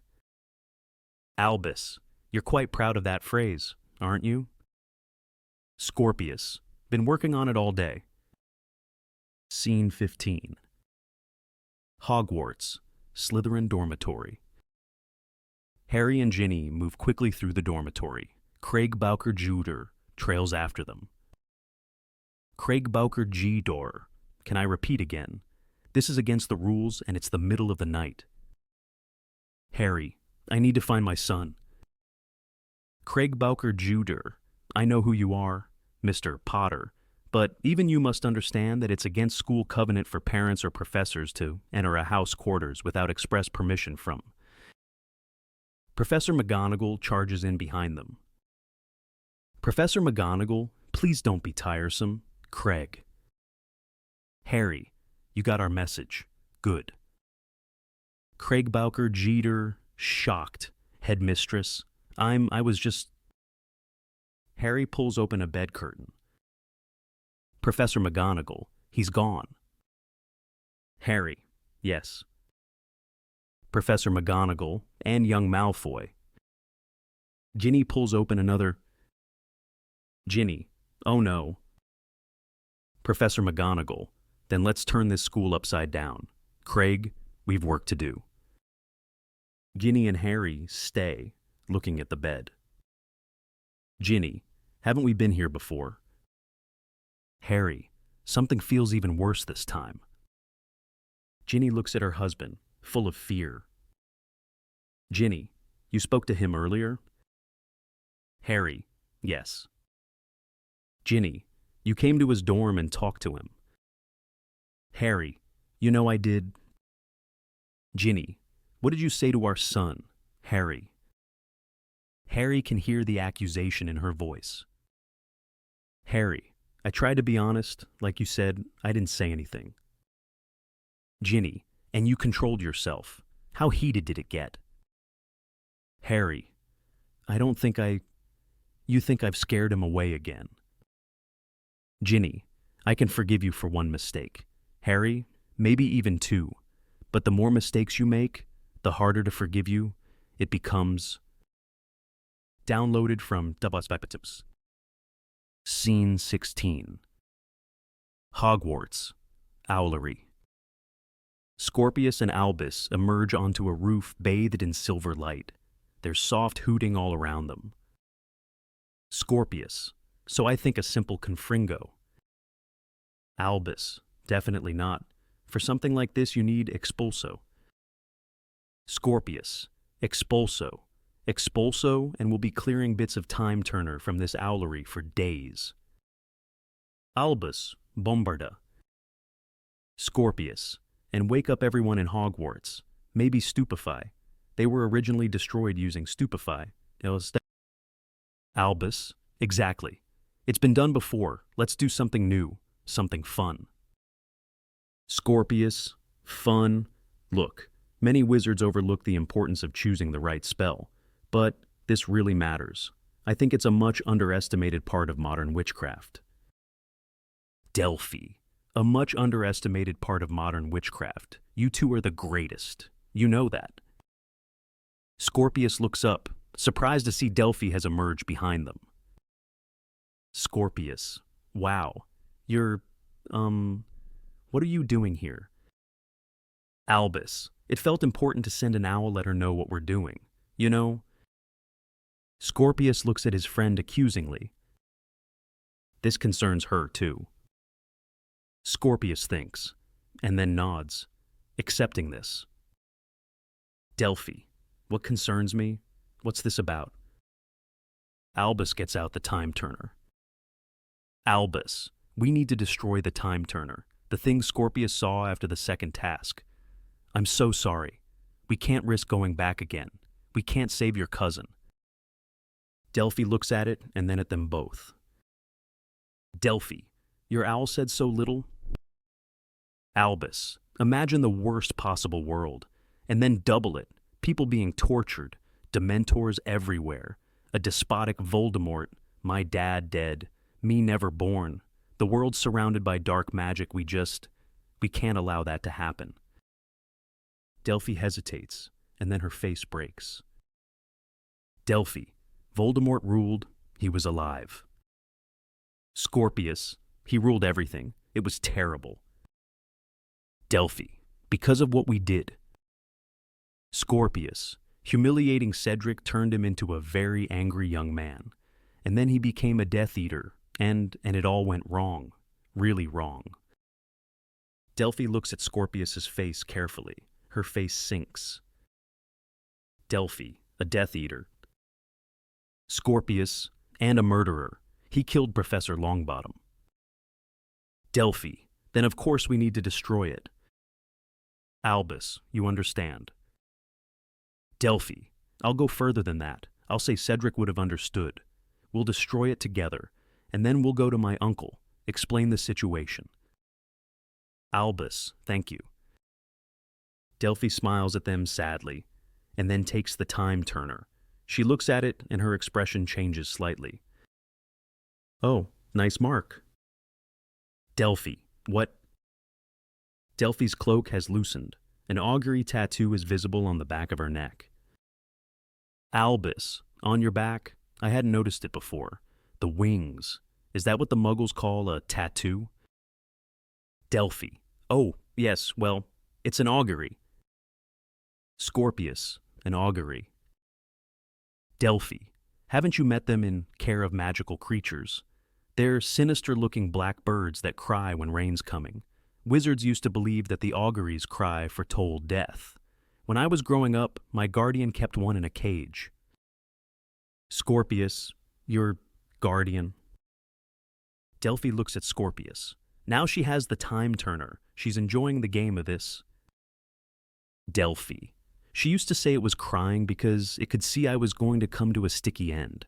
She didn't like me much. Euphemia Roll. She only took me in for the gold. Albus. Why would you want a tattoo of her bird, then? Delphi. It reminds me that the future is mine to make.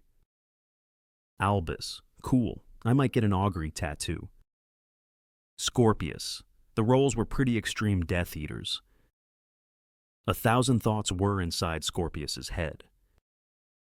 Albus. Come on. Let's get destroying. Confringo. Stupefy. Bombarda. Which would you use? Scorpius. Give it back. Give us back the time turner. Delphi. What? Albus. Scorpius. What are you doing? Scorpius. I don't believe you ever were ill. Why didn't you come to Hogwarts? Why are you here now? Delphi. I'm trying to bring my cousin back. Scorpius. They called you the augury. In the other world, they called you the augure. A slow smile grows on Delphi's face. Delphi. The augury. I rather like that. Albus. Delphi. She's too quick. Leveling her wand, she repels Scorpius, and she is far stronger. Scorpius tries to keep her back, but she quickly overpowers him. Delphi. Fulgari. Scorpius's arms are bound in vicious, luminous cords. Scorpius. Albus. Run. Albus looks around, bewildered, and then starts to run. Delphi. Fulgari. Albus is propelled to the floor, his hands tied by the same brutal binding. And that is the first spell I've had to use on you. I thought I'd have to use plenty more, but you're far easier to control than Amos' children, particularly male children, are so naturally pliant, aren't they? Now, let's sort this mess out once and for all. Albus. But why? But what? But who are you? Delphi. Albus. I am the new past.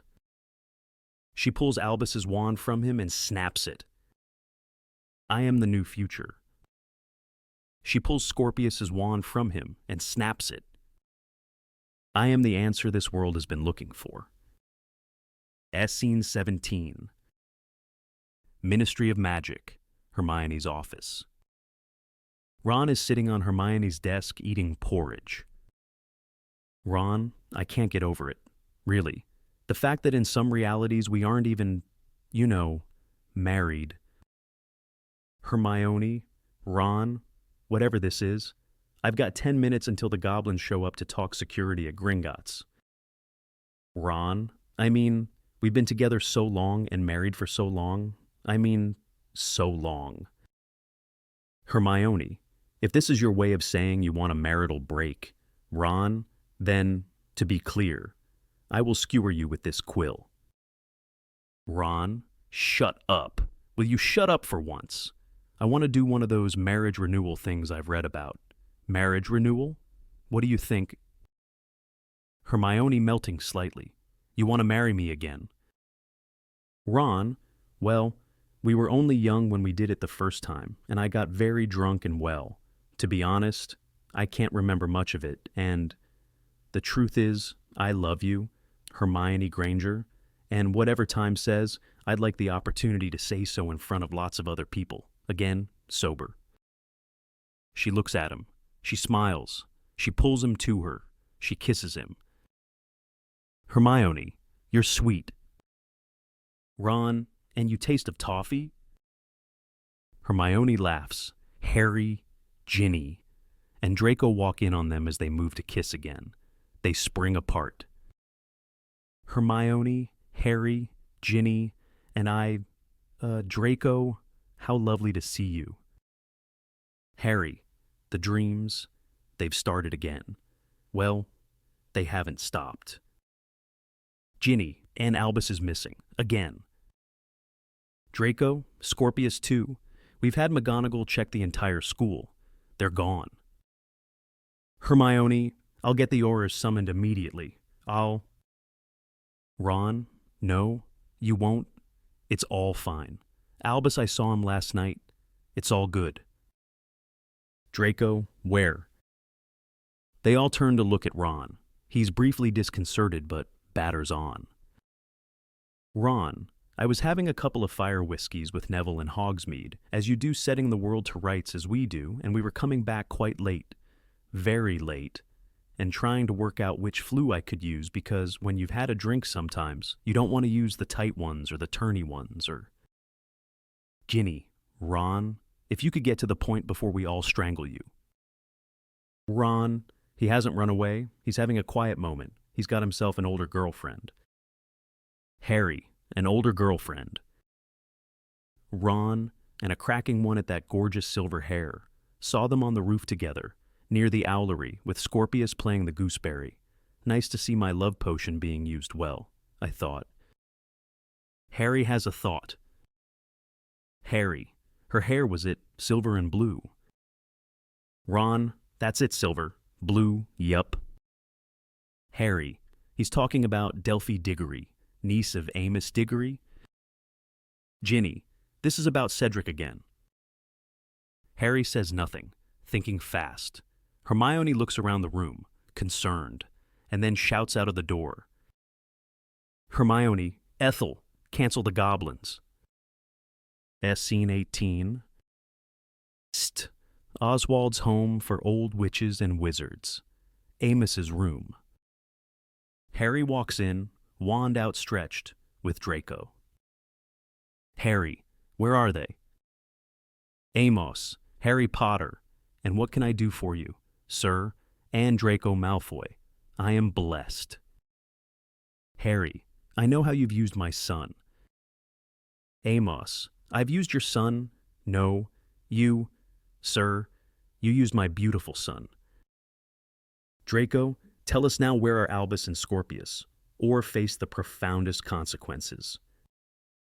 Amos, but why would I know where they are? Draco, don't play the senility card with us. Old man, we know you've been sending him owls. Amos, I've done nothing of the kind. Harry, Amos, you're not too old for Azkaban. They were last seen on the Hogwarts Tower with your niece when they disappeared. Amos, I have no idea what you are. He stops, a beat, confused. My niece. Harry, there are no depths to which you won't sink. Are there, yes? Your niece? Are you denying she was there under your express instructions? Amos, yes, I don't have a niece. This stops Harry. Draco, yes, you do. A nurse, works here. Your niece, Delphine Diggory. Amos, I know I don't have a niece because I never had any brothers and sisters, and nor did my wife. Draco, we need to find out who she is now. Scene 19. Hogwarts, Quidditch pitch. We open on Delphi, enjoying every second of her changed identity. Where there was discomfort and insecurity, now there's just power. Albus, what are we doing on the Quidditch pitch? Delphi says nothing. Scorpius, the Triwizard Tournament, the third task, the maze. This is where the maze was. We're going back for Cedric. Delphi, yes. It is time to spare the spare once and for all. We will go back for Cedric, and in doing so, we will resurrect the world you saw. Scorpius. Scorpius, hell. You want to resurrect hell.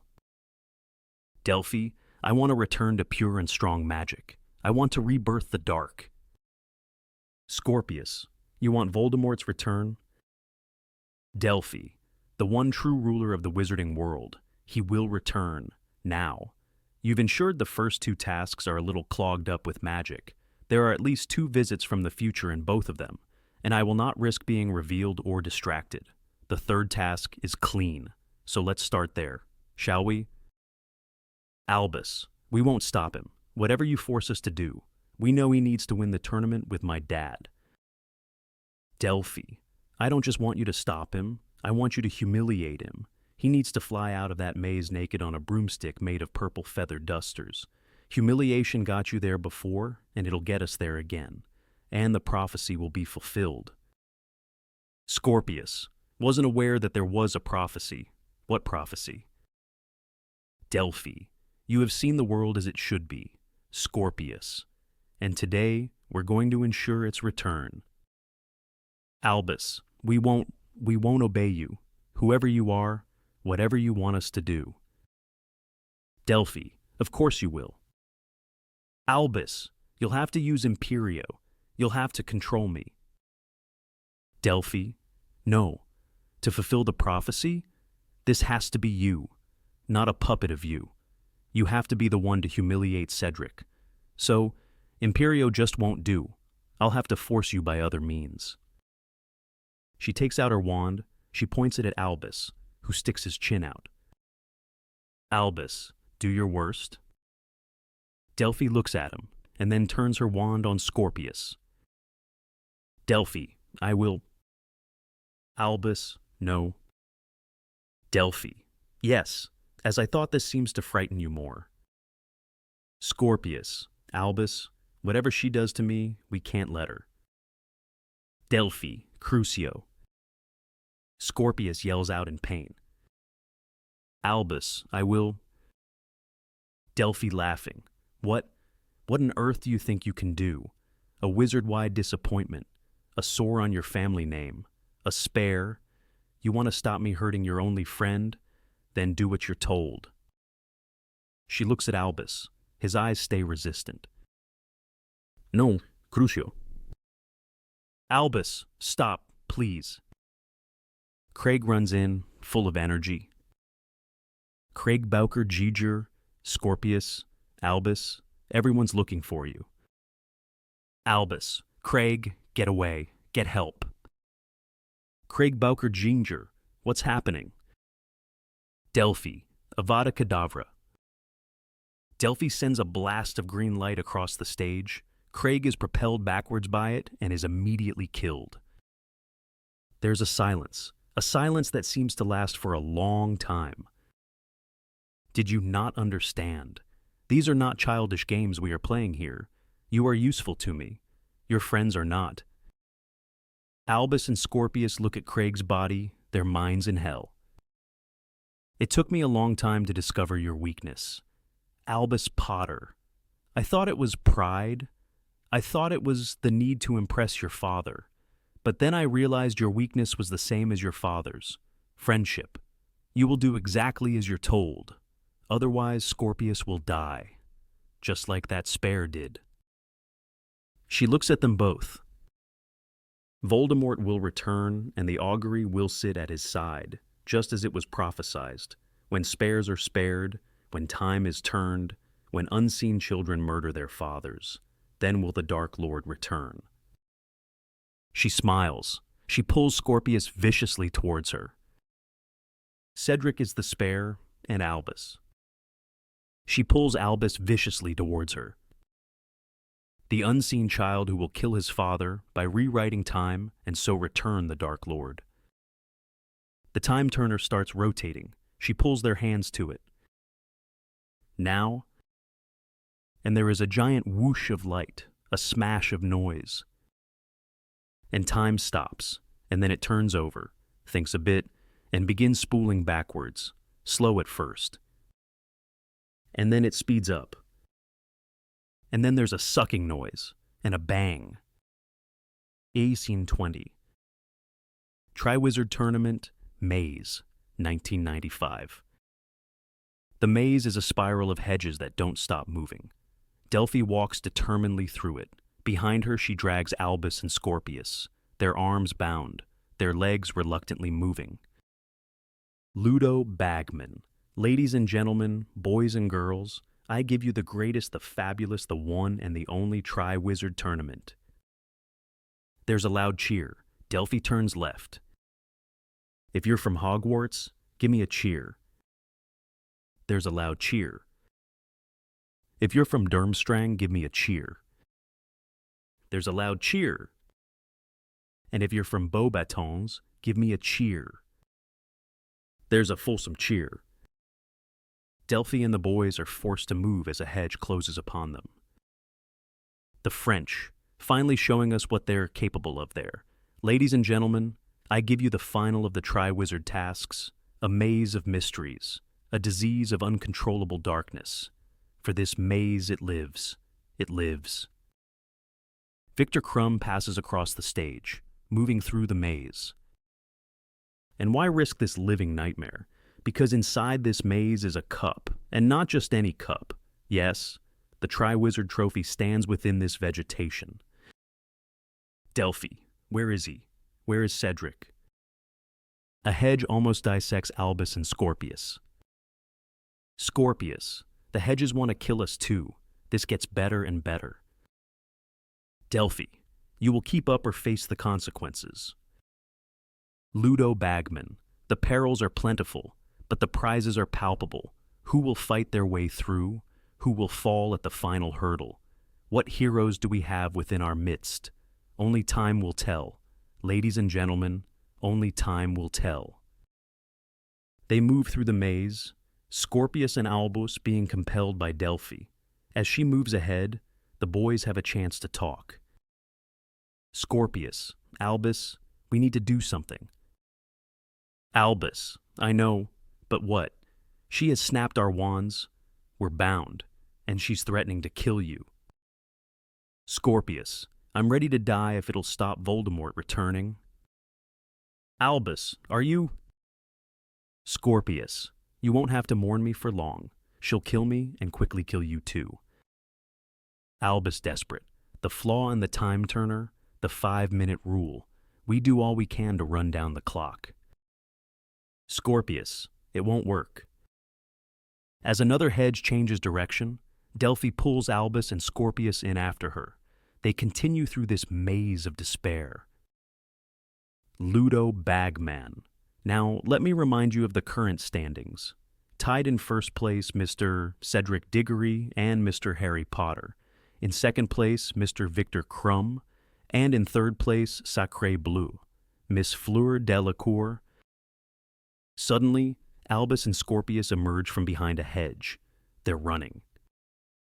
Albus, where did she go? Scorpius, does it matter? Which way do you think? Delphi rises up after them. She's flying and without a broom. Delphi, you poor creatures. She throws the boys to the ground. Thinking you can escape me? Albus astonished. You're not even on a broom. Delphi, brooms such unwieldy, unnecessary objects. 3 minutes gone, we have 2 minutes left, and you will do what you're told. Scorpius, no, we won't. Delphi, you think you can fight me? Scorpius, no, but we can defy you, if we lay down our lives to do so. Delphi, the prophecy must be fulfilled. We will fulfill it. Scorpius, prophecies can be broken. Delphi, you're mistaken. Child, prophecies are the future. Scorpius, but if the prophecy is inevitable, why are we here trying to influence it? Your actions contradict your thoughts. You're dragging us through this maze because you believe this prophecy needs to be enabled, and by that logic, prophecies can also be broken, prevented. Delphi, you talk too much. Child, Crucio. Scorpius is racked with pain. Albus, Scorpius. Scorpius, you wanted a test. Albus, this is it, and we're going to pass it. Albus looks at Scorpius, finally aware what he has to do. He nods. Delphi, then you will die. Albus, full of strength, yes, we will, and will do so gladly, knowing it stopped you. Delphi rises up full of fury. Delphi, we don't have time for this. Crew. Mysterious voice. Expelliarmus.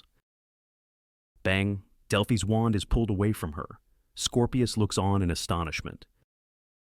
Brachiabindo. And Delphi is bound. Scorpius and Albus then turn as one and stare in astonishment at where the bolt came from.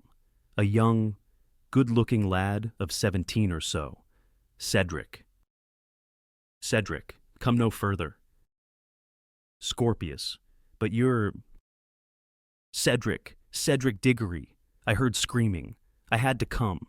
Name yourselves. Beasts. I can fight you. Albus wheels around, astonished. Albus, Cedric. Scorpius, you saved us. Cedric, are you also a task, an obstacle? Speak. Do I have to defeat you too? There's a silence. Scorpius, no. You just have to free us. That's the task. Cedric thinks, trying to work out whether it's a trap, and then waves his wand. Cedric, emancipare. Emancipare. The boys are freed. And now I can go on, finish the maze. The boys look at Cedric. They are heartbroken. Albus, I'm afraid you have to finish the maze. Cedric, then I shall... Cedric walks confidently away. Albus looks after him, desperate to say something, unsure what to say. Albus, Cedric. Cedric turns towards him. Your dad loves you very much. Cedric, what? Behind them, Delphi's body creeps into movement. She crawls along the ground. Albus, just thought you should know that. Cedric, okay, thank you. Cedric looks at Albus a moment more, and then walks on.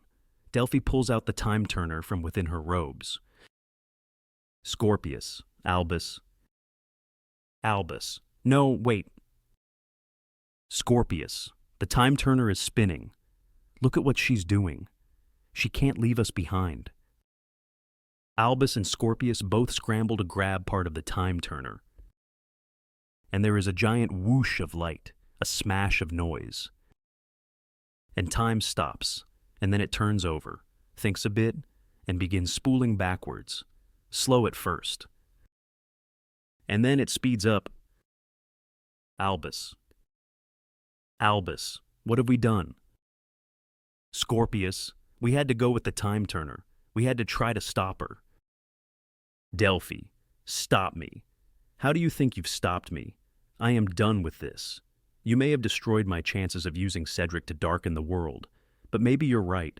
Scorpius, maybe prophecies can be prevented. Maybe prophecies can be broken. What is undoubtedly true is, I'm done with trying to use you, annoying, Incompetent creatures for anything. No more wasting precious seconds on either of you. Time to try something new. She crushes the time turner. It explodes in 1,000 pieces. Delphi ascends again into the air. She laughs in delight as she sets of heart away. The boys try to chase her, but they've not the slightest chance. She flies. They run. Albus, no, no. You can't. Scorpius turns back and tries to pick up the time turner pieces. The time turner, it's destroyed. Scorpius, utterly, we're stuck here, in time, wherever in time we are, whatever it is she's planning to do. Albus, Hogwarts looks the same. Scorpius, yes, and we can't be seen here. Let's get out of here before we're spotted. Albus, we need to stop her. Scorpius. Scorpius, I know we do, but how? Scene 21. Oswald's home for old witches and wizards. Delphi's room. Harry, Hermione, Ron, Draco, and Ginny look around a simple oak-paneled room. Harry. It must have been a confundus charm she used on him, used on them all. She faked being a nurse. She faked being his niece. Hermione, I've just checked in with the ministry, but there's no record of her. She's a shadow. Draco, Specialis Revelio. Everyone turns to look at Draco. Well, it was worth a try. What are you waiting for? We know nothing, so we just have to hope this room reveals something. Ginny, where can she have hidden anything? It's quite a Spartan room. Ron, these panels must conceal something. Draco, or the bed does. Draco starts examining the bed. Ginny, a lamp, as the rest start examining the wooden wall panels. Ron shouting as he hammers on the walls. What you hiding? What you got? Hermione, maybe we should all stop for a moment and have a think about what... Ginny unscrews a chimney from an oil lamp. There's a breathing out noise, and then hissing words. They all turn towards it. What was that? Harry, I'm not supposed to be understanding. That's parcel tongue. Hermione, and what does it say? Harry, how do I haven't been able to understand parcel tongue since Voldemort died. Hermione, and nor has your scar hurt. Harry looks at Hermione. Harry, it says, welcome, augury. I think I need to tell it to open. Draco, then do it. Harry shuts his eyes. He speaks in parcel tongue. The room transforms around them, becoming darker and more desperate. A writhing mass of painted snakes emerges on all the walls. And on them, written in fluorescent paint, a prophecy. What is this? Ron, when spares are spared, when time is turned, when unseen children murder their fathers, then will the Dark Lord return. Ginny, a prophecy, a new prophecy. Hermione, Cedric was called a spare. Ron, when time is turned, she has the time turner, doesn't she? Their faces sink. Hermione, she must do. Ron, but why does she need Scorpius or Albus? Harry, because I'm a parent who hasn't seen his child, hasn't understood his child.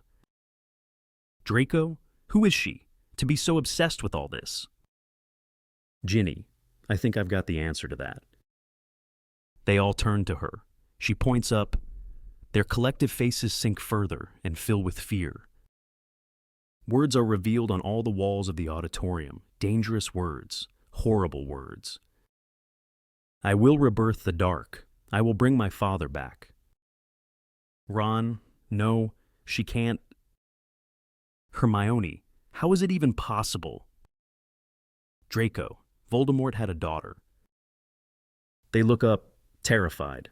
Ginny takes Harry's hand. Harry, no, no, no, not that, anything but that. Cut to black. Act 4, Scene 1. Ministry of Magic. Grand Meeting Room. Wizards and witches from all over cram into the grand meeting room. Hermione walks onto a hastily made stage. She raises her hand for silence. Silence falls. She's surprised at the lack of effort it took. She looks around herself. Hermione, thank you. I'm so pleased so many of you were able to make my second extraordinary general meeting. I've got some things to say. I ask that we deal with questions, and there will be a lot of questions after I speak. As many of you know, a body has been found at Hogwarts. His name was Craig Bowker. He was a good boy. We have no firm information who was responsible for the act, but yesterday we searched St. Oswald's. A room there revealed two things. One, a prophecy that promised the return of darkness. Two, written on the ceiling, a proclamation that the Dark Lord that Voldemort had a child. The news reverberates around the room. We don't know the full details. We're only just investigating, questioning those with a Death Eater connection. And as yet, no record has been found either of the child or of the prophecy, but it does look like there's some truth to it. This child was kept hidden from the wizarding world, and now she's well. Now she's... Professor McGonagall, a daughter. He had a daughter. Hermione, yes, a daughter. Professor McGonagall, and is she now in custody?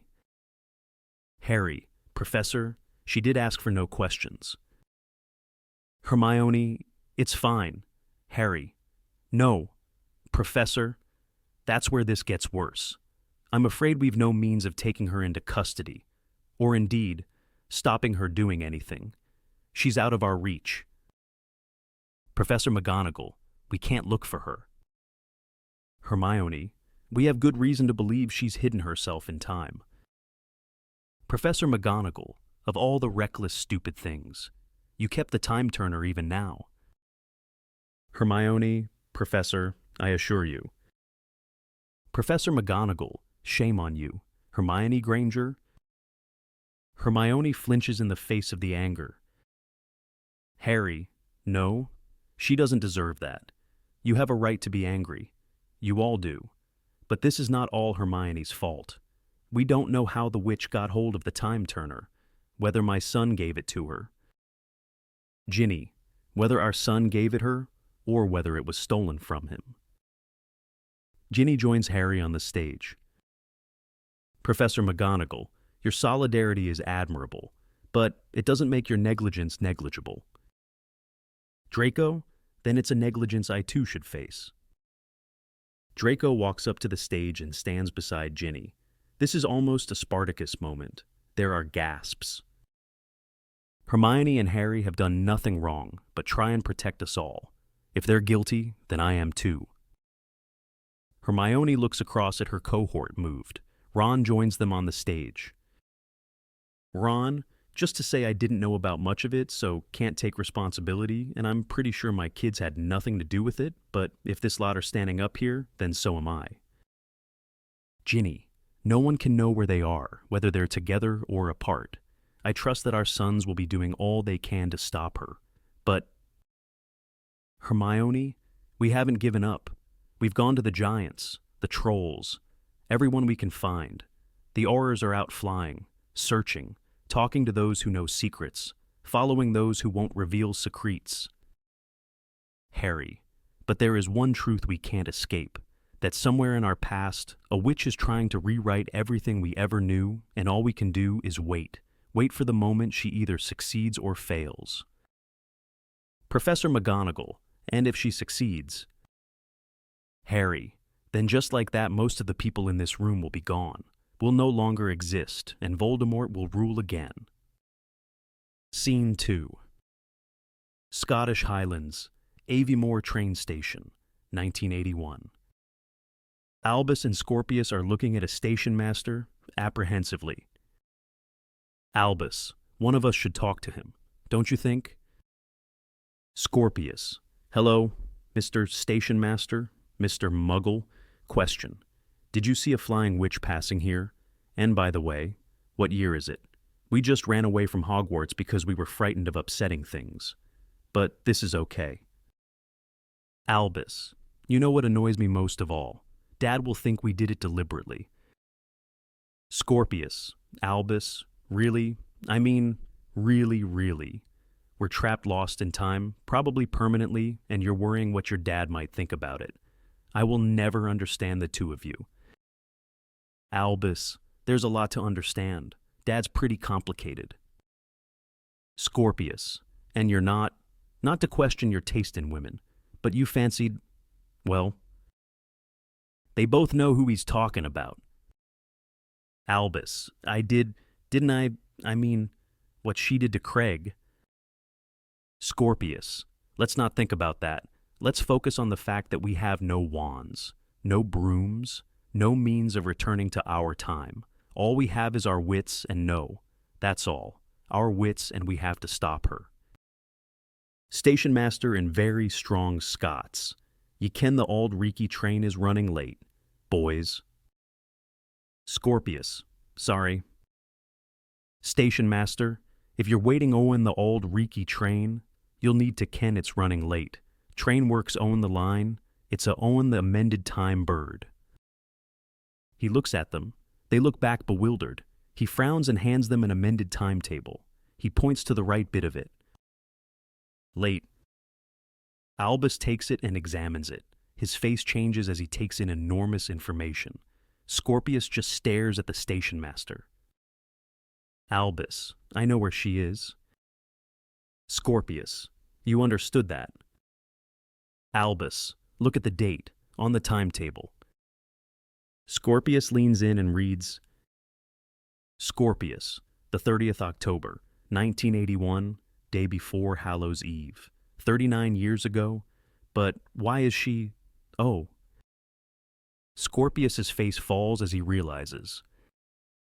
Albus, the death of my grandparents, the attack on my dad as a baby, the moment when Voldemort's curse rebounded on himself.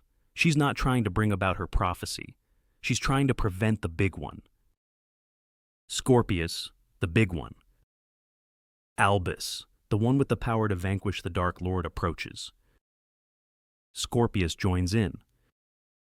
Scorpius and Albus, born to those who have thrice defied him, born as the 7th month dies. Scorpius's face falls with every word. Scorpius, it's my fault. I told her that prophecies can be broken. I told her the whole logic of prophecies is questionable. Albus, in 24 hours' time, Voldemort curses himself, trying to kill the baby Harry Potter. Delphi is trying to prevent that curse. She's going to kill Harry herself. We need to get to Godric's Hollow. Now. Scene 3. Godric's Hollow, 1981. Albus and Scorpius walk through the center of Godric's Hollow, and it's a bustling, beautiful little village. Scorpius. Well, there's no visible signs of attack that I can see. Albus. This is Godric's Hollow. Scorpius. Your dad's never taken you. Albus. No. He tried to a few times, but I refused. Scorpius. Well, there's no time for a tour. We have a murderous witch to save the world from, but regard the church, Saint Jerome's. As he indicates, a church becomes visible. Albus. It's magnificent. Scorpius. And Saint Jerome's graveyard is supposedly magnificently haunted. He points in another direction, and that's where the statue of Harry and his parents will be. Albus. My dad has a statue. Scorpius. Oh, not yet, but he will. Hopefully. And this house is where Bathilda Bagshot lives. Albus. The Bathilda Bagshot. A history of magic. Bathilda Bagshot. Scorpius. The very same. Oh my, that's her. Wow. Squeak. My geekness is a quivering. Albus. Scorpius. Scorpius. And here it is. Albus. The home of James, Lily, and Harry Potter. A young, attractive couple leave a house with a baby in a pushchair. Albus moves towards them. Scorpius pulls him back. Scorpius, they can't see you. Albus, it might damage time. And we're not doing that, not this time. Albus, but this means she hasn't. We've made it. She hasn't. Scorpius, so what do we do now? Get ready to fight her? Because she's pretty fierce. Albus, yes, we haven't really thought this one through, have we? What do we do now? How do we protect my dad? Scene 4. Ministry of Magic, Harry's office. Harry is hurriedly going through paperwork. Dumbledore, good evening. Harry? A beat. Harry looks up at the portrait of Dumbledore, his face passive. Harry, Professor Dumbledore, in my office? I'm honored. I must be where the action is tonight. Dumbledore, what are you doing? Harry, going through papers, seeing if I've missed anything I shouldn't have, marshaling forces to fight in the limited way we can fight, knowing that the battle is being waged far away from us. What else can I do? Pause. Dumbledore says nothing. Where have you been, Dumbledore? Dumbledore, I'm here now. Harry, here just as the battle is lost, or are you denying that Voldemort is going to return? Dumbledore, it is possible. Harry, go. Leave. I don't want you here. I don't need you. You were absent every time it really counted. I fought him 3 times without you. I'll face him again. If needs be alone. Dumbledore, Harry, don't you think I wanted to fight him on your behalf? I would have spared you if I could. Harry, love blinds us. Do you even know what that means? Do you even know how bad that advice was? My son is fighting battles for us just as I had to for you. And I have proved as bad a father to him as you were to me, leaving him in places he felt unloved, growing in him. Resentments he'll take years to understand. Dumbledore, if you're referring to Privet Drive, then... Harry, years I spent there alone, without knowing what I was, or why I was there, without knowing that anybody cared. Dumbledore, I did not wish to become attached to you. Harry, protecting yourself, even then. Dumbledore, no, I was protecting you. I did not want to hurt you. Dumbledore attempts to reach out of the portrait, but he can't. He begins to cry, but tries to hide it. But I had to meet you in the end. 11 years old, and you were so brave, so good. You walked uncomplainingly along the path that had been laid at your feet. Of course I loved you, and I knew that it would happen all over again, that where I loved, I would cause irreparable damage. I am no fit person to love. I have never loved without causing harm. A beat. Harry, you would have hurt me less if you had told me this then. Dumbledore openly weeping now. I was blind. That is what love does. I couldn't see that you needed to hear that this closed-up, tricky, dangerous old man loved you. A pause. The 2 men are overcome with emotion. Harry, it isn't true that I never complained.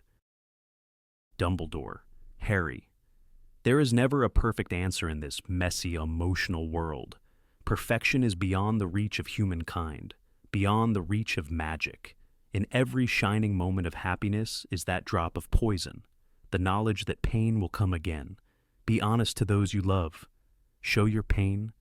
To suffer is as human as to breathe. Harry, you said that to me once before. Dumbledore, it is all I have to offer you tonight. He begins to walk away. Harry, don't go. Dumbledore, those that we love never truly leave us. Harry, there are things that death cannot touch, paint, and memory, and love. Harry, I loved you too, Dumbledore. Dumbledore, I know. He is gone, and Harry is alone. Draco enters. Draco, did you know that in this other reality, the reality Scorpius saw into I was head of magical law enforcement? Maybe this room will be mine soon enough. Are you okay? Harry is consumed in his grief. Harry, come in, I'll give you the tour. Draco walks hesitantly inside the room. He looks around distastefully. Draco, the thing is, though never really fancied being a ministry man, even as a child, my dad, it's all he ever wanted me, no. Harry, what did you want to do? Draco, Quidditch, but I wasn't good enough. Mainly I wanted to be happy. Harry nods. Draco looks at him a second more. Sorry, I'm not very good at small talk. Do you mind if we skip on to the serious business? Harry, of course. What's serious business? Beat. Draco, do you think Theodore Nott had the only time turner? Harry, what? Draco, the time turner the ministry seized was a prototype, made of inexpensive metal. It does the job, sure. But only being able to go back in time for 5 minutes, that's a serious flaw. It isn't something you'd sell to true collectors of dark magic. Harry realizes what Draco is saying. Harry, he was working for you. Draco, no, my father. He liked owning things that no one else had. The ministry's time turners, thanks to Croaker, were always a little vanilla for him. He wanted the ability to go back further than an hour. He wanted the ability to travel back years. He'd never have used it. Secretly, I think he preferred a world without Voldemort.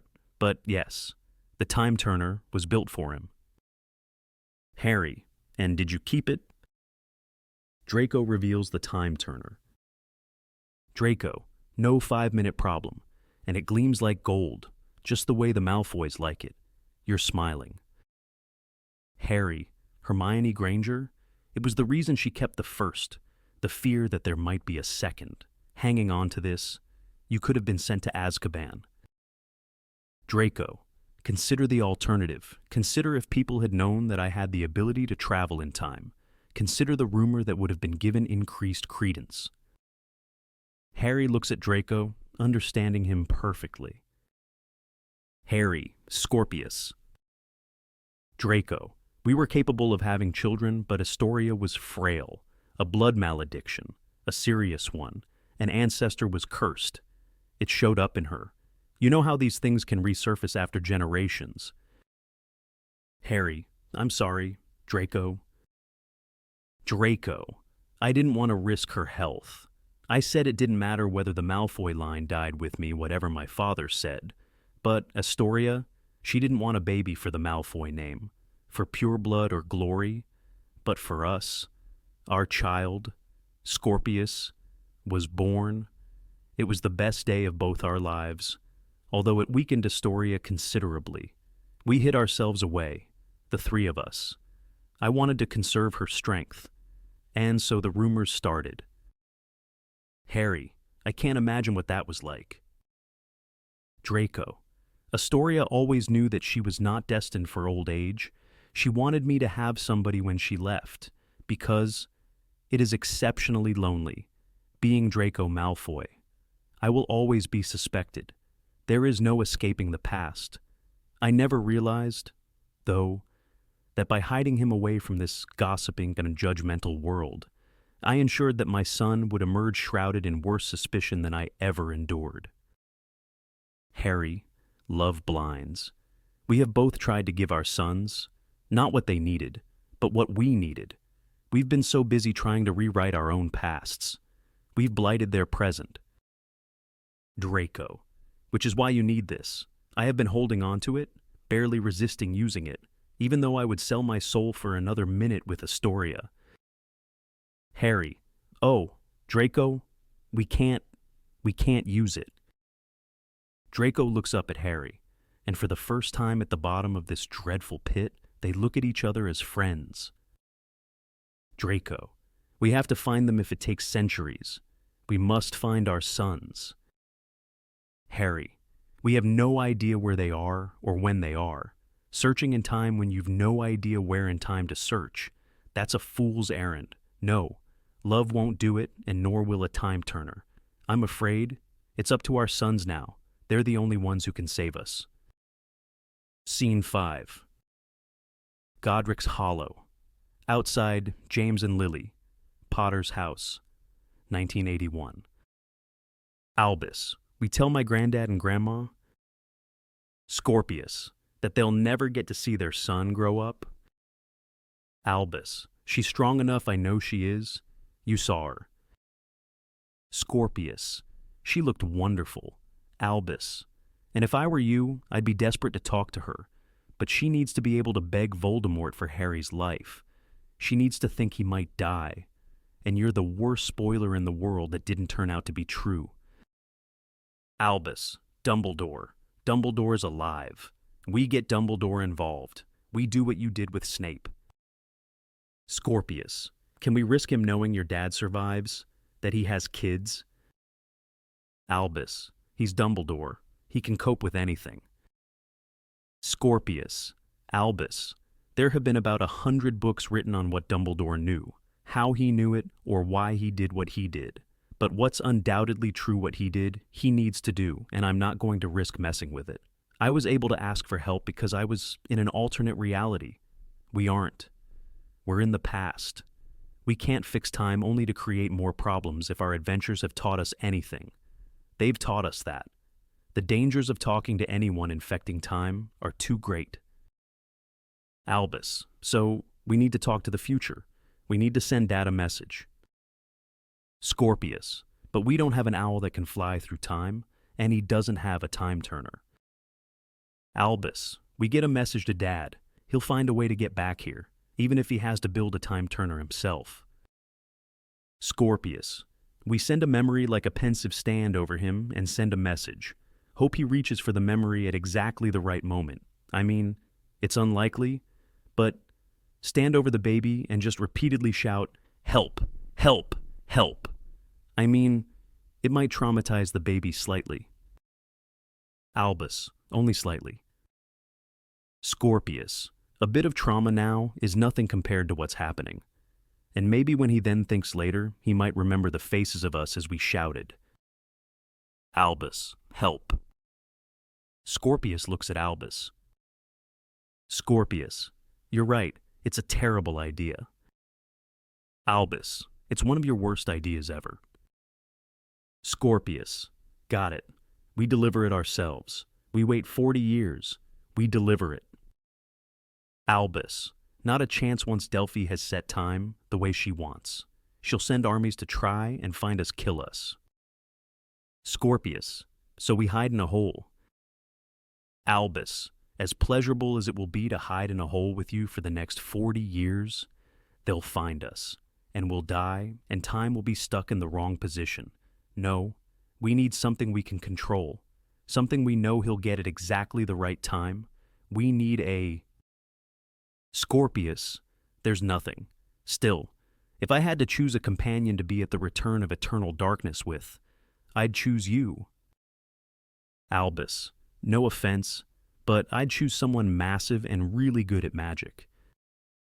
Lily exits the house with baby Harry in a pram. She carefully puts a blanket on him. His blanket. She's wrapping him in his blanket. Scorpius. Well, it is a moderately cold day. Albus. He always said it's the only thing he had from her. Look at the love with which she's put it on him. I think he'd like to know about that. I wish I could tell him. Scorpius. And I wish I could tell my dad well. I'm not sure what. I think I'd like to tell him that I'm occasionally capable of more bravery than he might think I am. Albus has a thought. Albus. Scorpius, my dad still has that blanket. Scorpius. That won't work. If we write a message on it now, even really small, he'll read it too soon. Time will be spoilt. Albus. What do you know about love potions? What's the ingredient they all contain? Scorpius. Amongst other things, pearl dust. Albus. Pearl dust is a relatively rare ingredient, isn't it?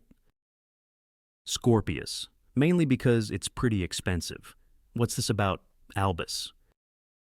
Albus. Dad and I had a fight on the day before I went to school. As Scorpius. This I am aware of. I believe it kind of got us into this mess. Albus. I threw the blanket across the room. It collided with the love potion that Uncle Ron gave me as a joke. Scorpius. He's a funny guy. Albus. The potion spilt and the blanket was covered in it, and I happen to know for a fact Mum hasn't let Dad touch that room since I left it. Scorpius. So. Albus. So, it's coming up to Hallows Eve in their time, as well as ours, and he told me he always finds that blanket.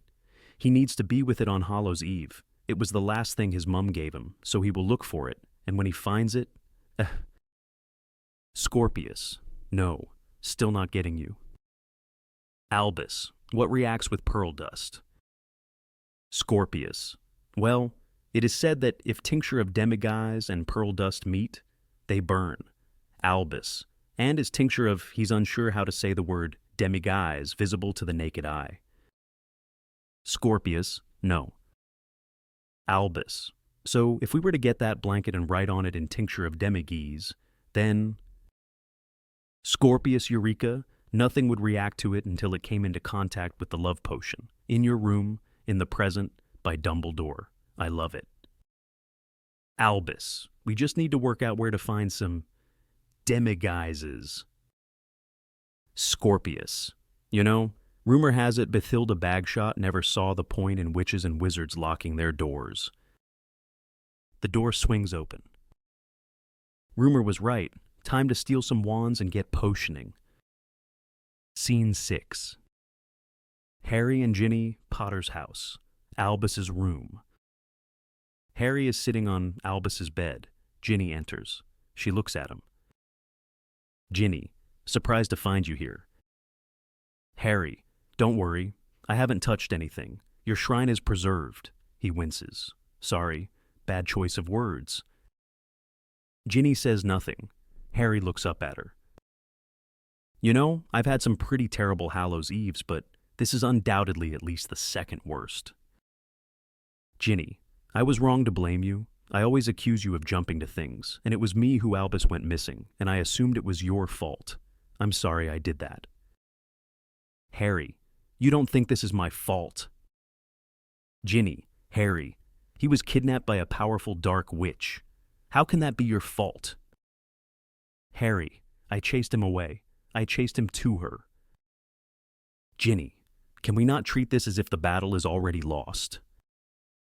Ginny nods. Harry starts to cry.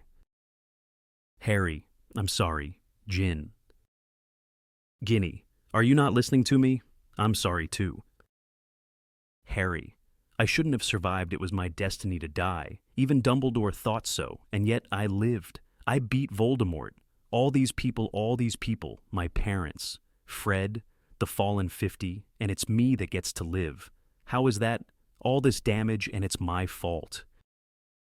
Ginny, they were killed by Voldemort. Harry, but if I'd stopped him sooner, all that blood on my hands, and now our son has been taken too. Ginny, he's not dead. Do you hear me? Harry, he's not dead. She takes Harry in her arms. There is a big pause filled with pure unhappiness. Harry, the boy who lived. How many people have to die for the boy who lived? Harry sways a moment, unsure. Then he notices the blanket. He walks towards it. This blanket is all I have, you know, of that Hallows Eve. This is all I have to remember them. And whilst... He picks up the blanket. He discovers it has holes in it. He looks at it, dismayed. This has got holes in it. Ron's idiotic love potion has burnt through it. Right through it. Look at this. It's ruined. Ruined. He opens up the blanket. He sees writing burnt through it. He's surprised. What?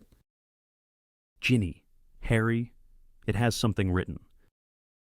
On another part of the stage, Albus and Scorpius appear. Albus, Dad. Scorpius, we're starting with Dad. Albus, so he'll know it's from me.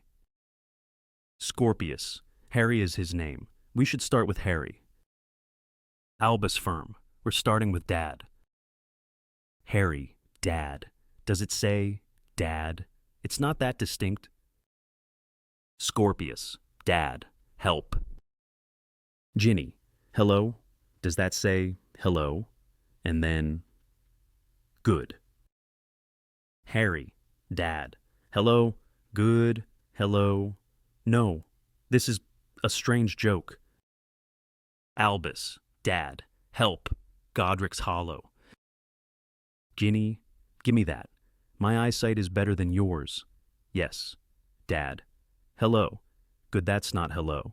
Again, that's hallow or hollow. And then some numbers. These are clearer. 311081.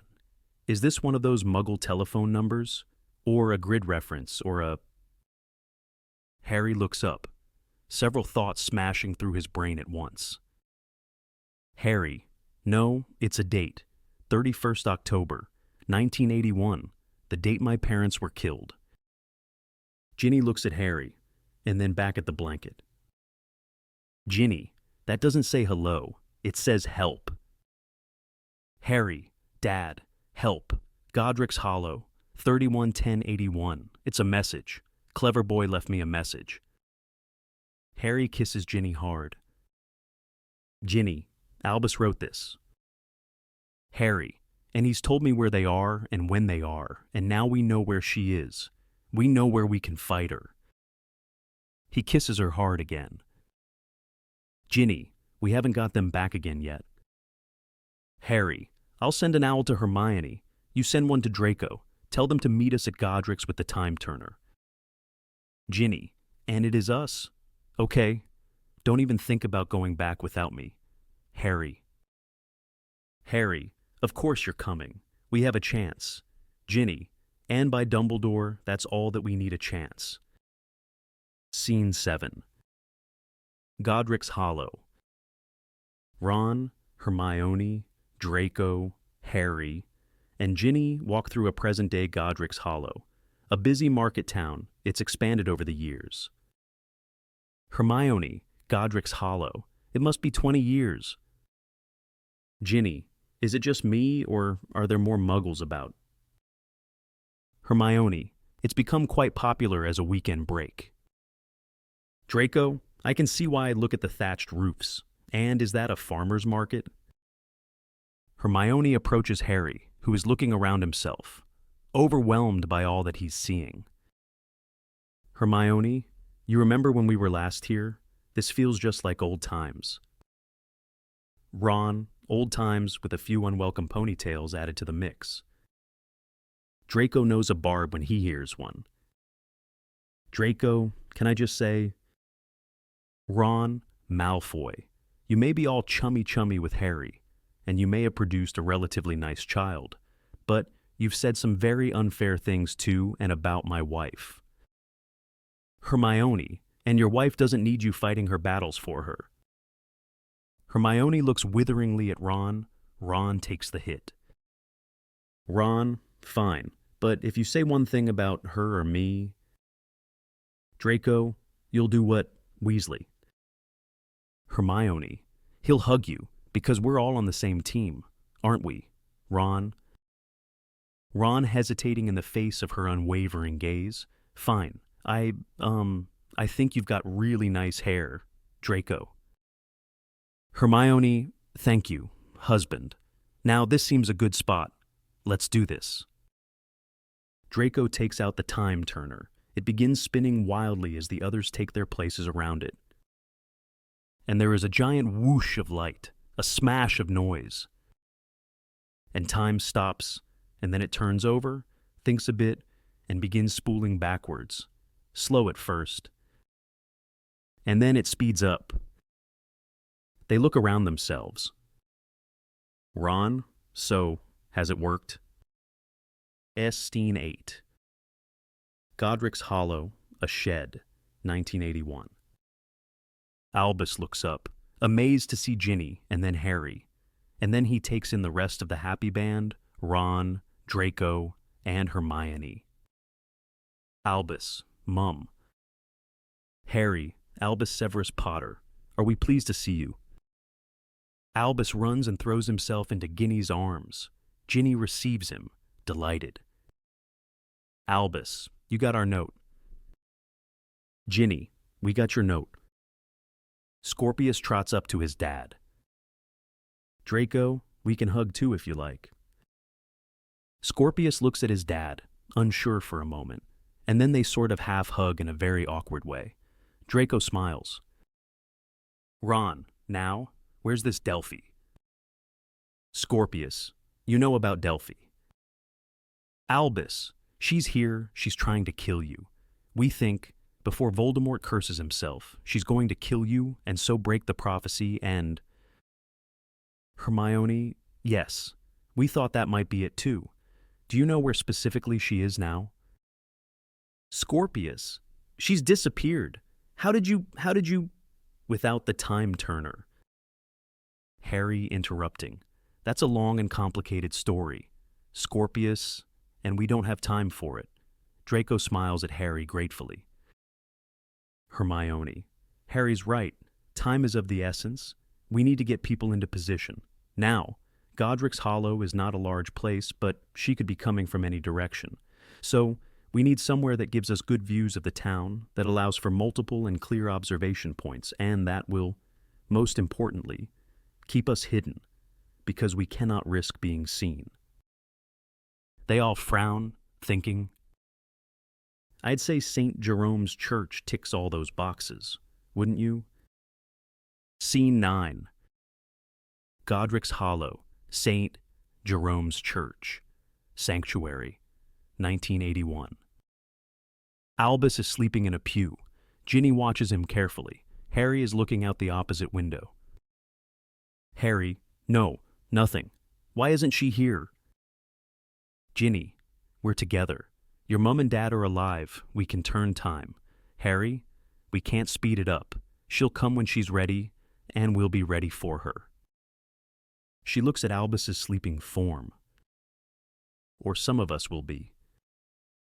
Harry, poor kid thought he had to save the world. Ginny, poor kid has saved the world. That blanket was masterful. I mean, he also almost destroyed the world, but probably best not to focus on that bit. Harry, you think he's okay?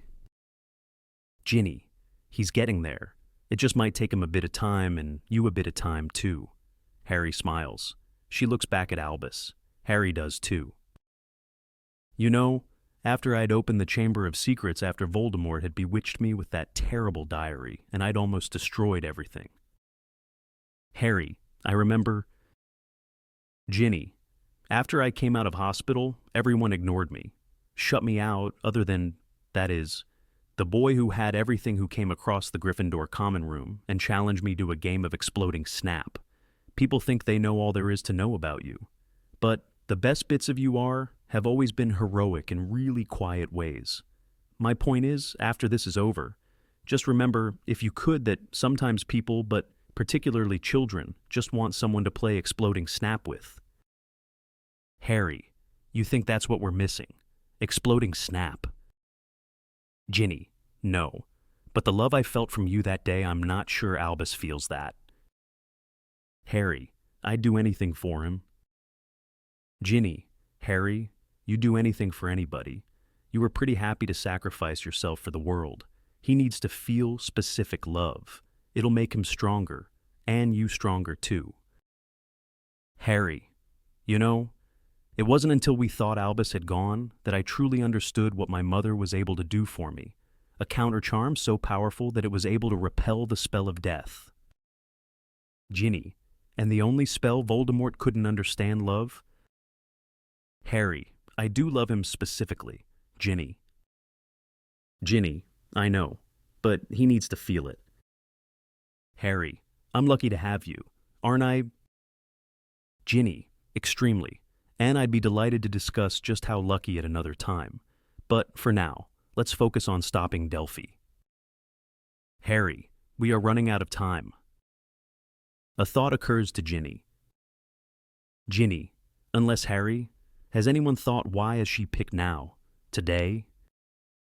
Harry, because this is the day that everything changed.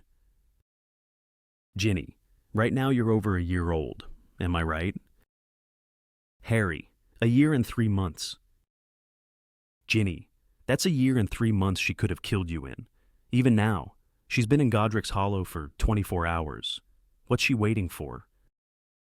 Harry, I'm still not entirely following. Ginny, what if she's not waiting for you? She's waiting for him to stop him. Harry, what? Ginny, Delphi's picked tonight because he's here because her father is coming. She wants to meet him, be with him, the father she loves. Voldemort's problem started when he attacked you. If he hadn't done that, Harry, he'd have only got more powerful, the darkness would only have got darker. Ginny, the best way to break the prophecy is not to kill Harry Potter. It's to stop Voldemort doing anything at all. Scene 10. Godric's Hollow, St. Jerome's Church, 1981. The group are gathered and full of confusion. Ron, so let me get this right. We're fighting to protect Voldemort. Albus, Voldemort killing my grandparents. Voldemort trying to kill my dad. Hermione, of course. Ginny, Delphi's not trying to kill Harry. She's stopping Voldemort trying to kill Harry. Brilliant. Draco, so we just wait until Voldemort turns up. Albus, does she know when he does turn up? Hasn't she come here 24 hours early because she isn't sure when he'll arrive and in what direction? The history books correct me if I'm wrong. Scorpius show nothing about when and how he arrived in Godric's Hollow. Scorpius and Hermione, you're not wrong. Ron, blimey, there are two of them. Draco, so how can we use this to our advantage? Albus, do you know what I'm really good at? Harry, there's plenty you're good at. Albus. Albus, polyjuicing, and I think Bathilda Bagshot may have all the ingredients for polyjuice in her basement. We can polyjuice into Voldemort and bring her to us. Ron, to use polyjuice you need a bit of someone. We don't have a bit of Voldemort. Hermione, but I like the concept. A pretend mouse for her cat. Harry, how close can we get through transfiguration? Hermione, we know what he looks like. We've got some excellent wizards and witches here. Ginny, you want to transfigure into Voldemort. Albus, it's the only way. Hermione, it is, isn't it? Ron steps forward bravely. Ron, then I would like to, I think I should be him. I mean, it won't be exactly nice being Voldemort, but without wishing to blow my own trumpet, I am probably the most chilled out of all of us, and so maybe transfiguring into him into the Dark Lord will do less damage to me than any of you more intense people. Harry steps away, introspective. Hermione, who are you calling intense? Draco, I'd also like to volunteer. I think being Voldemort requires precision, no offense. Ron, and a knowledge of dark magic and Hermione, and I'd like to volunteer too. As Minister for Magic, I think it's my responsibility and right. Scorpius, maybe we should draw lots. Draco, you're not volunteering. Scorpius. Albus, actually. Ginny, no way. I think you're all mad. I know what that voice is like inside your head. I won't have it in mine again. Harry, and anyway, it has to be me. Everyone turns to Harry. Draco, what? Harry, for this plan to work, she has to believe it's him, without hesitation. She'll use Parseltongue, and I knew there was a reason why I still have that ability. But more than that, I know what it is to feel like him. I know what it is to be him. It has to be me. Ron, rubbish. Beautifully put, but beautiful. Rubbish. No way are you going to. Hermione, I'm afraid you're right. My old friend.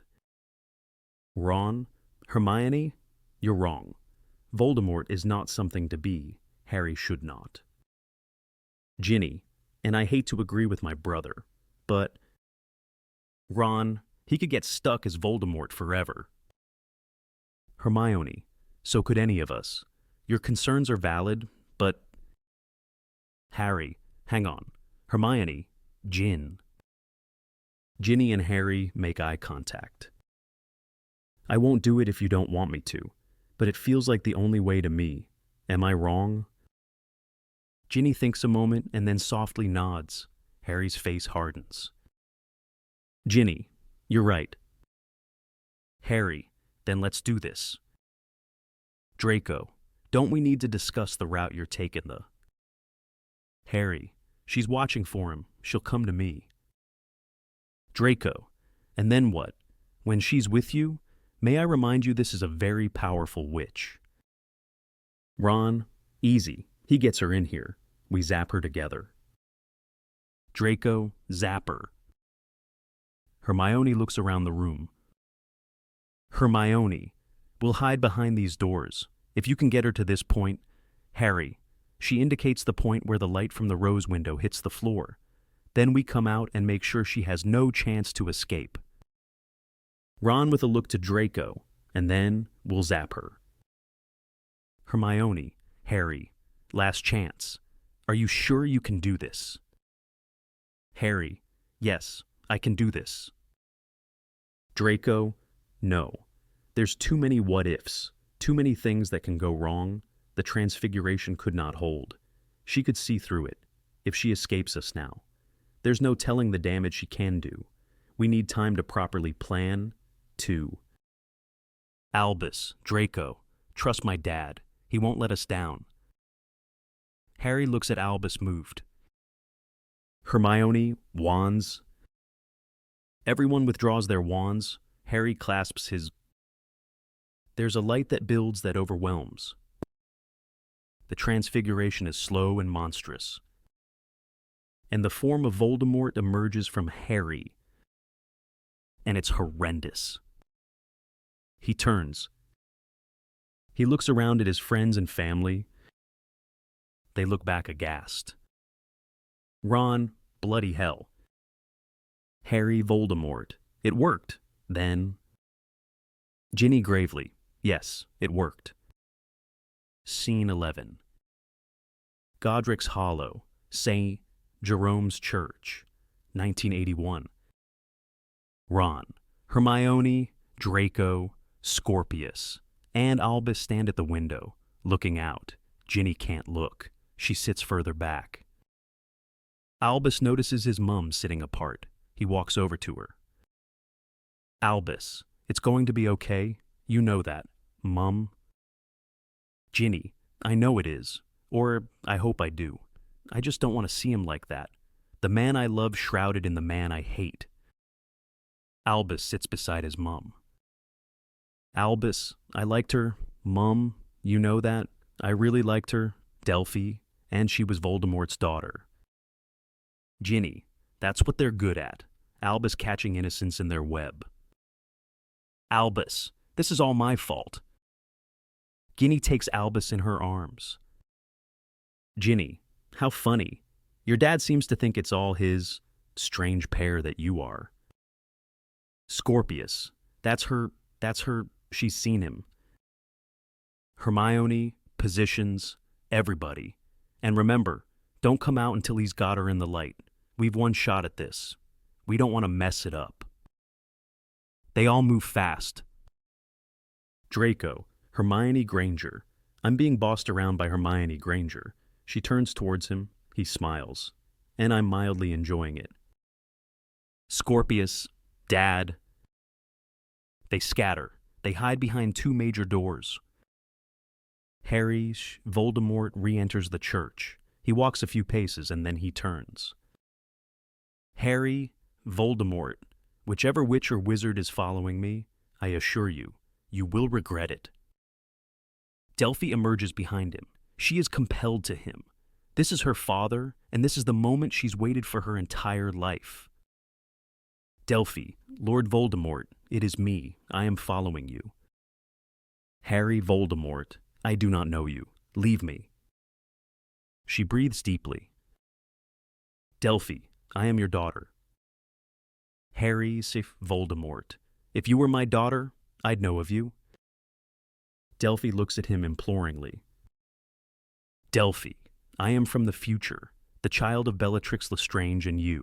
I was born in Malfoy Manor before the Battle of Hogwarts, a battle you are going to lose. I have come to save you. Harry Voldemort turns. She meets his eyes. It was Rodolphus Lestrange, Bellatrix's loyal husband, who on return from Azkaban told me who I was and revealed the prophecy he thought I was destined to fulfill. I am your daughter, sir. Harry Voldemort, I am familiar with Bellatrix, and there are certain similarities in your face, though you haven't inherited the best of her, but without proof. Delphi speaks intently in Parseltongue. Harry Voldemort laughs viciously. That's your proof. Delphi effortlessly rises into the air. Harry Voldemort steps back amazed. Delphi, I am the augury to your Dark Lord, and I am ready to give all that I have to serve you. Harry Voldemort, trying not to show his shock. You learnt flight from me. Delphi, I have tried to follow the path you set. Harry Voldemort, I have never met a witch or a wizard who's attempted to be my equal before.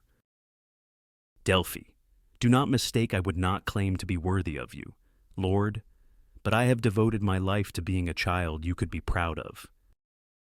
Harry Voldemort, interrupting.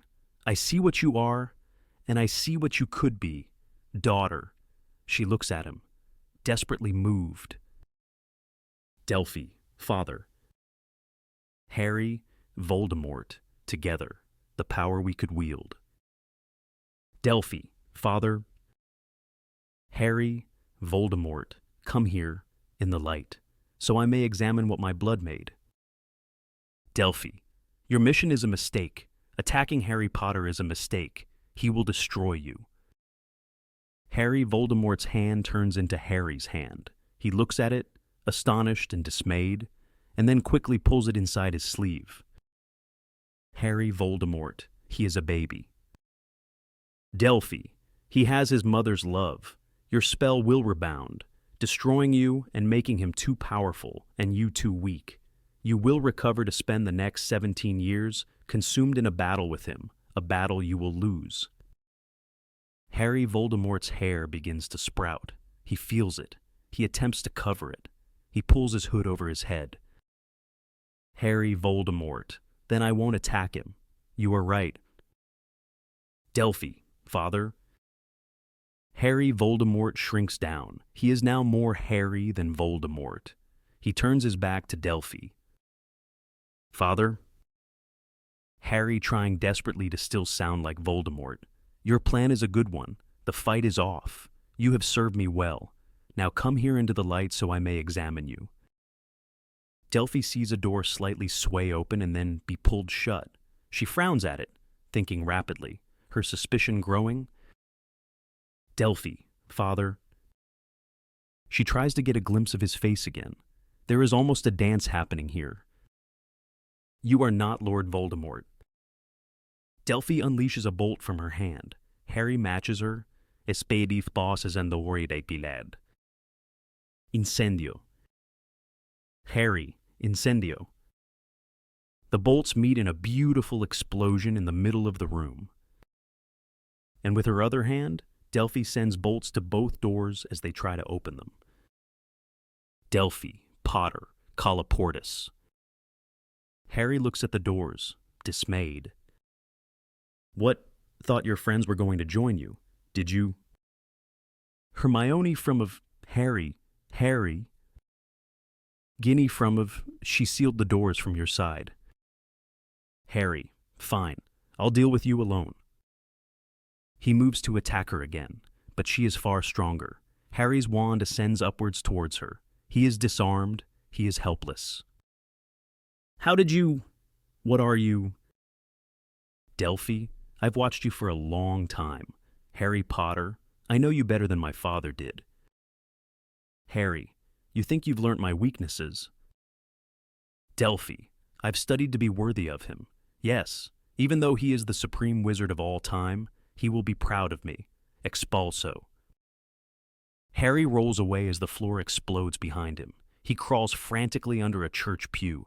trying to work out how he can fight her. Are you crawling away from me? Harry Potter, hero of the wizarding world, crawling away like a rat, Wingardium Leviosa. The church pew ascends into the air. The question is whether it's worth my time to kill you, knowing that as soon as I stop my father, your destruction will be assured. How to decide? Oh, I'm bored. I'll kill you. She sends the pew down hard upon him. It smashes as he rolls desperately away. Albus emerges from a grate on the floor, neither notice. Avada. Albus, Dad. Harry, Albus, no. Delphi, two of you. Choices. Choices. I think I'll kill the boy first. Avada Kedavra. She fires the killing curse at Albus, but Harry throws him out of the way. The bolt smashes into the ground. He fires a bolt back. You think you're stronger than me? Harry, no, I'm not. They fire bolts mercilessly at each other as Albus rolls quickly away and slams a spell into one door and then another. But we are... Albus opens both doors with his wand. Albus, Alohomora, Alohomora. Harry, I've never fought alone, you see, and I never will. And Hermione, Ron, Ginny, and Draco emerge from the doors and fire up their spells at Delphi, who screams out in exasperation. This is Titanic, but she can't fight them all. There are a series of bangs and then, overwhelmed, Delphi tumbles to the floor. Delphi, no, no. Hermione, brachiabindo. She's bound. Harry advances towards Delphi. He doesn't take his eyes off her. All the others stay back. Harry, Albus, are you okay? Albus, yes, Dad, I'm okay. Harry still doesn't take his eyes off Delphi. He's still scared of her. Harry, Ginny, has he been injured? I need to know he's safe. Ginny, he insisted. He was the only one small enough to crawl through the grate. I tried to stop him. Harry, just tell me he's okay. Albus, I'm fine. Dad, I promise. Harry keeps advancing towards Delphi. Harry, a lot of people have tried to hurt me, but my son? You dare hurt my son. Delphi, I only wanted to know my father. These words take Harry by surprise. Harry, you can't remake your life. You'll always be an orphan. That never leaves you. Delphi, just let me see him. Harry, I can't and I won't. Delphi, truly pitiful, then kill me. Harry thinks a moment. Harry, I can't do that either. Albus, what? Dad, she's dangerous. Harry, no. Albus. Albus, but she's a murderer. I've seen her murder. Harry turns and looks at his son and then at Ginny. Harry, yes. Albus, she's a murderer. And we're not... Hermione, we have to be better than them. Ron, yeah, it's annoying, but it's what we learned. Delphi, take my mind, take my memory, make me forget who I am. Ron, no, we'll take you back to our time. Hermione, and you'll go to Azkaban, same as your mother. Draco, where you'll rot. Harry hears a noise, a hissing noise. And then there is a noise like death, a noise like nothing else we've heard before. Harry Potter. Scorpius, what's that? Harry, no, not yet. Albus, what? Ron, Voldemort. Delphi, father. Hermione, now, here. Delphi, father. Draco, silencio. Delphi is gagged. Wingardium Leviosa. She is sent upwards and away. Harry, he's coming. He's coming right now. Voldemort comes through the back of the stage and across it and walks down into the auditorium. He brings death with him, and everyone knows it. As Scene 12. Godric's Hollow, 1981. Harry looks after Voldemort helplessly. Harry, Voldemort is going to kill my mum and dad, and there's nothing I can do to stop him. Draco, that's not true. Scorpius, Dad, now is not the time. Albus, there is something you could do to stop him, but you won't. Draco, that's heroic. Ginny takes Harry's hand. Ginny, you don't have to watch. Harry, we can go home. Harry, I'm letting it happen. Of course I have to watch. Hermione, then we'll all witness it. Ron, we'll all watch. We hear unfamiliar voices. James of Lily, take Harry and go. It's him, go, run. I'll hold him off. There is a blast, and then a laugh. You keep away, you understand you keep away. Voldemort of Avada Kedavra. Harry flinches as green light flashes around the auditorium. Albus takes his hand. Harry grasps hold of it. He needs it. Albus, he did everything he could. Ginny rises beside him and takes Harry's other hand. He leans into them. They're holding him up now. Harry, that's my mum at the window. I can see my mother. She looks beautiful. There's the sound of banging as doors are blasted of. Lily, not Harry, not Harry. Please not Harry. Voldemort stand aside, you silly girl. Stand aside, now. Lily, not Harry. Please no, take me. Kill me instead. Voldemort this is my last warning. Lily, not Harry. Please, have mercy, not my son. Please, I'll do anything. Voldemort of Avada Kedavra. And it's like lightning passes through Harry's body. He's sent to the floor, a pure mess of grief. And a noise like a shrunken scream descends and ascends around us. And we just watch. And slowly what was there is no longer there. And the stage transforms and rotates. And Harry and his family and his friends are rotated of and away. Scene 13. Godric's Hollow. Inside James and Lily. Potter's house. 1981. And we're in the ruins of a house that has undergone a vicious attack. Hagrid walks through the ruins. Hagrid, James. He looks about himself. Lily. He walks slowly, unwilling to see too much too soon. He is entirely overwhelmed. And then he sees them, and he stops, and he says nothing. Oh, that's not, they told me, but I were hoping for better. He looks at them and bows his head. He mutters a few words, and then he takes some crumpled flowers from his deep pockets and lays them on the floor. I'm sorry. They told me. He told me. Dumbledore told me. I can't wait with you. Them muggles are coming. You see, with their flashing blues, and they won't appreciate a big lummox like me, would they? He lets out a sob. Hard though it is to leave you. I want you to know you won't be forgotten, not by me, not by any folk. And then he hears a sound, the sound of a baby's snuffling. Hagrid turns towards it, walking with more intensity now. He looks down and stands over the crib, which seems to radiate light. Well, hello, you must be Harry.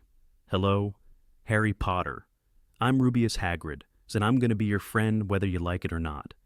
'Cause you've had it tough. Not that you know it yet, and you're going to need friends. Now you best come with me, don't you think? As flashing blue lights fill the room, giving it an almost ethereal glow, he lifts baby Harry gently into his arms. And then, without looking back, he strides away through the house. And we descend into soft black. Scene 14. Hogwarts. Classroom. Scorpius and Albus run into a room, full of excitement. They slam the door after themselves. Scorpius, I can't quite believe I did that. Albus, I can't quite believe you did that either. Scorpius, Rose Granger Weasley. I asked out Rose Granger Weasley. Albus, and she said no. Scorpius, but I asked her. I planted the acorn that will grow into our eventual marriage. Albus, you are aware that you're an utter fantasist. Scorpius, and I'd agree with you, only Polly Chapman did ask me to the school ball. Albus, in an alternate reality where you were really significantly more popular, a different girl asked you out, and that means... Scorpius, and yes, logic would dictate I should be pursuing Polly or allowing her to pursue me. She's a notorious beauty. After all, but a rose is a rose. Albus, you know logic would dictate that you're a freak. Rose hates you. Scorpius, correction, she used to hate me. But did you see the look in her eyes when I asked? That wasn't hate. That was pity. Albus, and pity's good. Scorpius, pity is a start, my friend, a foundation on which to build a palace of love. Albus, I honestly thought I'd be the first of us to get a girlfriend. Scorpius, oh, you will, undoubtedly. Probably that new smoky-eyed potions professor, she's old enough for you. Right. Albus, I don't have a thing about older women. Scorpius, and you've got a lot of time to seduce her, because Rose is going to take years to persuade. Albus, I admire your confidence. Rose comes past them on the stairs. She looks at them both. Rose, hi. Neither boy knows quite how to reply. She looks at Scorpius. This is only going to be weird if you let it be weird. Scorpius, received and entirely understood. Rose, okay, Scorpion King. She walks up with a smile on her face. Scorpius and Albus look at each other. Albus grins and punches Scorpius on the arm. Albus, maybe you're right. Pity is a start. Scorpius, are you heading to Quidditch? Slytherin are playing Hufflepuff. It's a big one. Albus, I thought we hated Quidditch. Scorpius, people can change. Besides, I've been practicing. I think I might make the team eventually. Come on. Albus, I can't. My dad's arranged to come up. Scorpius, he's taking time away from the ministry. Albus, he wants to go on a walk, something to show me, share with me something. Scorpius, a walk.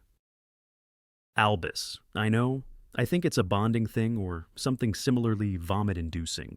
Still, you know, I think I'll go. Scorpius reaches in and hugs Albus. What's this? I thought we decided we don't hug. Scorpius, I wasn't sure whether we should in this new version of us I had in my head. Albus, better ask Rose if it's the right thing to do. Scorpius, yeah, right. The two boys dislocate and grin at each other. Albus, I'll see you at dinner. Scene 15. A beautiful hill. Harry and Albus walk up a hill on a beautiful summer's day. They say nothing, enjoying the sun on their faces as they climb. Harry, so are you ready? Albus, for what? Harry, well, there's the fourth-year exams and then the fifth-year big year. In my fifth year, I did. He looks at Albus. He smiles. He talks quickly. I did a lot of stuff, some of it good, some of it bad, a lot of it quite confusing. Albus, good to know. Harry smiles. I got to watch them, for a bit. your mom and dad. You had fun together. Your dad used to love to do this smoke ring thing with you where well, you couldn't stop giggling. Harry, yes. Albus, I think you'd have liked them. And I think me, Lily, and James would have liked them too. Harry nods. There's a slightly uncomfortable silence. Both are trying to reach each other here. Both are failing. Harry, I thought I'd lost him. Voldemort, I thought I'd lost him. And then my scar started hurting again, and I had dreams of him, and I could even speak parcel tongue again. And I started to feel like I'd not changed at all, that he'd never let me go. Albus, and had he? Harry, the part of me that was Voldemort died a long time ago. But it wasn't enough to be physically rid of him. I had to be mentally rid of him. And that is a lot to learn for a 40-year-old man. He looks at Albus. That thing I said to you, it was unforgivable. And I can't ask you to forget it, but I can hope we move past it. I'm going to try to be a better dad for you. Albus, I am going to try and be honest with you, and... Albus, Dad, you don't need to. Harry, you told me you don't think I'm scared of anything. And I'm scared of everything. I'm afraid of the dark. Did you know that? Albus, Harry Potter is afraid of the dark. Harry, I don't like small spaces and I've never told anyone this. But I don't much like he hesitates before saying it. Pigeons. Albus, you don't like pigeons? Harry, he scrunches up his face. Nasty, pecky, dirty things. They give me the creeps. Albus, but pigeons are harmless. Harry, I know, but the thing that scares me most, Albus Severus Potter, is being a dad to you, because I'm operating without wires here. Most people at least have a dad to base themselves on, and either try to be or try not to be. I've got nothing or very little. So I'm learning, okay.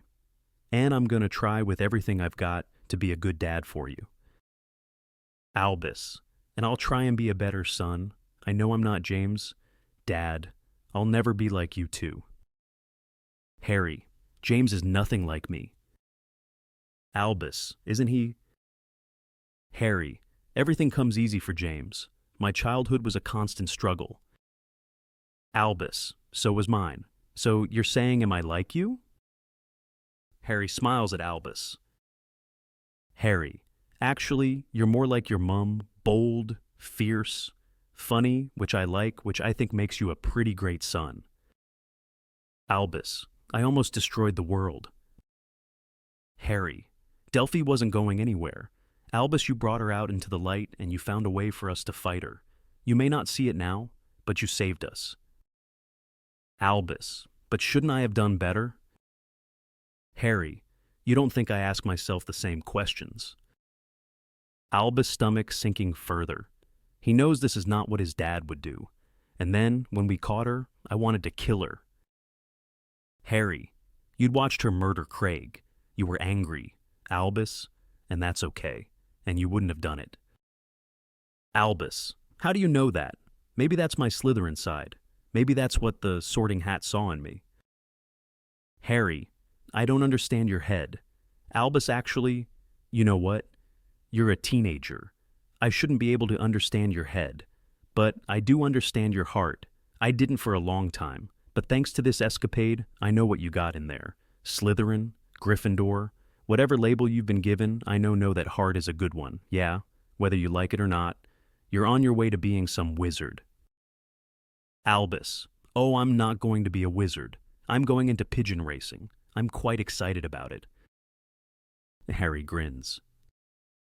Harry, those names you have, they shouldn't be a burden. Albus Dumbledore had his trials, too. You know, and Severus Snape, well, you know all about him. Albus, they were good men. Harry, they were great men, with huge flaws, and you know what those flaws almost made them greater? Albus looks around himself. Albus, Dad, why are we here? Harry, this is where I often come. Albus, but this is a graveyard. Harry, and here is Cedric's grave. Albus, Dad. Harry, the boy who was killed, Craig Bowker. How well did you know him? Albus, not well enough. Harry, I didn't know Cedric well enough either. He could have played Quidditch for England, or been a brilliant orar. He could have been anything. And Amos is right, he was stolen. So I come here, just to say sorry. When I can... Albus, that's a good thing to do. Albus joins his dad in front of Cedric's grave. Harry smiles at his son and looks up at the sky. Harry, I think it's going to be a nice day. He touches his son's shoulder, and the two of them just slightly melt together. Albus smiles, so do I.